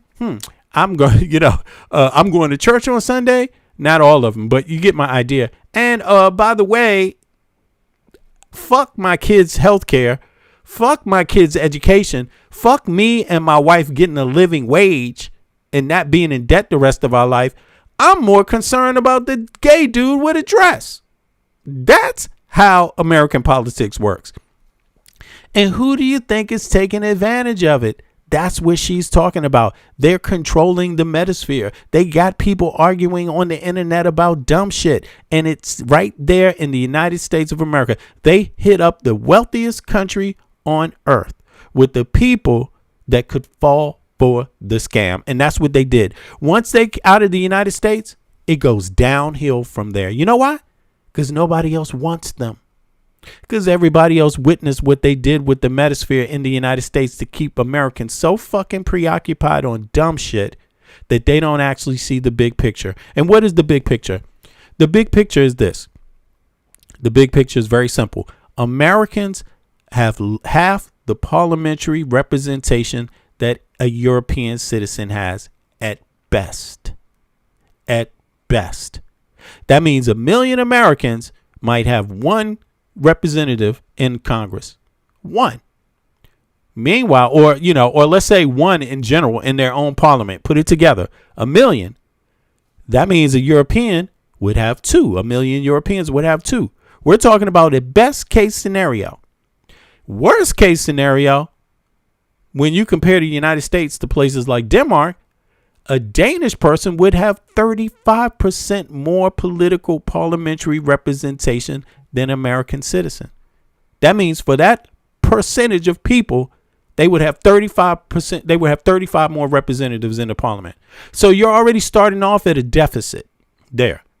Then it also means you're so busy fighting about the man in drag, fighting about another Muslim, fighting about a woman being able to control her body. And I don't want no woman to be able to have an abortion. That's more important than you knowing that at best, 45% of the taxes you pay directly impact your life. No, as soon as you leave and you go to any other Western country, it's 65% of the tax dollars they pay directly affect their lives. Go right back to them. Healthcare, housing insurance, education, recreation, vacation, all these things, childcare. But Americans want to argue about the dude in a dress. That's what they want. They don't care about those things. A living wage. That's not something all political parties agree on in the United States of America. No. Then you even have other, you have shit on top of that. And while you're bitching about, your taxes, you want your taxes to stop somebody else from living their life instead of providing you what you need to live yours. At the same time, you ain't going to get no health care. You don't have it. You can't afford it. Your actual parliamentary representatives that you vote for have health care from your tax dollars that you can't even fucking access yourself. What kind of bullshit is that? The people you vote for, their kids go to goddamn private school. Where do your kids go? Are your kids going to be in debt the rest of their life because they went to college? Or is it going to be their kids in debt, or is it going to be your kids in debt? You choose. It's what your vote is used for. Your vote is used to decide those things right there. It's not there for anything else. It's there to decide how much representation you get for your taxation. And you use it on a motherfucker in a dress. Wow. But who do you think is behind that conversation on the internet? It's the wealthy in the U.S. Sure, you got foreign entities playing that game, adding on to it. But the wealthy people, the billionaires, they cool with that.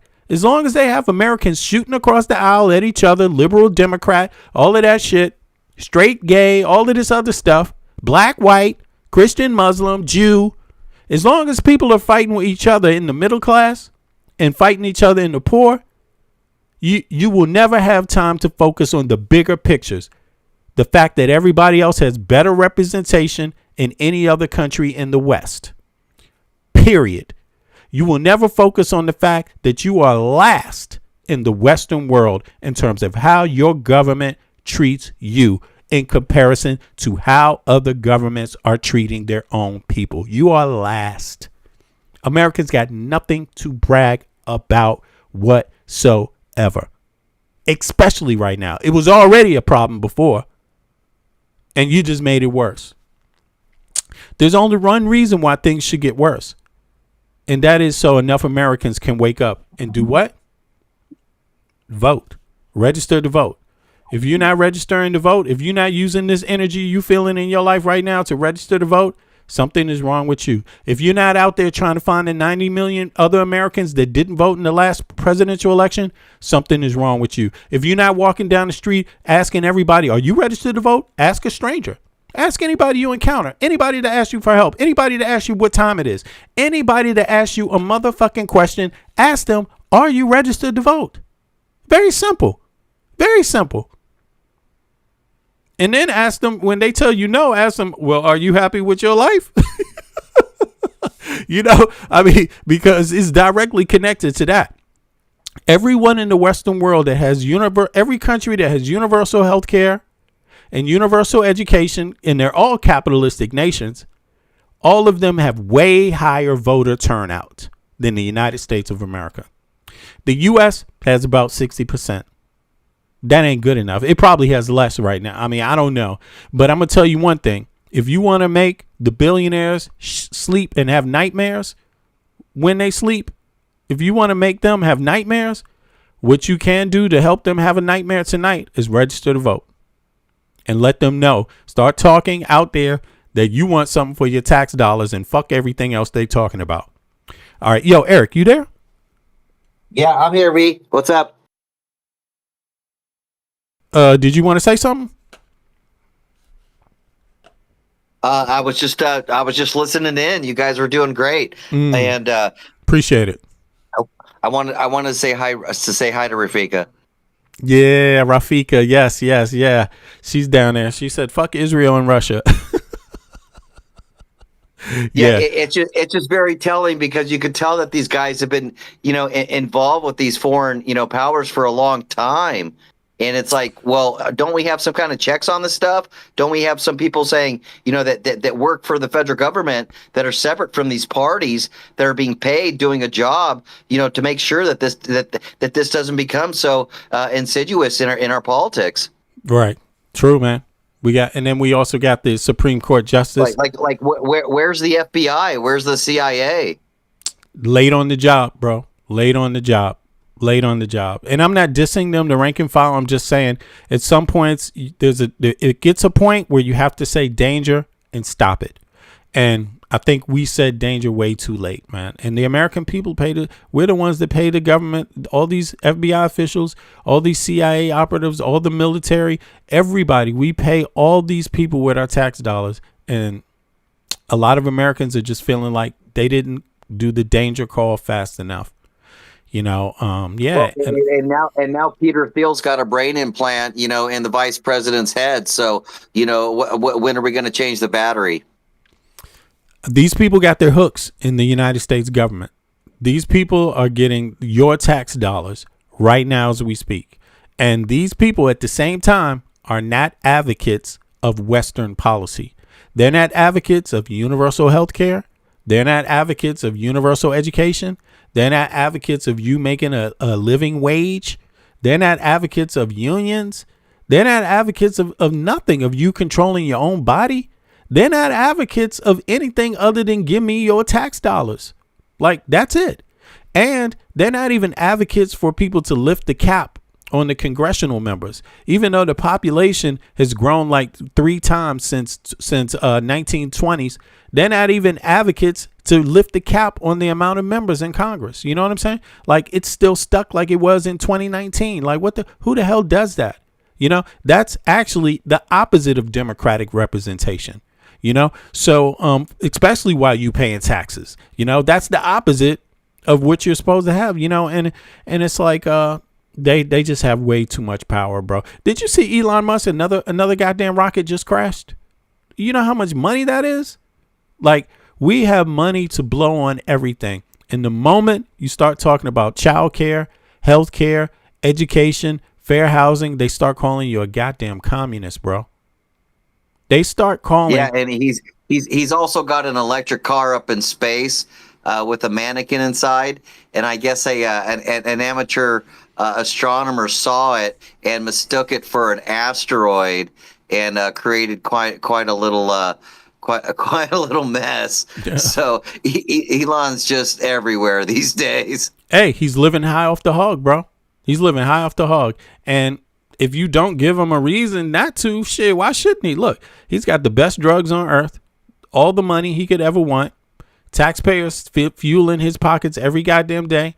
I mean, you know, and then he's got Americans defending his ass. Like, what? And this guy doesn't give a shit whether you could pay your bills tonight. I mean, this dude has more money than half of the globe put together. He's in the United States. They're saying that Elon could give everybody $1 million and he would still have like 250 billion. He hasn't made a dent in the homeless population in the United States. You know? So, I mean, it's just crazy. It just goes to show you that no, more money doesn't make you a better citizen. It doesn't make you a more caring American. It doesn't make you more patriotic. It doesn't make you give a fuck about anybody else with any problems in your country. Actually, it just makes you the opposite. It makes you more elitist. Well, on that more note, power hungry. Elon actually said that he could solve homelessness for $50 billion. So what's what happened? the holdup? Yeah, what's the holdup? He had $50 billion a long time ago. But of course, he said that to get people's confidence, to get people to say, yeah, fuck that, yeah, to become more libertarian, give up more of your rights. And now that you gave up more of your rights, now that you gave him all your tax dollars, now he's like, fuck y'all, I'm out of here. And he is going to be out of here. You know, they're worried. They're worried. And they're watching the pulse of the American people. You know, they're watching. They just not too sure where it's going to go. They're hoping that enough Americans are stupid enough to not want more out of their tax dollars. And they're just sitting there just listening. So right now they got a few, you know, lefty Democrats talking about you deserve more out of your tax dollars. You deserve health care. You deserve education. You deserve a fair wage for full-time work. You know, they're hearing that, but they're not too sure that it's going to spread to the MAGAs. They're not too sure that it's going to spread to the other middle class and poor people that vote. Keep in mind, when it comes to voting, you only get one. Elon Musk can have all the money on earth, but he only gets one vote. At the end of the day, when it comes to the vote, that is the only time we are equals. One vote. Outside of that, this damn near elitist, the U.S., man. There's almost the goddamn elitism and classism is on fleek in the United States of America. It is extreme. It's more extreme than I think anybody's experienced in our lifetime, man. You know, even goddamn Nixon was like trying to do. As a matter of fact, I'm glad Nixon came up. Look, even Nixon was the dude who put a freeze on goddamn rents. You know what I'm saying? Today, look, that was a Republican that put the biggest freeze on rent, nationwide rent prices. He put a freeze. He even put a freeze on food, on the cost of food, bro. He did that. And today they calling that communism. And he also opened up China to trade, so that wasn't very communist at all. Exactly. Today it's like all the opposite. You know, it's like we're just like it seems like we just losing in the education and we're losing in the media, bro. Like we're not using media to the legacy media I'm not saying that it's not trying right now. Some of them are trying. Yeah, they're trying to wake people up now. But look, if you didn't let people fall into a slumber already, there wouldn't be this problem. You know, American people fell into a slumber, man. We lost all connection with everybody else in the West. We don't know anything about standards in the West. We're not the purveyor of Western values anymore, bro. Like, we lost that, you know, because everybody else in the West has said as a staple, we will have universal health care. Why? Because we had generations of unequal access to health care. We will have universal education. Why? Because we have had generations of unequal access to education. We will have a living wage. Why? Because we have had generations of inequality. That's what every other Western nation said, and they implemented that. Boom. Now they're the purveyors of Western values. The United States just stopped. Soon as the Civil Rights Bill happened, we just said, hold your brakes on everything else. That's it. Nothing else. Won't deal with classism at all. We had enough of this. And it worked. you know, and now we got Jay-Z. What the fuck? Now we got Jay-Z and Beyonce, bro. Now we got Jay-Z and Beyonce. Now we got motherfucking Puff Daddy. We have entertainers that don't have one political word. Rap has turned not into a tool of the people, it's turned into a tool of the corporation. Here, buy my car, buy my gold chain. I'm rich. I mean, rap music is no goddamn different than what Trump and Elon Musk are doing today. Peter Thiel are doing. They're libertarians. They're libertarians themselves. You know, real libertarians. You know, rap music is just almost the best example of libertarianism you could see in politics. No thought about everybody else they got to live with in the community. It's me against you. You better get yours. You better get a bag. I mean, you know, it's just gotten so far, bro. It has just gone so far. So we got a lot of get back to get. And I really hope Americans get there. But let me play some more of this. I know I'm rambling a little bit. I'm about to be out of here, too. It's like 4 hours now. Gotta do some other things. But listen, I appreciate everybody for coming out. It's been great today. Do me a favor, click the like button. Come on, can we get 150 likes? Can we get 200 likes? We got 200, 300 people watching. Let's get the likes up. That's how more people get involved. Folks, today you've had the opportunity to hop up on the panel. The link has been in the chat the whole time for the panel. All you got to do, if you ever want to come up and speak, it doesn't matter if you agree. It doesn't matter if you disagree. It doesn't matter if you have something particular you want to talk about. See that little blue thing down there? It's called Discord. All you got to do is have that on your phone or on your computer, and you can come up and talk anytime we are live. You can give your perspective. You can let people know where you come from. You can let people know what's bothering you, what some new concept that maybe we're missing. That's what's going on over here. There's I could put the chat in subscriber mode. The only time I usually do that is when people are not responding to some of the questions I give the chat. Otherwise, I always keep it open. I don't care if you agree. In fact, I want you to disagree and come up and have a conversation with me. I really want to hear your thoughts. You know what I'm saying? I want to go through some data with you. I don't want to just say you're right or wrong. I want to have a chance to dialogue with you. That's why it's here. You see what I mean? So get that link. If you think you have some important, relevant information, if you think you want to debate, if you think you know better, come on up. Let people hear it, because everybody's not in the chat. Don't ever be confused. A lot of people aren't even looking at the chat. A lot of people are just watching from their phone and listening. Maybe they're at work, got their headphones on. Understand that. But when you come up and talk, everybody will hear you, just like everybody hears me. You see what I'm saying? So so there it is. I advise people to use that. Now, let me let a little more of this play. She's talking about Peter Thiel and the power of these oligarchs, how they have built and designed a space, and it's called the Matrix. And we live in that space today. They know everything about you. They know where you travel. They know where you spend your money. They know where your kids spend your money. They know who you talk to. They know where the people you talk to spend their money. Right? They know your deepest secrets, really. If you put it in an electronic form, they can get them, you know, and they use your ideas against you. So when they see a lot of people feel a certain way, they start concocting a way to get inside of that conversation and steer it to where they want it to go. Remember, anybody can get a rocket ship up in the air, but can you control where it lands? Most of the energy is getting it up in the air. It's not directing it. Once you get it up in the air, it takes very little power to direct it where you want it to go. Just remember that. So a conversation can start anywhere, but can you get it to land where you want it to land? That's the thing. That's how this is working. So to get it to land where you want it to land means we have to get our mind straight with our facts. We cannot let them control the conversation. You know, we can't leave the conversation about democracy in our country up to them. Go and read your own constitution. Yeah, go and read your own constitution. I did. That's how I know whose job it is to write laws and what the actual Congress and the parliament is used for in the United States. That's how I know the midterm elections matter almost more than anything else. That's how I know, because it says it in the Constitution.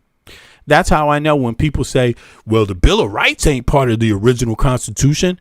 That's how I know they didn't read the Constitution, because the Constitution says who will write the laws and how they will be written. It says that. That's how you got the Bill of Rights, through the Constitution, but you just got to read it. And you can't leave it up to these dorks on the internet with their, disinformation campaigns they're spreading. That's why, if you notice, I invite them to come up. They never fucking hop up. Very few. And listen, the guy from Boston, Mr. Boston, I actually agree with a lot of the things he said. Now, I didn't agree with maybe the way he said everything or everything he said. No, not everything, but a lot. But one thing I got to tell you is that he was being his real self. He was being real. I know the difference from somebody being real. That's why I want him to hop up. And that's why I actually have some respect, because he's willing to put his ideas on the line and be real about it. He was willing to hop up. And anybody can be in the chat, anonymous and unidentified. But Mr. Boston, he didn't want to stay in an anonymous and unidentified world, because he heard something he didn't necessarily agree with or understood. And he said, let me hop up. Shit, they got Discord. Let me hop up. That's what it's all about. So don't be shy. I know everybody in the chat is not bullshitting. Some of y'all are real. Most of you guys are real as hell. You know what I mean? But I'm talking to the trolls right now. Bring your ass up here. Prove something about yourself. Put something on your YouTube page. Let me see what you are, what you're about. Let me see your life. Let me hear your voice. Put some videos up about your views. Put something on the line, man. Put something on the line, for your views. That's all I'm saying. So in any case, yeah, because I don't give a fuck what Peter Thiel thinks about me. I don't give a fuck what they think. It's freedom of speech. You don't like it? So what? What you going to do about it? Nothing. You see? So, so I'm going to keep on exercising my freedom of speech. And if my freedom of speech leads me to not like what they're going to do, or not like their plans, or not like their views, I'm going to say it every goddamn day. I am just imagining these weirdos walking around with lanyards around their necks talking about what session they're attending before grabbing lunch at a food truck lot. Truly hell's conference. So who is there? The registration lists General Alexis Grinkovic, NATO's Supreme Allied Commander for Europe and the head of U.S. European Command, who took the post in July 2025 and is recorded on the leaked list as having attended dialogue gatherings since 2021. The website directory names sitting Trump administration officials, 2 U.S. senators, 6 members of the PayPal mafia, a former Middle East chief of intelligence, and a sitting ambassador to the United States, along with the founders and directors of many of the country's largest surveillance data. They're trying to hit up everybody, and they started with the biggest hit, the United States of America, and they had success. And now they're going to try to run game harder than they ever tried to run game again, because if they don't stay in power in the U.S., it's only going down from there. It's only going down from there. If they don't control if they don't control the next president, if they don't control the next house, it's going down from there. There's only smaller countries to go to with less influence than the United States of America. China ain't going to let them in. Russia already got them compromised through Epstein. He already knows what the plan is. They know what the plan is in Russia. They already know. Israel knows what their plan is. American people don't know what's in the Epstein files. You're not allowed to know. But other people know outside of the U.S. And you can believe it's not only Russia and Israel that know. But you can be sure it is you that does not know yet. And they don't want Peter Thiel, Elon Musk, Donald Trump, and the scam that they are on is in those Epstein files. So, broker and advertising data companies. Aaron Hoffman, Dialog's chairman, founded the location data broker SafeGraph and the identity resolution firm LiveRank. Yeah, Europeans don't want them. Europeans already saw the threat from a distance. They're watching the threat. They kicked Elon Musk's ass out. Exactly, Hazel. Exactly. Straight up. Two of the most important suppliers in the consumer data economy. He appears in the directory alongside Treasury Secretary Scott Bessent, whose department writes the rules on financial data, and Senator Ted Cruz, chairman of the Commerce, Science, and Transportation Committee, which oversees the Federal Trade Commission and its Data Privacy Authority. I am thrilled that my senator got a special shout out in this Wired article because of course he did.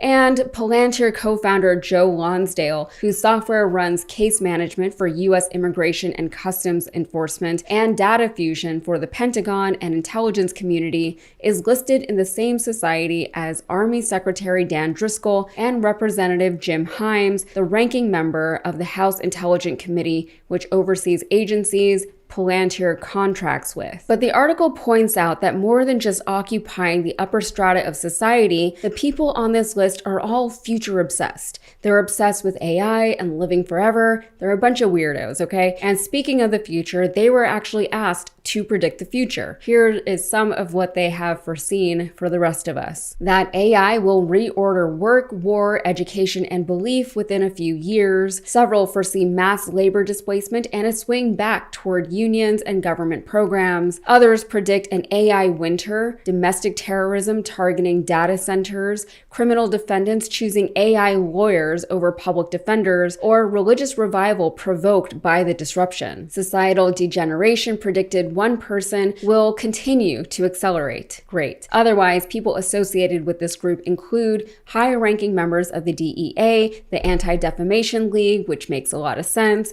the Cato Institute, and the Charles Koch Foundation. David, back in November, brought up that he had accepted a job with ICE. I thought of that it was just a delusional thing because I'm used to him talking crazy, so to speak. So I said, yeah, sure you are, buddy. You know, I didn't realize that he was actually working for ICE until yesterday, and I was completely shocked because I'm like, how do you keep getting into these jobs where you're around guns all the time? I asked him what was going on. He told me that I don't need to be answering questions for anybody, that all I needed to know was that it was a justified shooting and that he did do it. And he claimed that this man had tried to run him over. And I said, I don't see that in anything, and I've watched it from all angles. All I seen is how the car was going in circle after the fact. And then he's like, well, I need you to lie about my character because this is how, like, this is what it comes down to, is my character. I don't want you talking about any of the abuse in our relationship. Like, this is literally about me, actually. I told him that I was not going to lie for him, that I've waited years to speak my truth. I've been silenced long enough, and now I need to come out with everything because a man lost his life. This is what they got going on in the United States. You know, so meanwhile, while they don't have money for your education, don't have money for your health care, they got loads of money for this. They got loads of money for this. This is what they have money for. Unqualified people with no training running around harassing Americans. And they even don't want the wife, who's a citizen, to speak up. You know, I mean, we've seen this all over the country. I can't even play half of the videos. Every time I play a video regarding ICE now, I don't know if you noticed, but all of a sudden the video is not going to be monetized. That's what's going on with my page now. If I do too much, it won't get monetized. This video, I haven't really done much at all in terms of things that we've graphically looked at, right? But they're not playing anymore. You know, I have to actually sit there, spend some time writing to YouTube. I'm located in the EU, although I'm an American citizen. You know, there's some different rules in the EU, but the automation is done out of the US. So it's automatically doing a lot to block my streams at this point and also demonetize me, even though they're not giving me any type of copyright claims or anything like that. But there's a lot of new things going on with YouTube. So if you don't see people posting and playing a lot of graphic things that is going on with ICE, that is why. Every time you play it, they're going to demonetize you. And you're allowed to see it on legacy media. They're allowed to show it to you, But on YouTube, you're not allowed to actually play it anymore. Like, you're going to see less of this on YouTube. I don't know when they started making this, but they have some new laws that came in to play recently, you know, because they send us emails about it. They let you know why they stop your videos. They let you know why if they monetize or decided to not monetize, and it has something to do with the commercial value, right? A lot of commercial agencies don't want to be involved with things that show violence, even if the violence is real, right? And that means any kind, you know. I showed a clip of a man in New York, Asian man, being detained by 2 assumed ICE agents, with the TSA agent saying, "It's police, stay back, y'all, stay back, police business," you know. And it actually turned out to not be ICE. And I played that video, and that's the only video I have with any type of violence in it, and they demonetized it. So, you know, I'm not really here for the monetization anyway, but I just want to let you know this is what they do. So, you know, it is what it is. Yeah, but this is what's happening. This lady, her man was an ICE agent, right? He shot a man in Maine. This just happened a few days ago. And this is what she's saying about her husband and what happened. Her husband that shot that man, cold-blooded in Maine, he was abusing his wife. So when you talk about why ICE is being employed in the United States of America, right? And you talk about the abuse that they're dealing out to other American citizens and also immigrants or people on temporary status. Think of it like this. They said that they came to stop crime. They came to stop people from abusing others. Well, this guy, he was abusing his own wife. Listen, here it is. It's crazy. Accepted a job with ICE. I thought that it was just a delusional thing because I'm used to him talking crazy, so to speak. So I said, yeah, sure you are, buddy. You know, I didn't realize that he was actually working for ICE until yesterday, and I was completely. So there you have it. Look, Harbo Nip just asked this question. Why is she speaking out now? Did you hear what she just said, Harbo Nip? She addressed your question directly, just right at the onslaught, just right at the beginning. Let's hear it again. David back in November brought up that he had accepted a job with ICE. I thought that it was just a delusional thing because I'm used to him talking crazy, so to speak. So I said, yeah, sure you are, buddy. You know, I didn't realize that he was actually working for ICE until yesterday, and I was completely shocked because I'm like, how do you keep getting into these jobs where you're around guns all the time? I asked him what was going on. He told me that I don't need to be answering questions for anybody, that all I needed to know was that it was a justified shooting and that he did do it. And he claimed that this man had tried to run him over. And I said, I don't see that in anything, and I've watched it from all angles. All I seen is how the car was going in circle after the fact. And then he's like, well, I need you to lie about my character because this is what it comes down to is my character. She said that the ICE agent told her, I need you to lie about my character. That's what she said. She's an American citizen. She's saying that that's what her ex or ex-boyfriend or whatever, maybe it's the ex now. I don't know if it's the ex because of that lying shit or whatever happened in the last couple of days. But this is her own testimony. She's saying it publicly. And I said, I don't see that in anything, and I've watched it from all angles. All I seen is how the car was going in circle after the fact. And then he's like, well, I need you to lie about my character because this is what it comes down to is my character. I don't want you talking about any of the abuse in our relationship. Like, this is literally about me, actually. I don't want you talking about any of the abuse in our relationship. Wow. That is, I mean, it is what it is, though. It is what it is. I mean, this guy killed somebody and he's telling the lady that he had a relationship with in the past, I don't want you talking about the abuse in our relationship. This is America. You know, this is what it is. I mean, you know, it's not, I think there's some other issues like this too with many ICE agents. This shit seems to come up, but this is what you got for your tax dollars, by the way. This is what you got. I hope you like it because you didn't get your health care extended. You got it limited. You didn't get your access to education extended. You got it limited, right? You Social Security, even Trump came out and said, man, we don't have all the money for Social Security, and the federal, they're trying to privatize Social Security now. I mean, that's all great, but why'd you start off with it being public? I mean, public, if it was managed properly, would be more powerful than private. Of course, that's why it's kind of, they want to push it to go private because, hey, what the fuck? They don't want to manage it well. I mean, he said all kinds of things. Do you have do you still feel comfortable with your First Amendment rights? Do you still feel comfortable? I mean, they're even talking about women not voting. It's just too much lunacy going on. But what you got is this, though. You got tariffs that you had to pay for with your inflation, and you got this. More Americans are going to go bankrupt on their homes. They're going to default on their mortgages, and you got this. For more farmers are going to default on their loans, and you got this. It's what you got. That's what you got out of it. I mean, maybe that's what you like. But I can tell you, nobody else is following this shit in the West. Everybody else is like, no, we need people to work in the health industry. We need people to help produce food. It's cheaper to produce some food somewhere. We got to manage it. It's not one or the other. It's not all here or nothing at all anywhere else. It's mixed. It's import some and produce some.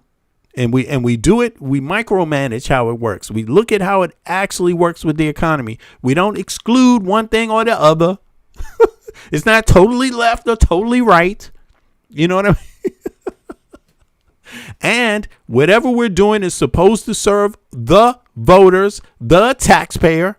Because if the taxpayer is not right, they're going to be angry at us politicians who write the laws. That's how everybody else is thinking. In the United States, they're like, man, fuck those taxpayers. And I've watched it from all angles. All I seen is how the car was going in circle after the fact. And then he's like, well, I need you to lie about my character because this is what it comes down to is my character. I don't want you talking about any of the abuse in our relationship. Like, this is literally about me, actually. I told him that I was not going to lie for him, that I've waited years to speak my truth. I've been silenced long enough, and now I need to come out with everything because a man lost his life. Yeah. Sometimes that ticks people off, you know what I'm saying? And by the way, who are you to judge when people come out and talk about shit like this? You know what I'm saying? Like, I'm beyond that. Look, especially a woman that's talking about abuse. Like, haven't people learned anything from this conversation before? Like, it's so funny also how you can't just keep saying that. People said that about R. Kelly's victims. People said that about, what's this guy, Puff Daddy's victims. People said that about Trump's victims. People said that about Epstein's victims. It's almost like they don't care at all what the person was doing. When it comes to a woman talking about what that man did to them, they don't want to fucking hear it. When it comes to a kid, a person that used to be a kid saying this adult did this to me, people don't fucking want to hear it. People don't want to hear it, bro. I'm tired of that bullshit. I want to hear it. I don't give a fuck. Let her speak. Why not? Shit. I want to know the dirt. Fuck that. If these people don't want to operate correctly, yeah, tell me their dirt. Let me know their dirt. Speak out. They don't care about other people. This ICE agent don't give a fuck about nobody. He killed an unarmed man. You want to make that normal? You want to make shooting unarmed people normal? Are you stupid? So, yeah, lady, speak on up. Thank you very much. Let us know all the dirt. Let us know what his raggedy ass did when he was abusing you. Okay? That he was actually working for ICE until yesterday, and I was completely shocked because I'm like, how do you keep getting into these jobs where you're around guns all the time? I asked him what was going on. He told me that I don't need to be answering questions for anybody, that all I needed to know. Okay, so what's going on right here is they shot the man through the windshield. So in the front of the car, right there, let me see if I can point. Right there, Right there. Where you can't. Oh, can you see my? No, you can't see my little X. But right. Let me see something. I know what to do.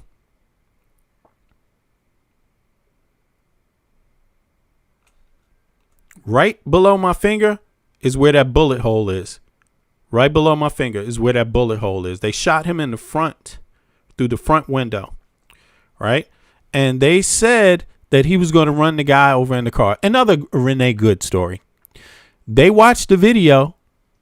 There's nobody getting run over in a car. No one in harm's way. And in fact, they said this a million times. They train officers to move out of the way, not shoot, because shooting doesn't necessarily stop the car. That's why they train them differently. Same thing happened in the Renee Good shooting. They don't train you to shoot because shooting doesn't necessarily stop the car. So if you're shooting to stop the car, that doesn't make sense. You're actually supposed to move your body out of the way of the car. That is what you're supposed to do. So, they go against training. And, how many times is this just really a license to kill? You know what I'm saying? Like, come on. How many times is it and then on top of it, they were told to stop. You're not even supposed to stop people this way. It's not even lawful. It's never been lawful. It's never been lawful, to stop people in a moving vehicle. And you think so you're going to stop them because of how they look. I mean, this is where the Supreme Court is fucked up. Yeah, it's never protocol to open fire on a fleeing suspect.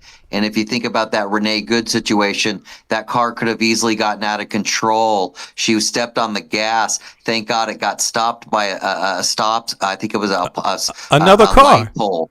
Yeah, and some cars, right? Yeah, it hit a car. It could have gone down the street and killed hundreds of people. It could have, and it's just sad, man. I don't know if Trump issued this message. The Trump administration issued an order, and that was to stop doing traffic stops. That means stop stopping people in their cars. Let me look that up right now. Before I get out of this one, I forgot I had this one ready, but let's see here. Did the Trump administration? Well, that only lasted about 24 hours, V. Okay, to stop ICE from what do they call this? They start traffic stops. Yeah, it only lasted for what? The thing is, on this one, they had cameras, body cameras, but they weren't activated, and I don't understand that. I mean, I don't know why that isn't why that's not unlawful. You have the body cameras. I mean, a kid's got a GoPro to go, for his mountain biking session. I don't understand how nowadays these guys don't have cameras. I'm not understanding how it's not unlawful. Like, once you have a camera, isn't it supposed to be on? Do you have the right as an officer to just turn it off? Why do you have it on in the first place? Like, I don't get it, but it says there was a temporary pause, right? It says it says Department of Homeland Security, DHS, issued an internal directive to temporarily halt most vehicles and traffic stops by ICE, Immigration and Customs. This internal pause was put in place following the immense pressure and scrutiny after ICE agents fatally shot 2 motorists, one in Houston, Texas, and the other in Biddeford, Maine. Okay, so the temporary pause was issued after this. But people have been complaining about this the whole time. These aren't the only people that have been shot, and the reality of it is that what are you going to do as a citizen? Like, in this situation, do you feel safe stopping for these people? Like, that's all. For God's sakes, they're masked. They're not identifying themselves. They're not in a formal uniform. I mean, come on. And then they're just grabbing people. I mean, this is America where you kind of have a right to defend yourself with a gun. So I'm kind of surprised. And I think that's going to come to that situation, and it's not going to be pretty. I think it is, man. And I don't know. I don't know how many people watching today saw the video from yesterday. There was a video that I played, and I think this is the video that actually got the shit, my stream demonetized, right? But I'm just going to show people the stream. I'm not going to play it, but it's up there in my shorts, right? And it's the video. Let me see. It's this one right here. Let me stop it. I can show a still, but I'm not going to show the whole thing. Okay. I'm very surprised they don't have some kind of formal uniform for this, especially considering that the people involved love to cosplay and act like they're brown shirts. Basically, yeah, I'm surprised they don't either, because I mean, what's the point in them not having uniforms? But look at this. This is the video. It's in my shorts. So inside, I believe there's a TSA agent in this video. He's right off to the right. And he's telling people to stay back, police business. That's what the TSA. You don't see the TSA agent right now, but he's in a blue uniform with a badge on, black pants, blue top. TSA is also known as TSO, I think, something like that, or TCO, something like that. But in any case, it's customs, right? Transit. What is it? What's TSA? Transit something? Yeah. In any case, but he's telling people to stay back. People are like, "What's going on here? Leave him alone." And the TSA agent is telling them, "Stand back, police business," in the video. Now it turns out that people don't even know if this was actually ICE, but they were claiming to be ICE. And that's what the TSA agent believed that they were. It turns out that nobody knows who the people are. They ran off and they took his property.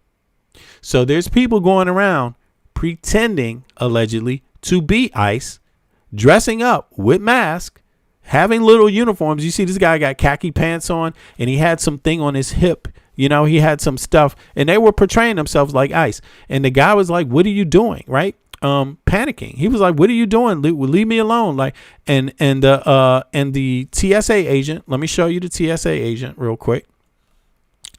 Here he is. I can't play it because YouTube is probably, but I can show you. Yeah, he looks like somebody that works at Bass Pro Shops, hanging out with his girlfriend. Okay. And then let me show you. And then here is crazy, because the TSA agent comes in right here and he tells people to leave him alone. Police business. Yep. He tells people to leave them alone. It is police business. And now it turns out that they may not have been ICE at all. This police officer thought that they were immigration's customs ICE agents. This guy right here. Yep. Yeah, they have footage of them walking away, V. Yeah, this is here. It's here. And after enough people got shook and upset, like, what the hell is going on? Then they decided to leave. I guess they were like, the heat is on. But this guy was still talking about police business. Stay back. It's like he actually aided a crime. Allegedly, like, it's possible that he enabled a crime. He's out there. And how is he supposed to get that handcuff off? And the man is left with a handcuff. They came and tried to handcuff a man, took his property, and then left. And the TSA agent is talking about stand back, police business. Like, what's going on here? And it's just so out of whack. It is just so out of whack. Look, I'm going to put this link in the chat. People, you can watch it yourself for whatever it is. You can't watch it in this stream because I don't want YouTube, for some reason they don't care about the shorts. But for some reason, the videos that become monetized and more so commercialized, people with certain types of commercials may not want to be involved in. It's YouTube that's doing this. It's not that they have to. It's just that when your page is monetized, they want to make sure that that certain groups of commercial people can automatically work with your feed. So that's what it is. So it's not really a bad thing, but it is a little annoying, just so people know. But you can watch it here in the short. It won't disturb this feed, this live. The lives are really the important streams, not the shorts. So there it is. Yeah, impersonating law enforcement is a class X foul. Exactly, and the TSA agent helped them. What is the good with the police, bro? At this point, like, yeah. Tell that to Nick Shirley. Impersonating a federal officer is a federal crime. It There's some good ass impersonators though, and impersonating a congressional member should be a crime too, because we have a lot of impersonators impersonating a senator. What happened to Mitch McConnell? He's fucking impersonating a senator at this point. Trump is impersonating the president. What the everything has gone to hell. And I'm sorry, shit like this can't work. It doesn't work in any country. It's not even a matter of the U.S.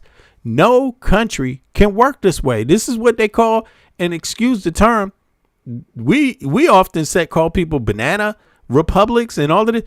What is this? What is this? If somebody else is a banana republic, what the hell is this we seeing here? Like, they have it's like 1935 Berlin, V, and now you kind of see how World War II came around. Yo, exactly, man. Exactly. It is just too much. It's just too much, man. And well, I hope people I hope we find a way to get out of this. Listen, if you're not registered to vote, I appreciate you, Eric. I'm gonna get out of here now. But if you're not registered to vote, put a 1 in the chat if you are registered to vote. Put a 2 in the chat if you're not registered to vote. I just want to see how many people in the stream are registered. Put a 1 in the chat if you're registered to vote. Put a 2 in the chat if you're not registered to vote.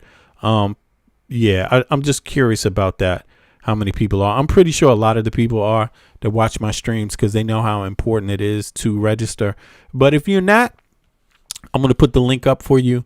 You should go in and register to vote. This is your tax dollars at work. You can register to vote right here. Let me see, at vote.gov. Register. That's the federal website. Vote, right? Register to vote. And that will link you to your state's voting. Yeah, if you can help just one person and that person can pay it forward, it can make a big difference. It can make a big difference. Every vote counts, and every vote counts. And also, just in case somebody doesn't really know how to vote, man, some people are new voters and they don't know how it works. And that raises a lot of questions too, which we try to go over here in this podcast. But the link is down there. Vote. Encourage more people to vote. This is your tax dollars at work. Understand that. ICE is your tax dollars. When you don't vote, you don't get to tell anybody what to do with your tax dollars. You go to work. A part of your check is taken out for somebody to do something with.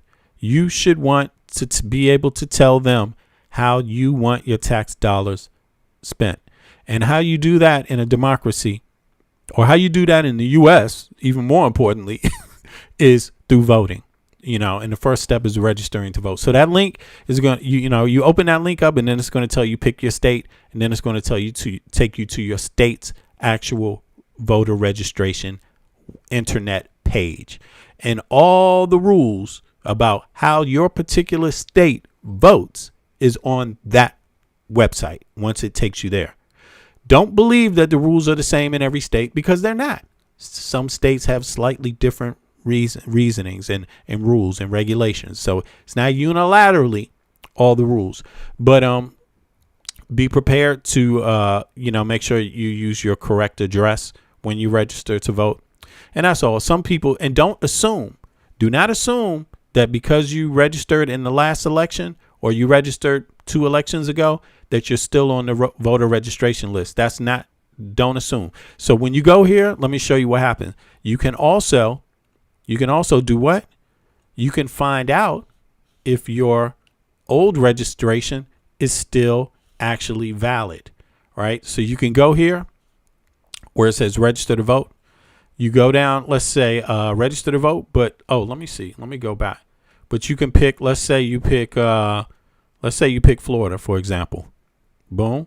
Yeah, right? If you're not sure, then just do it. Right. And you see right here where it says you can where is it at? It says you can also check your registration. You can vote, you can register to vote, or you can check your registration to see if it's still active. So you see that? So just go to the main site and then pick your state. Right now it picked Florida because I chose Florida. But you just pick whatever state you want to pick, and it will take you to the actual page where you register to vote. So on that note, I'm out, y'all. I appreciate everybody for coming out. It's been a good conversation. For those of you that didn't get a chance to hop up on this stream, if you are interested in hopping up, that link down there is the Discord symbol you're seeing. That means that you can go to Discord, put this app on your phone, and you will be able to hop up in the next stream. Let me put the link. This should also take you to Discord, so you can load it on your phone or on your computer or whatever have you. Right? Boom. There you go. And then you'll be able to come up and have a conversation if you want to. Other than that, it's all good. Let me see here. Now, is there one other thing I wanted to say? Oh, yeah. I'm out, y'all. I got to go. Harbinip just made a great point about where you can vote or register. And one of them is the Department of Motor Vehicles. You can get registered there. Right. Exactly. You can get registered there. And then where else is it? Let me see. Let me put this one up, too. Here we go. You can call your county clerk, register of voters, board of elections, and and ask them exactly what to do. But the DMV is a very popular place. And why it's popular, right? It's popular because guess what? A lot of people have to go to the DMV to get their state ID, right? To get their driver's license, which is a state ID. So they confirm everything else about you. They ask you for your electric bill, something that proves where you live, that has your address on it, They might ask you for your social security card or your birth certificate. They ask you for all that information to get your driver's license. And then they say, oh, since you bring in all this information for your driver's license, do you want to also register to vote? And you just say yes. And boom, you get registered to vote at the same time. They're going to have your signature on file on both the driver's license and the voter file. Exactly. And please, like Harbinip said, please research who you're voting for. Like, find out. Don't be afraid to contact the individuals. Go to their website, but even call. And by the way, go out and ask your neighbor, communicate with your neighbors, not just about who you vote for, but think about what you want, and then say, who is it that that supports that? Look for people that are talking about the things that you think matter. And right about now in the United States of America, I don't know about you, but I would think healthcare would matter. I would think a living wage would matter, right? I would think what else? Housing, affordable housing would matter. I would think education matters. Those things right off the bat. Childcare matters. That's what I would think. Yeah. And if I was you, I would be going towards what they're calling right now democratic socialism, although I don't think it's socialism at all. I just think it's Western values, because every other Western country, every other capitalistic Western country has universal health care and universal education and housing, affordable housing and these kind of things, childcare. They already have that. Well, what about just even like paid vacation? Paid vacation matters. You need some balance in this life. And when Americans are working themselves to death, they're just getting sick doing that, and they need some vacation. I have 5 weeks vacation. Everybody in Denmark has 5 weeks vacation. I may not own a home, but I have 5 weeks vacation. Everybody in Denmark, even if you don't own a home, you have 5 weeks paid vacation. You have universal health care. You have universal education. Everybody. Even if you don't own 5 homes. Like, we're talking about things everyone should have, even if they don't own a home. Right? That's most people. So, again, we're not talking about only making the tax system work for the minority. We're talking about a tax system where everyone that's paying into it has the tax system work for them in their particular situation. Yeah, and per capita per person, Americans pay the highest in taxes of any country. Right. Yeah, we do. I see somebody in the chat is talking about Denmark 20%. Yeah, but if you know how the tax works, then you will see how actually you would be lucky. The average person would be lucky to have a system like Denmark. You pay 20% tax, and you might pay you're talking about sales tax. That's different. But that's called VAT, right? And that's sales tax. But a company, right? When you're a company and you're buying goods, you're not paying that. You pay it out front and you get it back because you're a company. So they pass that along in sales tax to the consumer, right? But here's what the consumer gets. The consumer pays pretty much the same tax as the American citizen. We're talking about the middle class and the poor. You pay pretty much the same as the average American pay, right? When you total all the taxes up, except what you get for it is 5 weeks paid vacation. You get childcare. You get universal education. You get housing insurance, which is housing benefits if you need it. You get 1 year paid leave, or a family every time you have a child, 1 year paid leave to split between the mother and the father. So the father might have 6 months. The mother might have 6 months paid leave. Or if it's just a single mother or a single father, you get a year leave, right? There's a lot of things that come with that, right? The problem is that in the U.S., you pay maybe 1-2% less in tax and you don't get none of that. So all the benefits that come from that 2 to 3% higher tax in Europe, right? It's actually more valuable because you're getting all these other things that cost you so much more money in the United States to get, like your health care. You pay for the most expensive health care on earth, but everybody can't even access it in the U.S. You see, so it's those kind of things. And those are conversations that you need to have time to research. You shouldn't just listen to the 5-second TikTok video, because that's not going to explain to you all you need to know. Now, the reason why I could talk about it so easily is because I'm born and raised in the United States of America. Family goes back both sides to the colonial period. But as a grown ass man, I live in Copenhagen, Denmark. So I've actually lived longer in the U.S. than I live here. But I've lived long enough here, 20 years, to actually know practically how it really works, the ins and outs, and what the details are. So that's why I could speak on it so fluently. If I didn't, I wouldn't be able to. And my advice to American citizens is don't just believe anything that somebody tells you in 2 seconds without researching it yourself. You're probably going to find out that, like I said, it sounds like you're paying more, but you're getting more for what you pay for in Europe. So if you like paying more in the U.S. for less, go right ahead. You do that. You know, you continue and see how that works out for everybody. You know, right now it doesn't seem too great. A lot of people in jail, a lot of people homeless, a lot of people working poor, can't even working, paying into Medicaid, paying into Medicare, and can't even access the health care because they can't afford the deductibles. I mean, have you heard that conversation? Do you know what that data looks like? It might be something you might want to think about, because unless you're rich, it's your neighbor, right? Unless you're wealthy, we're talking about people that are your neighbors, you know? So you might want to think about it a little more than a 5-minute TikTok video. That's my advice. And maybe my next stream, I do have a stream where all we're doing is digging into the comparative data with the tax system from the U.S. to Denmark. Try to look up that stream if you're really interested in a 3-hour presentation on it. That would be my advice.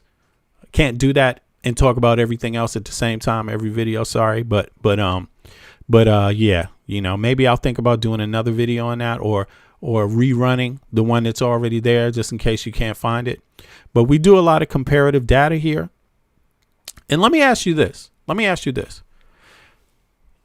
Would you rather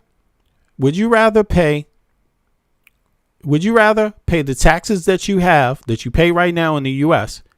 and only have 45% of the taxes that you do pay directly impact your life, your child's life, your family's life, your home, and your community?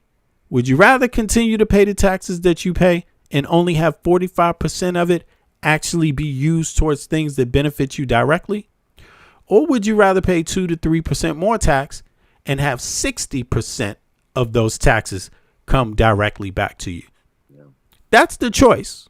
You should think about that, you know. And if you don't understand what I'm saying, rewind it a little and then put it in ChatGPT or something, the same statement, and see what it comes out to look like. You know, that's all I'm saying, you know. Yeah, I think 60% is better. We have a Chris Norland video that shows some folks getting healthcare up in Canada. One was an American lady, and she was shocked at how affordable the prescription prices were to get her prescription drugs now that she's in Canada. There was another young lady who was getting treated, and she could not believe the level of health care, and that she basically realized that living in America, she just wasn't getting treated at all. And that's just a tragedy that she's been going along for so long, basically disregarding her feelings. She said she's just been in pain a lot of times and did not get treated. So that's just a disgrace. And so when people say that, oh, Canada is so bad, she said it was very quick, within a few hours, and the costs were like $65. So you just cannot compete with that. And then there was another lady at the end who was actually living in South Korea. It was a black lady, and now Chris Norland, the young man who's doing the video, he also lives in South Korea, and she was talking about how she was shocked how the old people there are so active and they're outside and they're exercising, and she thought that everyone was like that, but no, that's American old people that can hardly move, that can hardly get in and out of cars. She just thought that how old people were, and she sees now that she actually went on a hike, she says, and some of these old people were outpacing her. So something's wrong, that people are just so not only banged up, but basically out of shape because of the lack of health care. Yeah, it's true, man. People don't get preventative health care in the U.S. because it costs. They're scared to actually go to the doctor. They wait until it gets too bad, or they ignore their feelings, and they don't get blood work done too easily because that's going to cost them a deductible. Every time you see a doctor in the U.S., the average person has to cough up some money out of their pocket. At the same time, that one of the biggest things that taxes pay for in the U.S. is actually Medicaid and Medicare. So it's kind of ironic that one of the biggest things that gets covered in your taxes that you pay every month is actually Medicaid and Medicare. Everybody pays into it if you pay taxes, but huge whopping amount of people cannot access it because they can't afford the deductible. So a lot of people, millions and millions and millions of American citizens, are literally paying into a healthcare system that they can't even access. And if you are still at the point where you think that is okay, that tells me how proud you are to be American. And that's one of the big lies, V, is that even if you have health care in America, you can still be denied treatment. Exactly. How do you pay taxes into every check you make, every hour you go to work? You paying taxes for health care that you can't even access? Sorry, that's called getting scammed. And on top of that, the people you vote for, they get their health care. What the fuck? The people you vote for, you literally pay your congressional members and your senators and your president and everybody else in your government to have health care you can't even access. Yeah, and Hazel Flats just made a very important point, especially in regards to cancer. Cancer is so important that they catch it right when it starts, and they have scanning technology for that now, and it's really not that expensive on a grand level if a ton of people are doing it every day. But here in America, they want to charge your insurance company so much that they can only run, like 10 people through a day, where these other countries are running through like 100 people a day. Exactly. Somebody else said the food is toxic in the U.S. too. Exactly. That's also another thing. You buy shit on the shelf in the U.S. and they don't even have regulations. So you go out there and you buy something that's supposed to be one thing, and then you find out 10% of it, 20% of it is goddamn sugar or additives or all this other stuff. It's like nobody can live like that. Nobody can live like that. A lot of the things that are on the shelf in the grocery store are adding to health problems, but yet the regulations are so loose. It's just open, pure, it's like you said, libertarianism. Yeah. Just for about $150, you can have everything tested in other countries like Thailand, and that's a good feeling to see if you're okay. They test everything, something that would probably be about $2,000-3,000 here, and people have to beg their insurance to cover it. Instead, people just pay out of pocket over there and just find out, do I have something? Is there anything out of balance? And that's good to know if you have something right then and there. Yeah. What is that, a blood test? They just test for everything in the blood test? Because you can see, yes. You can find out if you have cancer through blood tests too, so that early wise, they start testing for that too. And yeah, it's true. You know, and these things should be central to the healthcare system anyway. It shouldn't cost you an arm and a leg to get blood tests that covers any possible sickness or disease that can show up in your blood. You know what I'm saying? Like, it shouldn't be the biggest development on earth, because it's not, because everybody else, pretty much all the other Western countries have it already. So in fact, they encourage you to go to the doctor to get a blood test to find out what it is. A lot of times you can have sicknesses just because you're not getting a blood test, and the sickness gets worse and worse and over because you don't know what's in your blood. You don't know if the vitamin levels are correct. You don't know if there's something else, a virus that's just staying in your body and just not totally disappearing and just staying. Really, that's what you got to know. And you can look and feel healthy, but just a little bit less healthy than you felt the day before and not realize it. You know, so, you know, people should consider how their tax money is being used in the United States. And that's why it's so important to get that checkup like every 6 months or a year, especially if you're over age 55. And that's the thing, if they do catch something right when it begins, right when it happens, even if it's very deadly, a deadly tumor, if they can catch it when it's small, they can cut it out. Exactly, bro.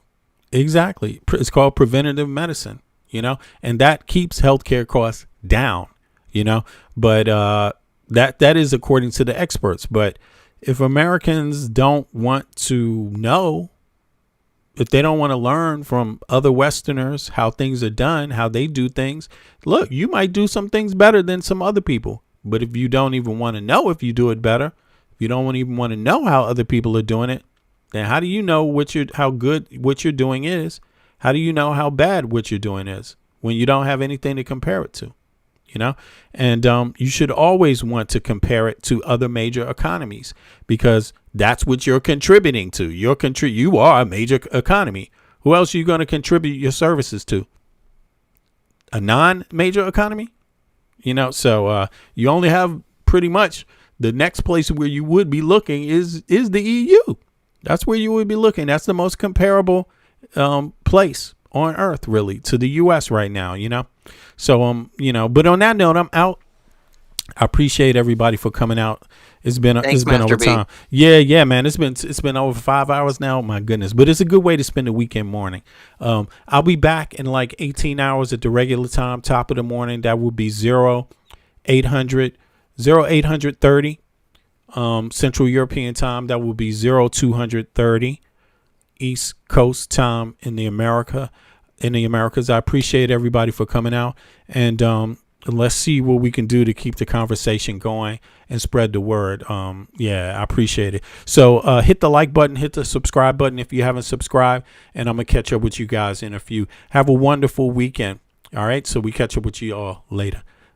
See ya. And release the Epstein files. Goddamn, how long we gotta wait for this? Release the Epstein files. Get us that at least. Can we get that? We were promised that. Didn't happen. See you guys on the late night stroll. Appreciate it. Peace, big girl. Peace, Eric. Peace, Michael. I know how to see a whack MC. Peace, Rafika. But I just back away real cool, no fussing. I'd rather go kicking in the streets with the bums and use the knowledge to collect what? Some funds. Open a non-profit and build a damn school. And this is the story of how a great king rules. There's many that claim to know the local demographic, but don't have the nerve to tell you the truth. It's tragic, but I do. So sit back and let me spit this shit to you. You feel better when I spit this shit to you. Despite the system trying to clamp down on the people. People will learn how to stand up to evil. Not evil that's across the globe, that's too far. But evil that lies in their own backyard. And fighting, it's not an option, they can't win. The government, it's not supposed to represent sin. But then again they do, and that's a problem. So let's go down and figure out how to solve them. It's not fun being a rapper that can't speak. But we do, yes, and plus we make fat beats. Yo, we smoke weed, break up trees. Listen, bringing fat beats, that is our mission. You wanted to see us, homeboy, shut up and listen. The loneliest Listen, Big Benny, brother, check the vision. Mentalities of different realities. Enter the Star Trek room when you hear the boom. I be the Walkman with the super bass. Automatic stop, yes, stereo cassette player.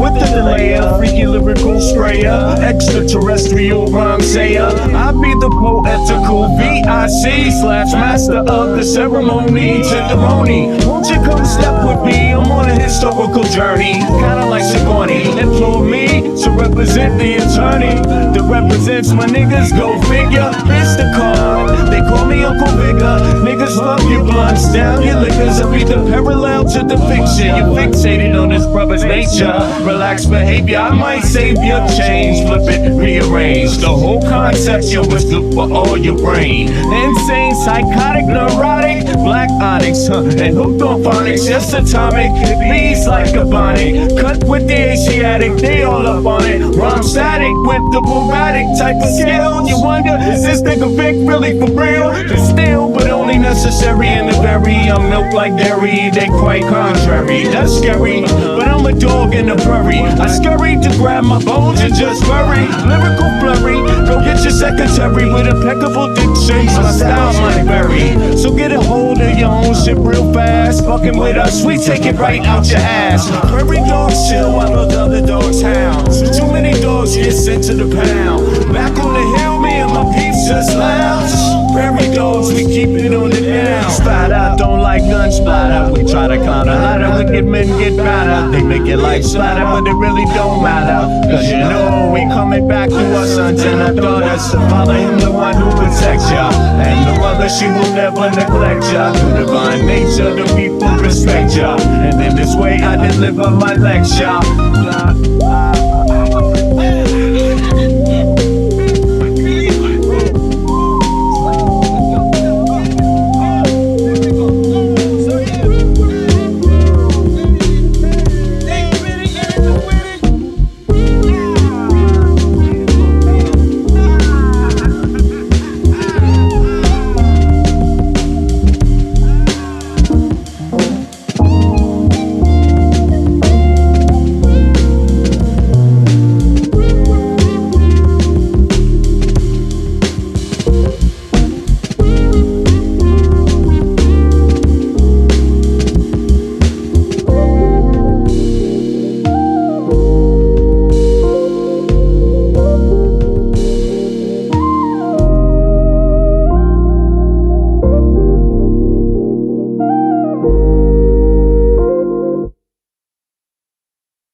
Children dying.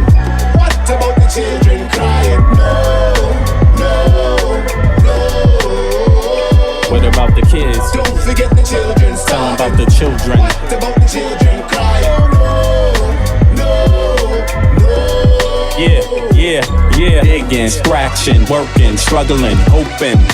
Some is hustling, every man hustling. Stay alive, that's the game. It don't matter if another gets slain. Pain, recession, other cats want a war. We got the weapon, people want bomb, so they gon' get them. This is the rhythm, the politics ticking. It's sad how we living in this life. It's gonna be a time that we change. Shit is not finite, life is the same. Motherfuckers killing each other to make a claim. Stop that bullshit, you have no respect for each other. You know the truth, you come from your mother, your sister, your brother. So love one another. If we make that change, the whole world will do the same. So listen.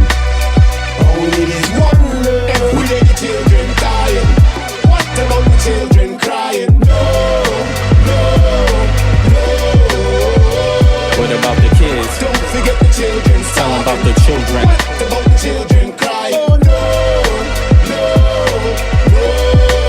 I wish someone would tell me when is the suffering gonna stop. I see time ticking, fuck your watch. There comes a time when man steps to the plate, but it won't matter if your mentality is fake.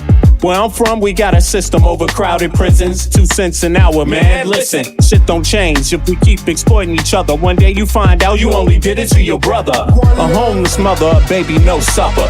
She got a husband and father, they both love her, but they can't find work cause the people with the power, they got a strange way to govern. Their price tags say nothing. Life is funny, then again it's really not. People dying for what other people got. I asked God if he can come and change the shit. He said, hell no, it's you that's gotta change this. Every day the children dying.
war. Crying babies looking for food, starvation, the recipe, people subdued.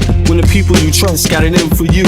Deceit is the word of the day and every clue. Don't let it go, it's from the days of old. Time is up, but some still do not know. Can I make up my mind? Is it worth the dime? Do I have to take a minute just to make it mine? Life's never fair, but don't listen to the TV. Go out and take a listen to the streets with the people in the slums and the homeless bums with degrees and degrees sitting under a tree. It's not easy in the world for the poor man, the one that brought you to reality. See, they don't want you to know about the black sheep. Even 7 roads to the 12 families all around the globe with an ancient code. Is it really asking a lot to say a death old? Cause we sitting on the earth looking back at extinct, and I'm standing on some ground that's about to sink. I ain't scared for a minute, I ain't about to blink, but I documented for the world what I see and think. Feel we on the call and I feel we on the break. All Congress gonna do is waste paper and ink. Vote or die, you voted and you'll die. You can have it both ways, can't say it's a lie. You can march all you want, but they playing you wrong. They only understand war, it's the same old song. They want war, all they really want is a war. Diversionary tactic to make the big score. The diamonds in the morning, you know they want more, but they wanna keep you low, so they manifest the war. War, all they really want is a war. Diversionary tactic to make the big score. The diamonds in the morning, you know they want more, but they wanna keep you low, so they manifest the war. Like the lotus coming out of the mud with colors, I create envy in those with power but jealous. I unify the poor with my song, the hell with the others. Descended the way they treat indigenous brothers, cause I understand we link forever. They try to hate us even though that we keep it together. I'm not talking about controlling the air or the weather, I'm talking about maintaining the truth, the high endeavor. A rebel drops bombs in the midst of trouble. The free world counterattack and now there's double, but nature gets the shit in the way to settle. If you stop the machines for a minute you might hear, but they won't cause the TVs whisper in the ear. And capitalism has eyes that don't tear, and they cloud up and get crazy and won't stare. And like an ab, it's hard to get an ass to listen. Living like this is like living in prison. It's hard to keep hope when you're living in prison. The spiritual thoughts, so yes, the mental prison. The outside, yes, it's got to get through. Something's gotta die, so something here can live. Your life is nothing if you got nothing to give. Keeping the spiritual, yes, disguised as religion. Controlling your mind, the mental prison. They want war, all they really want is a war. Diversionary tactic to make the big score. The diamonds in the morning, you know they want more, but they wanna keep you low, so they manifest the war. War, all they really want is a war. Diversionary tactic to make the big score. The diamonds in the morning, you know they want more, but they wanna keep you low, so they manifest the war.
know what you feel, you want it. We got what you want, you can have it. Orientation in this place we call Earth. Love from conception from your mom, your birth. Pops planted the seed in the turf. From there, you must find out what life is worth. Grew up learning your do's and don'ts. Before working on your motor skills, working on your coordination, right?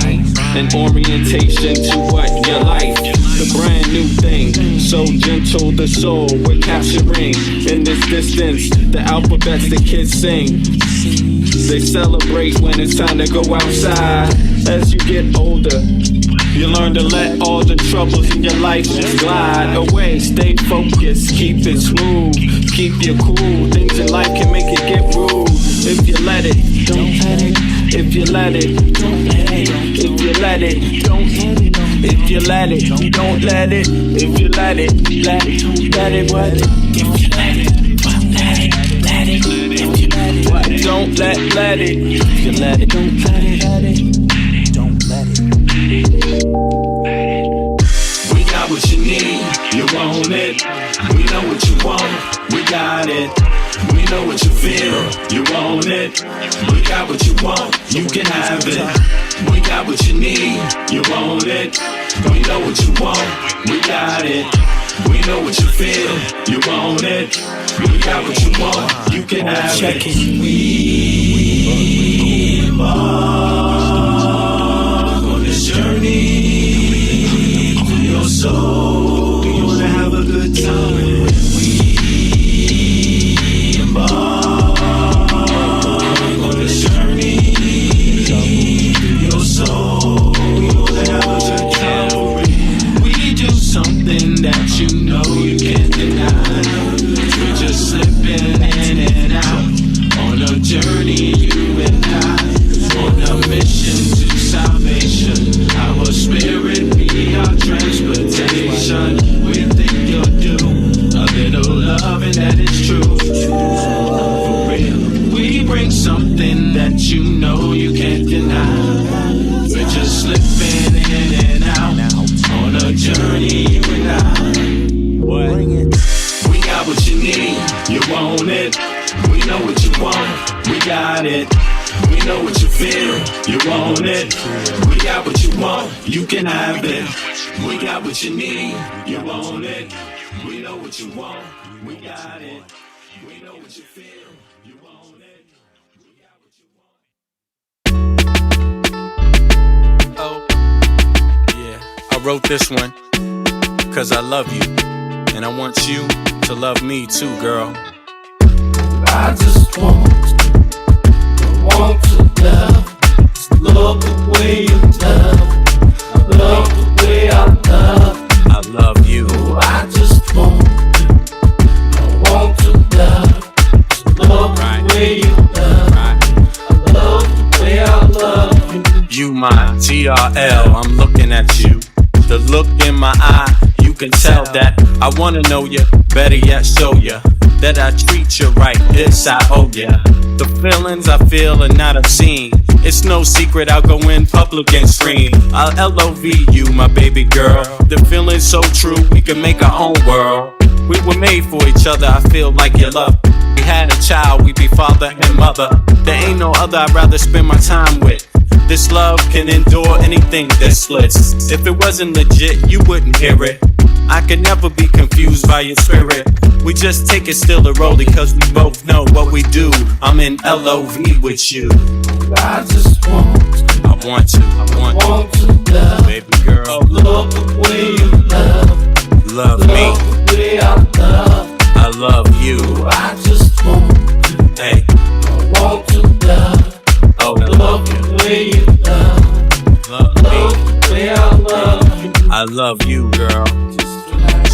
Just relax, just relax, just relax, just relax, just relax, just relax, just relax, just relax, just relax, just relax, just relax, just relax, just relax, just relax.